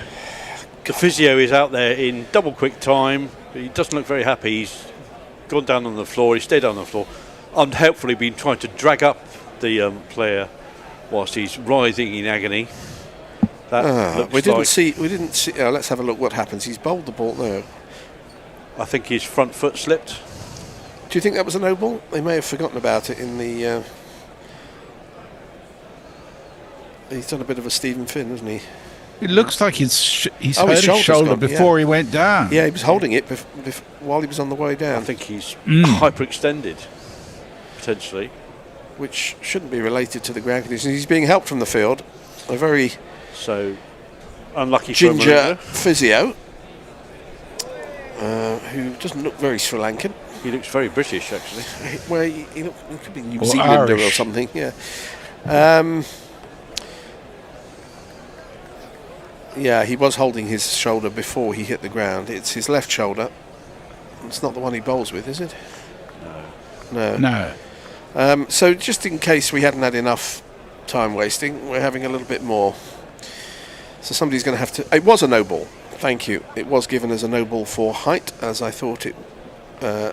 sometimes when they bowl down the leg side and then they appeal dramatically the umpire to try and Cover up the make the umpire forget that he should be calling a wide. That's a no-win for the replacement bowler, isn't it? Come in and bowl a free hit because the previous bowler's bowled no good ball. point. Who does it go against? Is that Shanaka or Pathirana who's going to come on there? It's number 95 who will be bowling. It's Leonage. Who, if he finishes this over, will have bowled 4 balls. 4 legal deliveries, and he'll be bowling to Butler, who has 23 from... he has 30 from 23 balls. And they should really be having the target. Oh, they have got the target. The DLS target is 168. Well, they should be counting down. Anyway, Leonaga is in as a replacement bowler, and this is muscled over mid-off. A one bounce down to the boundary. There is a fielder out at deep mid-off. It's just a single. That's all they got from the free hit. So, an eventful over that's taken about an hour and a half to bowl. And we've had two bowlers bowling it. Leonaga in again, right arm over the wicket, bowls to Banton, a slower ball. He gets an outside edge. It's beaten the man. It's diving man at slip. That's going to go all the way down to the fine third man boundary for one of these. Yeah, it was to the floor, and he got to the floor pretty quickly off the, well, it's fair to say the edge. He was trying to dab it down there, but I think it got more edge than middle. Very much attempting a late cut. Yeah, I may have been doing him some injustice there, which I don't want to do, particularly because I don't even know who he is. That's a lot closer to the man on the 45 than I think he was planning. Yeah, but it did go down, so... Oh, and they found somebody in the crowd who knows how to signal a four. Hooray. Leonaga bowls again. That could be a no ball as well, because there's a high full toss. It's sort of belly height, which Banton pushes too long on, and they take a single. What has the umpire signalled? I tend to look at the square leg up. No, single. Just a single. It was pretty similar to the or maybe just a tad lower. Only because he's on his toes. He's on his heels, yeah. It was sort of perhaps cock height. As Leonaga in, and that is another full toss, and it's flipped to square leg, and it's timed very nicely by Butler. It got there very quickly, even though the man had only about 5 yards to run. It beats him into the rope.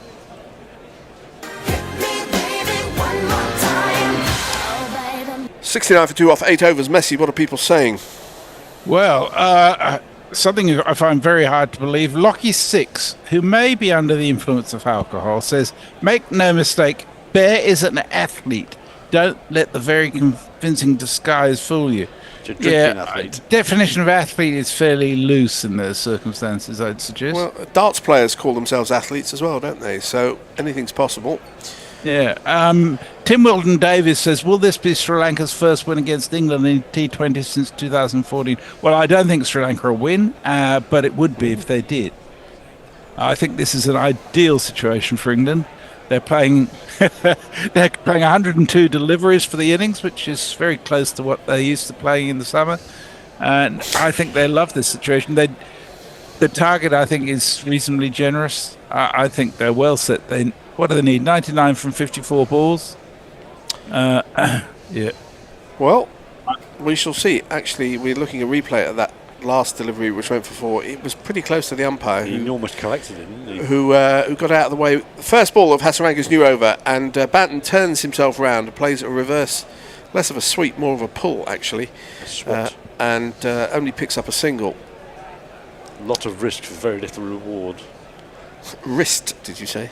Well, that as well. A lot of wrist, little reward. Hasaranga has done all right, actually. He's only gone for 6 runs off the 7 balls that he's received. Yeah, he's bowled better this game. He got a bit of a mauling in the previous game. He's in again, bowls. It's full, and it's dragged out to wide mid-wicket by Butler. I think that's going to be... Oh, it's going to be 2, as it takes a while for the long-off fielder to get round. A very comfortable 2, in fact. Hasaranga's hairstyle seems to be modelled on Lasith Matalinga's a little bit, isn't it? Yeah, it's very much the two-tone sort of black crew cut at the side and unnaturally blonde on top. I think he just goes into the barber and points at a picture of Malinga and says, I'll have that, please. He bowls, down the wicket comes Butler. He gets an outside edge. It goes to short third man, who has a shy at the stumps. They do complete the single. I think they would have got there even had the ball hit the stumps, which it didn't. It's all right, he's done his job. They've got a single. It's not 2, which is roughly what they require per ball. Well, but there are going to be 4s and 6s. So, I mean, you know, if you're a bowler in this situation, you want to concede as few as possible. It's fairly simple. And he's gone for 4 or 3 balls, which he'll be satisfied with at the moment. 95 needed off 51 balls. Hasaranga bowls. And it's just mowed out to deep mid-wicket and into the crowd. It's a big one of these.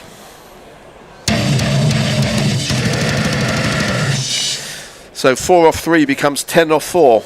That's how quickly things can change. If that rhymed, that would have been a good song lyric, but it didn't, so it isn't.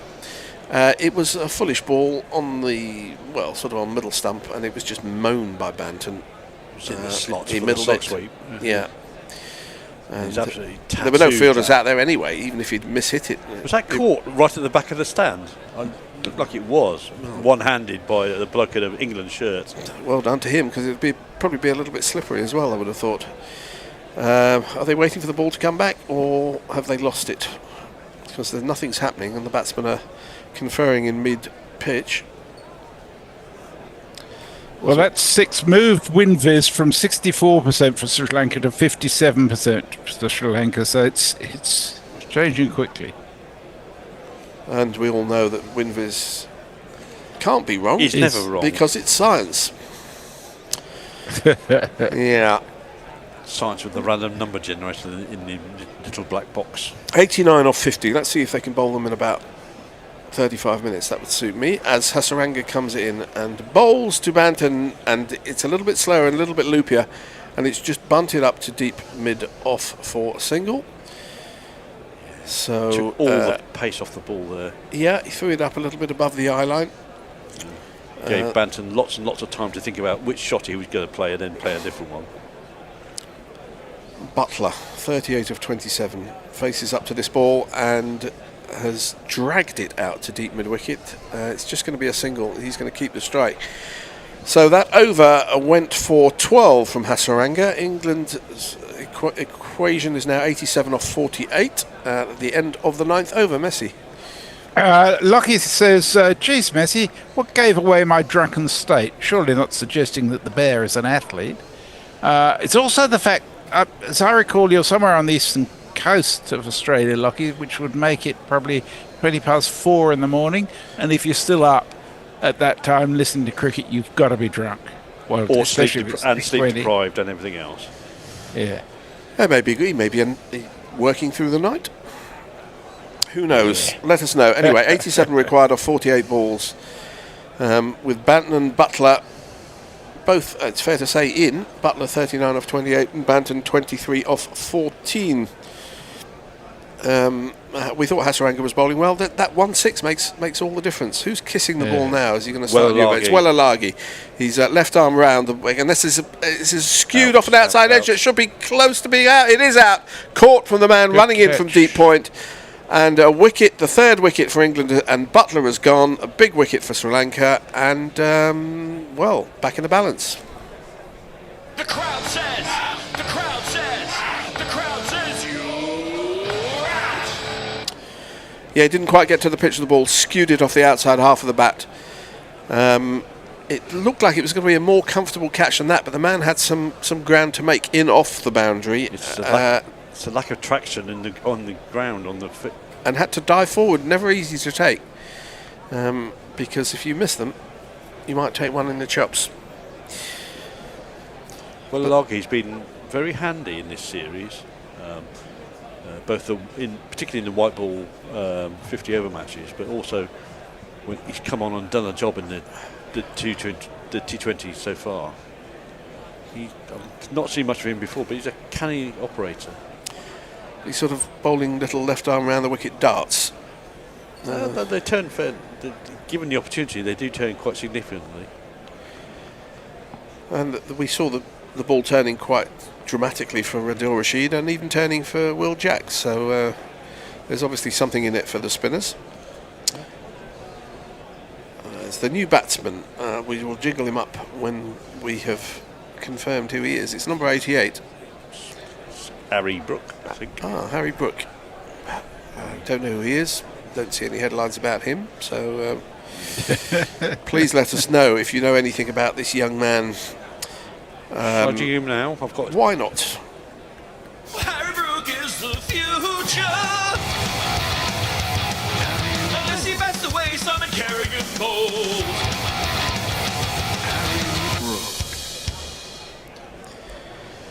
He's going to be facing to Wellalagi, left arm around the wicket. No time to play himself in. He's chipped it back in the air, only just over the head of the bowler. He's going to take a single, but that was not in any way where he wanted to play that. No. this rather annoying habit of the producers to go to a random bloke in the crowd after every single ball is fairly tedious. That got high off the bat, actually. Thankfully, he did time that pretty well. Otherwise, that would have been a regulation catch straight back to the bowler. Yeah, he's not really tall, the bowler. There's a lot of room over his head as this next ball is leaned forward in defence by Banton, just pushes it to extra cover. No run. And so, good over so far for Sri Lanka with wicket 1 dot. In comes Wellalaga again, down the wicket and over extra cover, well over extra cover and into the crowd. That's a big one of these from Tom Banton. Let's talk about 6. Let's talk about 6. Let's talk about 6. Let's talk about 6. 80 now required off 44 balls. It's easy when you can play like that, isn't it? That's a good shot. Very much in the style of Harry Brook over extra cover. Yeah. In and out. Yeah. He did hit a few of those last week in that 50 over game. Well, inside out shots over extra cover and long off.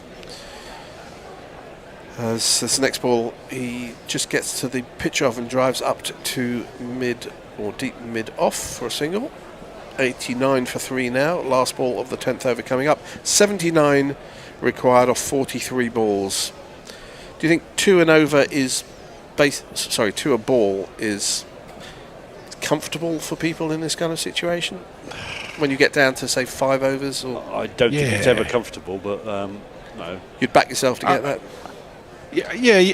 I reckon you're usually looking for 100 runs from the last 10 overs in a T20, so that's 10 and over. As Wellalaga bowls, down the wicket comes Brook and he drives it very hard, and even though there's a man at long on and he didn't have far to go, he couldn't cut that off. That was hit very hard and timed very well. There's not one boy for me, I must have 2 or 3, I need 4.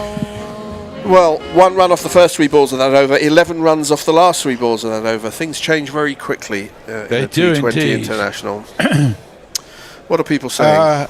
Leah says, isn't chess considered a sport as well? Because if so, I'm an athlete as well.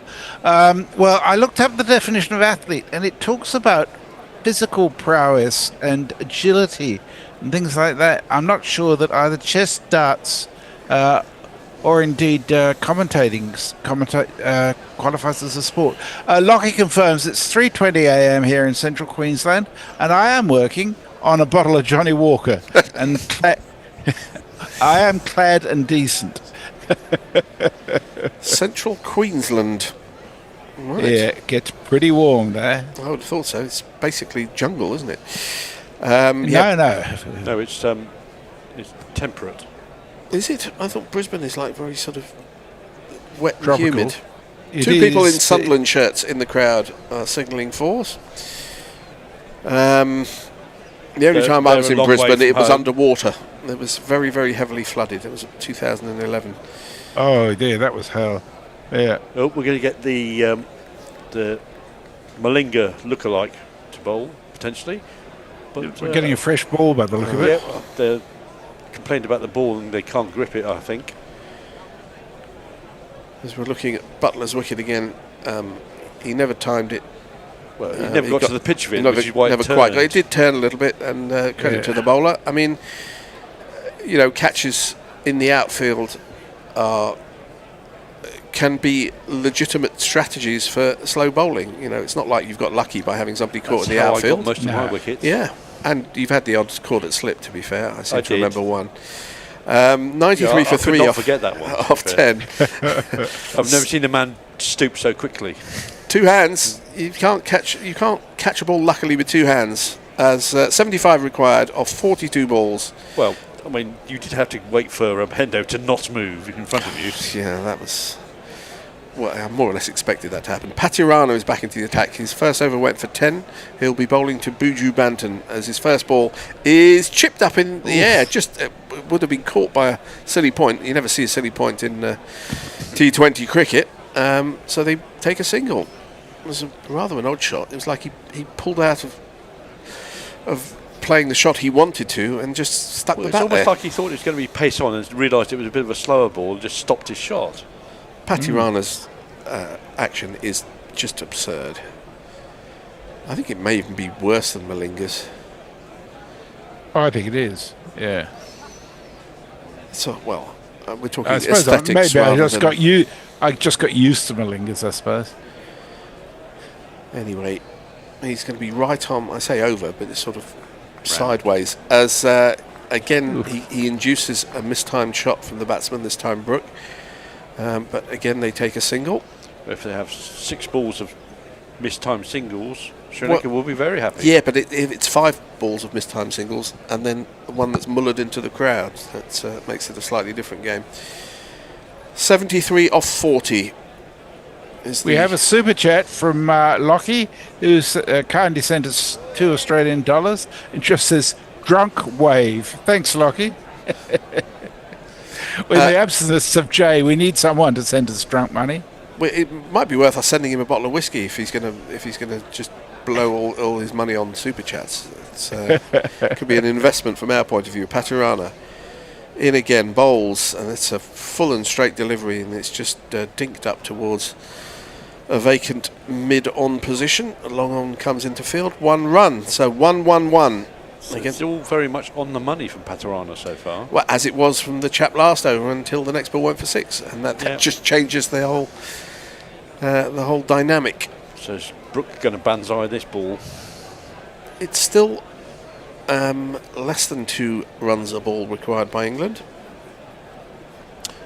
72 off 39. You can see this guy being the kind of guy that Brook would try to dominate from the earliest opportunity.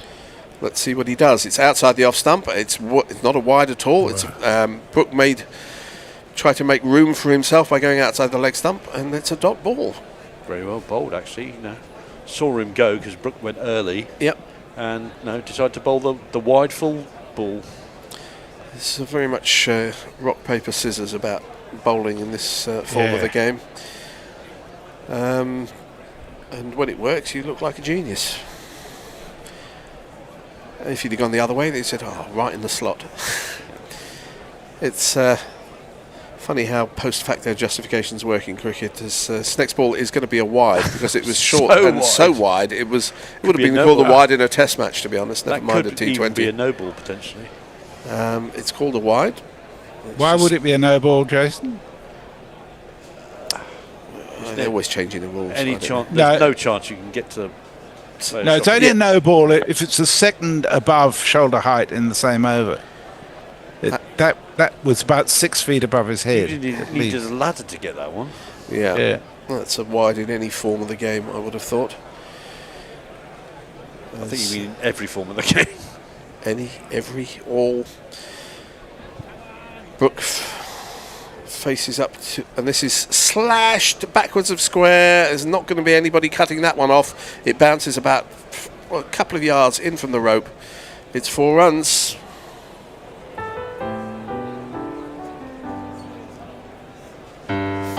Five balls off the over, 7 runs scored off it. No, 8 runs scored off it.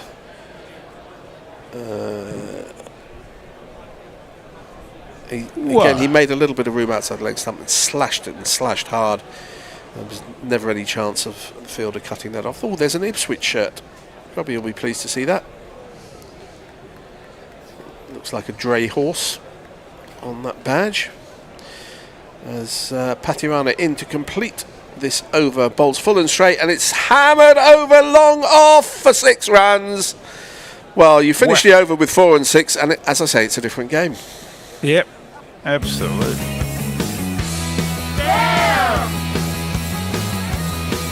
That 6 is on fire. 3 runs off the first 4 balls, and he went for, what was it, 14 off the over? 11 off the last 3. Yeah, ridiculous. Anyway, what are people saying? What is Lockie sending us more money? No. Send us more money, Lockie. I'm shocked because Jay Grover is with us and has sent us £2, and he says sober wave. Now, Jay, I'm shocked.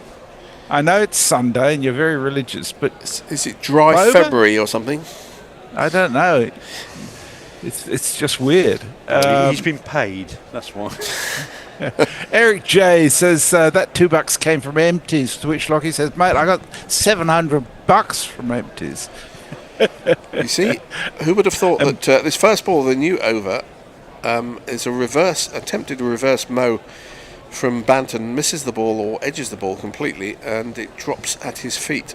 As we're looking at the replay of that 6 that was flayed by Brook for the last ball of the last over wide, deep mid-off. Which has resulted in Wimvis making England favourites. And this one is dragged out to long on by Banton. Gets to the man on the bounce, a single. So it's always the first few balls of the over go for not very many, and then it's like they're sizing we're themselves behind up. the rate now. Bang, bang, bang. Yeah, 60 required off 34 balls. What's 34 balls in old money? 5 overs and 4 overs. balls. Yeah. This is dragged up in the air. That's going to beat the crowd. That's going to go in the crowd as well. Yeah. Brook can time the ball, and he has done there. .1654 off 33. It is swinging in England's favour, but a wicket can change everything. And who's the Sri Lankan coach? That's a familiar face. Jai Surya. That's Jai Surya, yeah. He's putting a few pounds as well. He has. He's got the sort of Gautam Gambhir face on at the moment. I thought you'd say he's got gout, as this next one is just placed gently up to long on for a single. He always looks like he's chewing a wasp slightly. Yeah. He's never got a happy face on at the moment. He was quite a remarkable cricketer. Once he got in, you felt glad if you got him out for a baby double 100. All bets were off. This next ball is dragged into the ground and out to long on for a single by Banton. I think that's a better tactic for Hasaranga, is to bowl it a little bit flat shorter into the deck, and let it grip a little bit and stop. 52 runs off 31 balls, which is 6 overs and 1 ball. No, it's not. It's 5 overs and 1 ball. Yeah. As we'll have a little bit of a switcheroo right at the end of this over. Hasaranga bowls outside the leg stump, and Brook comes down the wicket, just gently nudges this to deep mid wicket. Takes a single to complete the over. 117 for 3 off 12. England require 51 runs off 30 balls. Okay, Platinum Azure sends us the moneyless wave. Tim Wilton Davis sends us self-righteous wave. Platinum Azure says, all right, random question. I know there have been different over lengths in the past, for example, 8-ball overs. Do modern bowlers ever wish overs were longer so they could better establish a rhythm versus a batter? It's a good question. Modern cricketers want to play as little as possible. Well, generally, bowlers want to bowl. Unions want to play as little as possible. I don't know. 8-ball overs in Australia. That were killing. Could have been, especially if you bowled a wide or a no ball in your first couple of balls. Yeah. In 40 degrees. I'm sure that was quite draining for fast bowlers. Right. There was quite a long period of 4-ball overs, wasn't there? There was. We're going to have Patharana again to bowl. He's had 24 taken on his first 2 overs, going a reasonably consistent 12 and over. Here he is now with his slinging action, and that's going to be a wide. That's dug in and doesn't get up. It's well outside the advisory line, and that's one more. And you have to bowl that one again. 1 less to the total. They require now around 50 off 30 balls. Patharana. Can you really argue that though he's not got control of the ball in his hand when he bowls it that wide? Well, it works for him, but I mean, you're not allowed to bowl underarm anymore. There must be somewhere where there's a dividing line between underarm and overarm. That's smashed by Brook. We've seen that before, and once again it is 10 yards over the boundary at point for 6. Let's talk about 6. Let's talk about 6.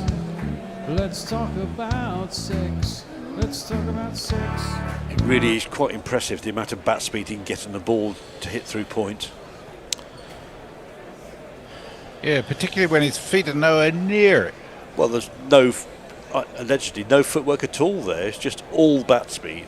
Yeah. Well, for once in a while, the sixes come off the first part of the over. Yeah. Well, 7 off the first ball. Paterano's under a little bit of pressure before. Is this the big over that England are going to take down? Well, I always used to tell my teammates when we were chasing targets, you don't work out what you need to get it off the last ball off the last over. You know, you've got to build in some dot balls and some leeway.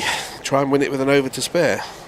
That's full and then flayed again by Brook. And that's a skimmer. That's as flat a 6 as you'll ever see. And that's really, really flat. Probably didn't get over 10, 12 feet all the way to the boundary. But it's another one of these. 2 6s in a row. 2 6s in a row. 2 6s in a row. And Brook is definitely cooking now. He's 30 off 10. It's not bad. 13 off 2 balls. 4 sixes, I think. Looking at that bowling action from side on, he must straighten his elbow. How can he not straighten his elbow? But does he straighten it more than 15%? That is the question, and that is the biomechanics. They're going to have to. He's probably going to be. He must have been assessed at some point, surely. He actually is too close to being a throw not to. And has he given it away? It's gone over. It's not gone over. Short third man has ambled around and taken that comfortably behind the keeper. Brook has tried one shot too many, and that is the end of his innings. I still think that was perfectly justified. I mean, in this form of the game, I think that's an ideal innings. 36 off, 11 deliveries, 12 deliveries. Anyway. It changes the game. He's got to go.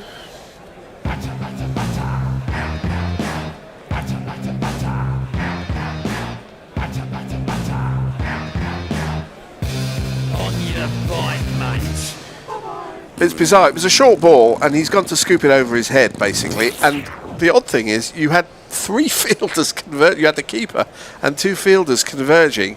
The most populous part of the field seems to be straight behind the batsman, which is a bit weird. And we now got an interesting conundrum of who did they bring in next? Did they bring in Will Jacks, or did they bring in Sam Curran? Oh, you go with Jacks, I would have thought. I would have thought so, yeah. We'll just on the over lengths, Platinum Azure continues, or maybe they want them overs to be shorter so they don't get hit for 6 sixes against them.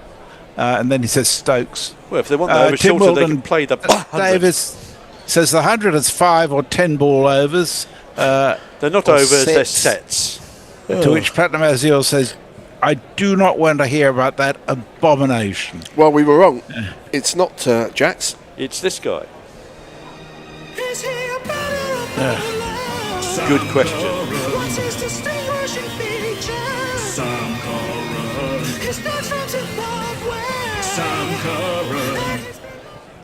Anyway, it is the left-hander to come in to Paterana, who's got a big result from an expensive over so far, and is now studiously gripping the ball as if he's going to bowl an in-swinger. And it's wide, and it's right on his toes of Sam Curran, who just dinks it into the leg side, and it trickles away just past the man at wide mid-wicket. Takes a single, gets off strike. Would it have been that ball that got he could have Brook left that. out? Would it have been a wide had he wonder. Had he not got anything on that? Got a bit of a send-off there from the bowler. Well, I think after being flogged for 2 sixes in that over, and I think 3 sixes out of 4 in total, maybe that was a little bit of exasperation surfacing. Letting off steam, it's fair enough. Anyway, Banton's on strike. He's 34 of 22. England 1-3-1 for 4. And that's smashed through the offside, but straight at the fielder at point on the boundary. It's a gorgeous shot, but it only gets a single.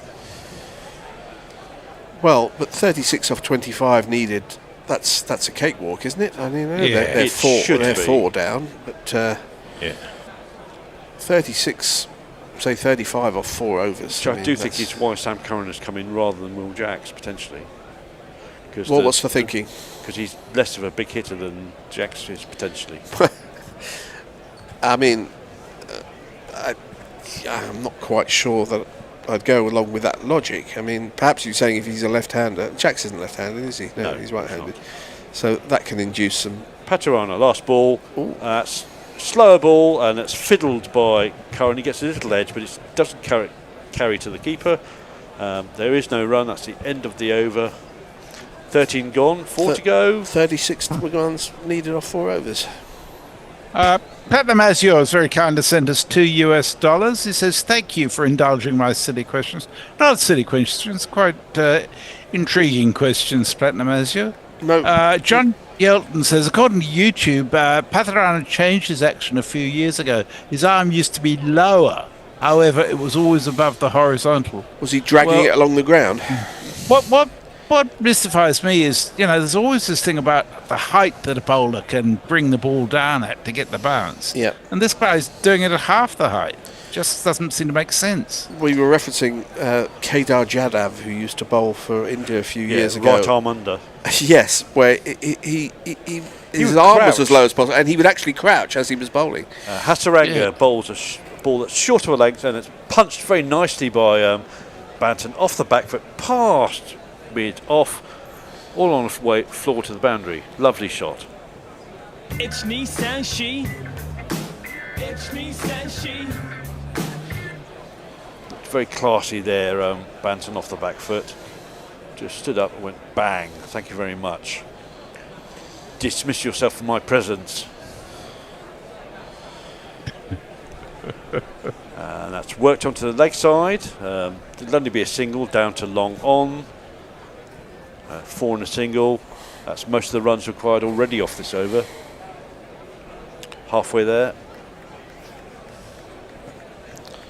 But they're not living on a prayer. They are up with the rate.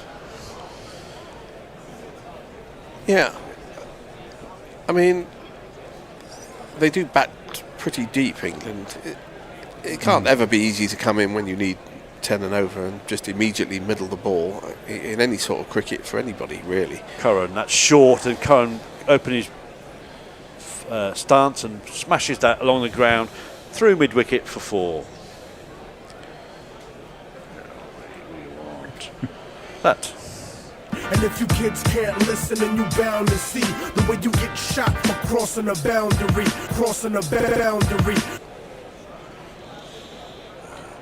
Just a fraction short, and Curran was on that in a flash. Yeah. And a rueful Hasaranga looks at the ball as it disappears to the boundary, thinking, I shouldn't have done that. That's off the back foot and punched through the offside for a regulation single. 4 and a single, 4 and a single. Going very nicely this over. It's been set up very nicely indeed. 26 off 20 balls. You would say if England lost it from here, they would only have themselves to blame.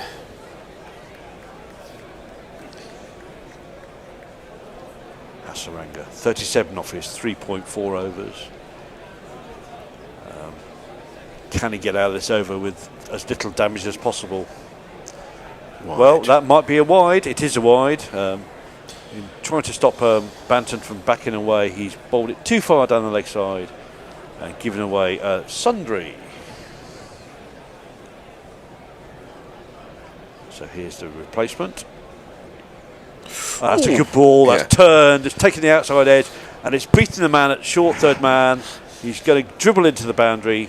It's a moral victory, shall we say, for Hasaranga, but not much else as the ball goes to the boundary. There's not one boy for me, I must have 2 or 3, I need 4.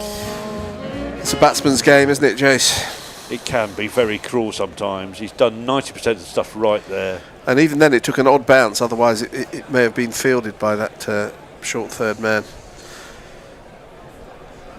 Last ball, that's another wide. Well, it won't be the last ball. going to have to bowl another one. This is a costly over for Sri Lanka. And Dasan Shanaka looks somewhat unimpressed. As Hasarangan comes in again. And the last ball is just on the leg stump and just punched away by Banton. Takes a single, keeps a strike. England require 19 off 3 overs. Yep. Messi. Lockie says Brooke was doing okay despite the prosthetic head. And Trevor Chappell had a low action. Indeed, he did. He had a subterranean action. And yeah. He said, if England lose from here, I'll blame Kemi Babbledock. Badenoch, even. No, that's Babbledock is what he's written. But quite deliberately, I think. But he is nursing his Johnny Walker. At 4 in the morning. What colour Johnny Walker is it? Is it blue, red or black? I think he said red. I'm not sure if he said red. But Shanaka is going to take responsibility. He's going to bowl himself. He's had 1 for 16 off the 2 overs so far, up top. Come on, get on with it. I've got to get out of here. Well, if Banton has his way, and he's closing in on a 50, it'll be over with you having plenty of time. And a short ball, slower ball by Shanaka. He's bunted back. He can't field it on his follow through, and they get through for a single. Banton moves to 46. Yeah, Lockie confirms he's a pleb. It's red. Just means you're not prepared to spend the money for the really good stuff. Well, it's only the first drink matters. By the time you're into the third one, halfway through the bottle, it's yeah. 18 runs required off 17 balls. Sometimes these can end in a hurry. From here, Curran on his toes, and that is whipped off his toes to square leg. It's nicely placed right between the 2 fielders on the boundary, and they take 2, and possibly 3 if they hadn't been smartly fielded by the man backing up the keeper. That's, people of my era call that a Clive Radley toot. You just put it into the gap, and before you know it, the batsmen have come back for 2. Very infuriating for the bowlers. But it did mean you could score 10 runs and over without risking much. Yeah, without hitting the ball in the air. Yeah. The other batsman would not be too impressed though if you run 3 or 4 twos in a row. Well, Graham Barlow was pretty quick. There's a mistake here. They could be out. They've missed an open stump. Shanaka came in. That ball was off Curran's hip. Banton came a long way down the wicket, was sent back. Shanaka fielded it, had 3 stumps to aim at, and missed all 3. Yeah, he had a bit more time than that as well to set his feet before getting the throw off. He would have been run out by 5 yards. Yep, or the barest of margins, as Ian Smith would call it. But the bowler seems to be wearing some very heavy jewellery around his neck. Huh? Maybe that doesn't help you when you're trying to set yourself to have a run out. Let's see. Shanaka in again. That's short. That should be out. No. Mistimed pull by Curran. That ball flops out to where a standard mid-on would probably be swallowing that hole. But there's man is back on the boundary, and he gets a single for his mistimed shot. This is where the bear would say, if there was a fucking mid-wicket in there, it would have been a fucking simple catch. Yeah. 154 for 7 now. 4 for 3, sorry, with 15 balls to go. For 4. 15 runs off 14 balls required. Shanaka. Shot. Driven, and is there a man there? There is a man there, but he cannot get there in time. He's taken 1 bounce and gone over his desperate hand to the boundary. Yeah, that was all timing. There's not one boy for me, I must have 2 or 3, I need 4. It's taken Banton to a 50, a well-deserved 50 off 29 balls. Well done.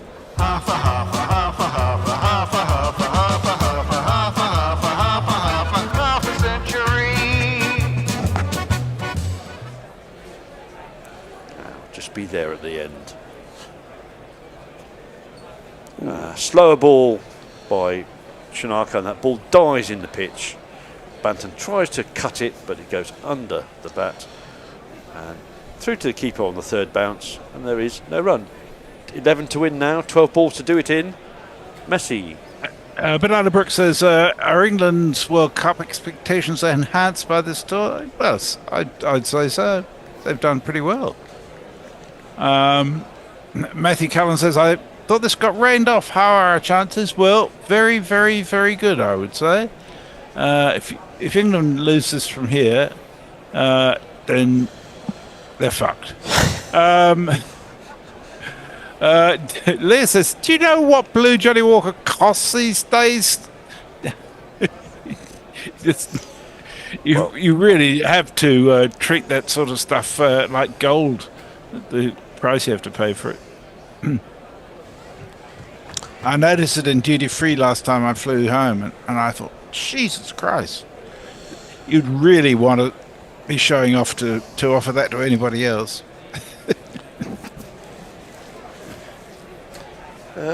Banton getting some applause from his teammates on the boundary for his 50, and he's I don't know what is that. Is he writing something? Signing an autograph or something. I don't know what he's doing.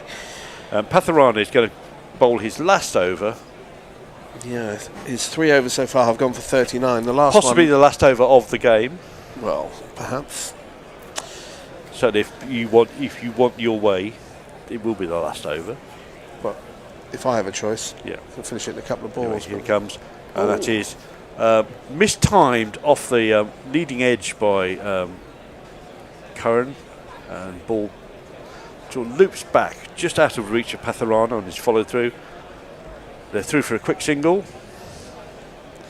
10 to get. 11 balls to get them in. Do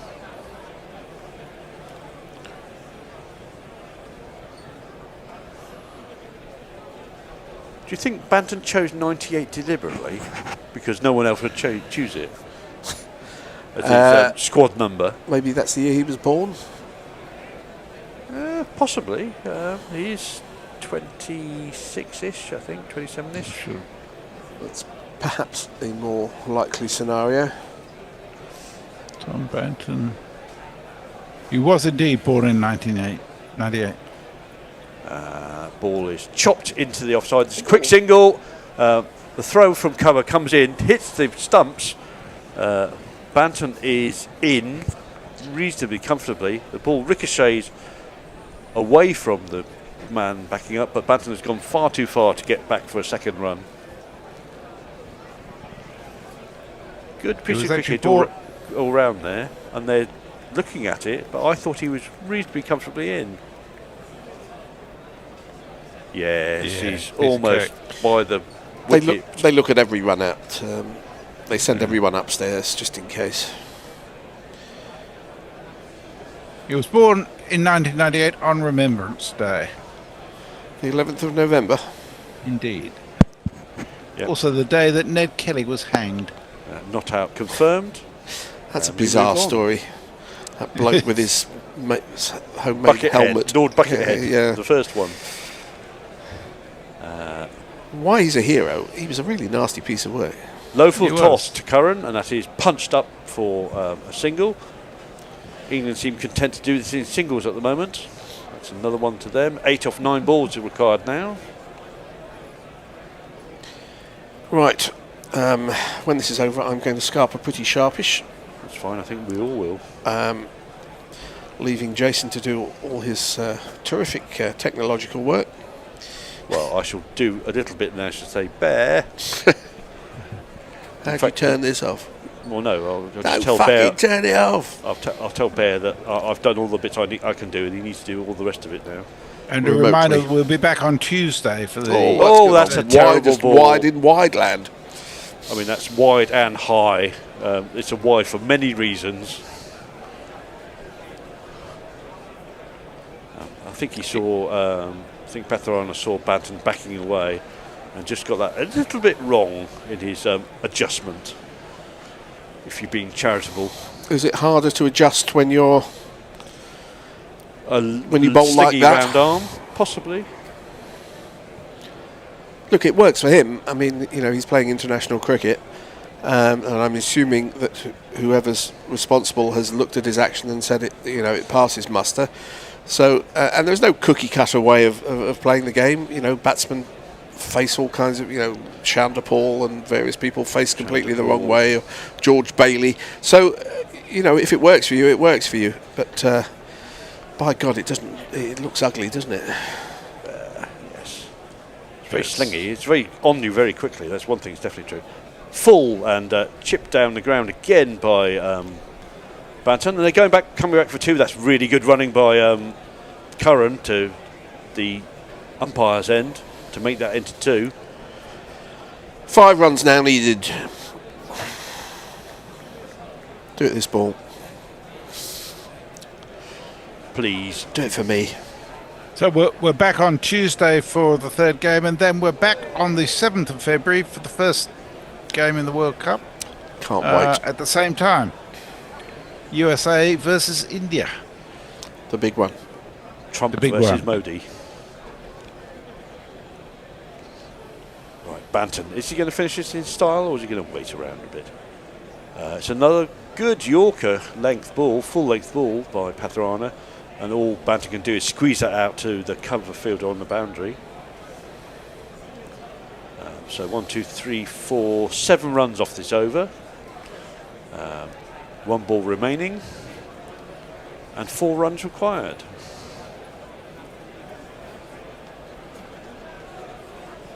Everyone seems got happy who's got England shirts on in the covered area of the Pallekele stand.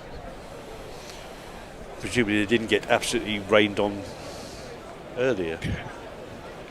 Otherwise it would be a bit like drowned rats.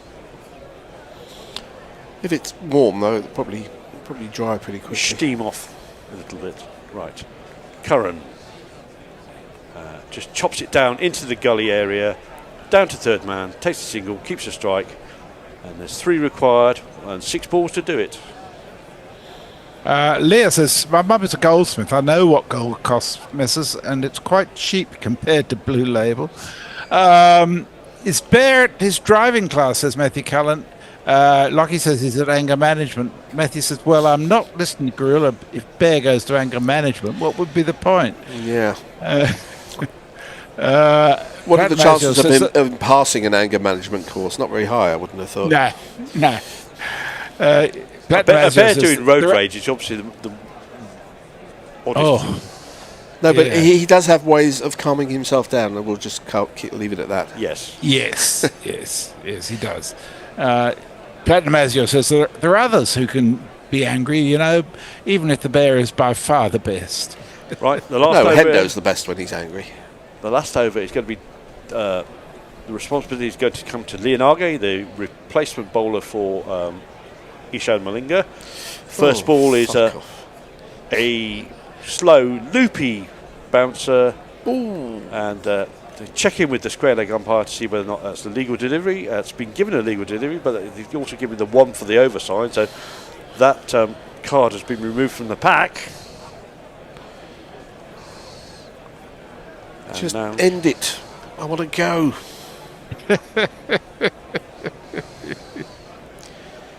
As people are recognising themselves on the TV coverage and going, yay, look at me, look at me. Yeah, there's something new. Look at me, Mum. I'm here in Sri Lanka. You thought I was just down the road. Spuds 2, City 2, apparently. Round the wicket by Leonage, and that ball is just dinked into the leg side. Curran drops it and runs quickly for single, and he probably could be short, Banton. Ooh, it was close. He had to put in the full-length dive there. The ball didn't hit the stumps directly. He slid in as the ball was taken by the bowler and broke the stumps, which he did cleanly. Are they sending it upstairs? They must, surely. Well, there's nothing to do with this, the on-field umpire. Oh, he didn't gather it cleanly either. He was actually quite well in the end. Yeah. So just 1 run to win.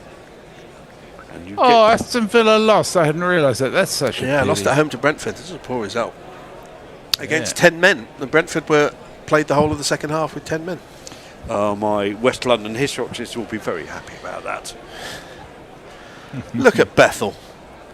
He know. looks like a cover of a teen magazine or something. He's a boy band reject, basically. Oh, dear. It's awful, isn't it? It's almost as bad as the KP Skunk, but it's not as bad as the KP Skunk, but it's not far off. That's because it hasn't got KP underneath it. Leonarge back over the wickets and smashed straight back at Leonarge, who feels it very well in his follow through. Little bit of anger underneath the hood there from Curran, who thinks that was a good shot. Why do you have to stop that one? It was really a good shot.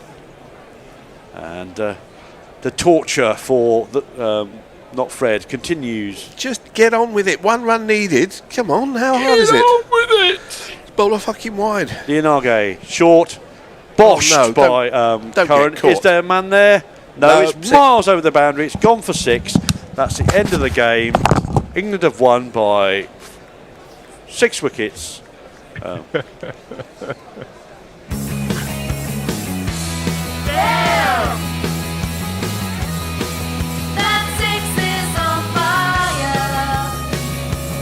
And they're all congratulating each other in the nice covered area of the players' changing room. Congratulations also going on the pitch between the England batsmen and the Sri Lankan players. Messages comfortable in the end. As you said, potentially a fairly generous target, actually, not only being reduced to 17 overs and requiring 100 off basically 10 overs from the point at which they resumed. Yeah, I mean, they did not bowl well, I don't think, particularly that first over when they lost their bowler after the first ball. But I don't know, there's something about it that just seemed perfect for England in their current mood. And I think it'll do England good going to the World Cup, because that's basically what you've got to do. It's set up for people to showcase their talent. I mean, showcase Harry Brooks' extraordinary hitting, particularly over point and extra cover. And his cameo of 36 off 11 really set the touch paper for the innings. It showcased Tom Banton seeing the innings through to conclusion, batting very well, hitting the ball hard when he needed to, and otherwise working the strike. And it showcased the bowling at the start, which was good enough on a pitch that was full of runs until the rain came, and then it hampered the side fielding probably more than the side batting. Platinum Azure says, now we need to win against India and Australia, please. Well, you might get to play India in the World Cup. I suspect you won't get to play Australia. I don't think Australia will be lucky to get out of the group stages the way they are at the moment. But Australia and Australia and England will be playing each other in the semi-finals of the Under-19 World Cup, I think on Tuesday. So you can always follow that. Is that Super 8s now concluded? Yes, concluded today, and the semi-finals start on Tuesday. So they're now going to have the whole series of matches to determine 5th versus 6th and 7th versus 8th, and all the other. I don't know if they do all that stuff. They probably do, but it's basically 2 semi-finals and a final now. So is the 4 confirmed as India, Australia, England, and Afghanistan? Yes, that's correct. I'll just check that, but I'm pretty sure that's right. India thrashed Pakistan today, and tables, where are we? Yes, Australia and Afghanistan in Group 1, India and England in Group 2. So yes, it will be Afghanistan versus India and England versus Australia. Well, looking at the scorecard from this match, Salt really didn't get going. Butler got 39 off 29. Bethel 13 off 11. Banton 54 not out off of 33. So the anchoring innings, shall we say. Brook 36 off 12. And Curran 20 off 14. So it's good striking all through the order, apart from Salt, really. Indeed. Well, we shall catch you on Tuesday. Same time, same station. Thank you for all for sticking with us today. And for your super chats.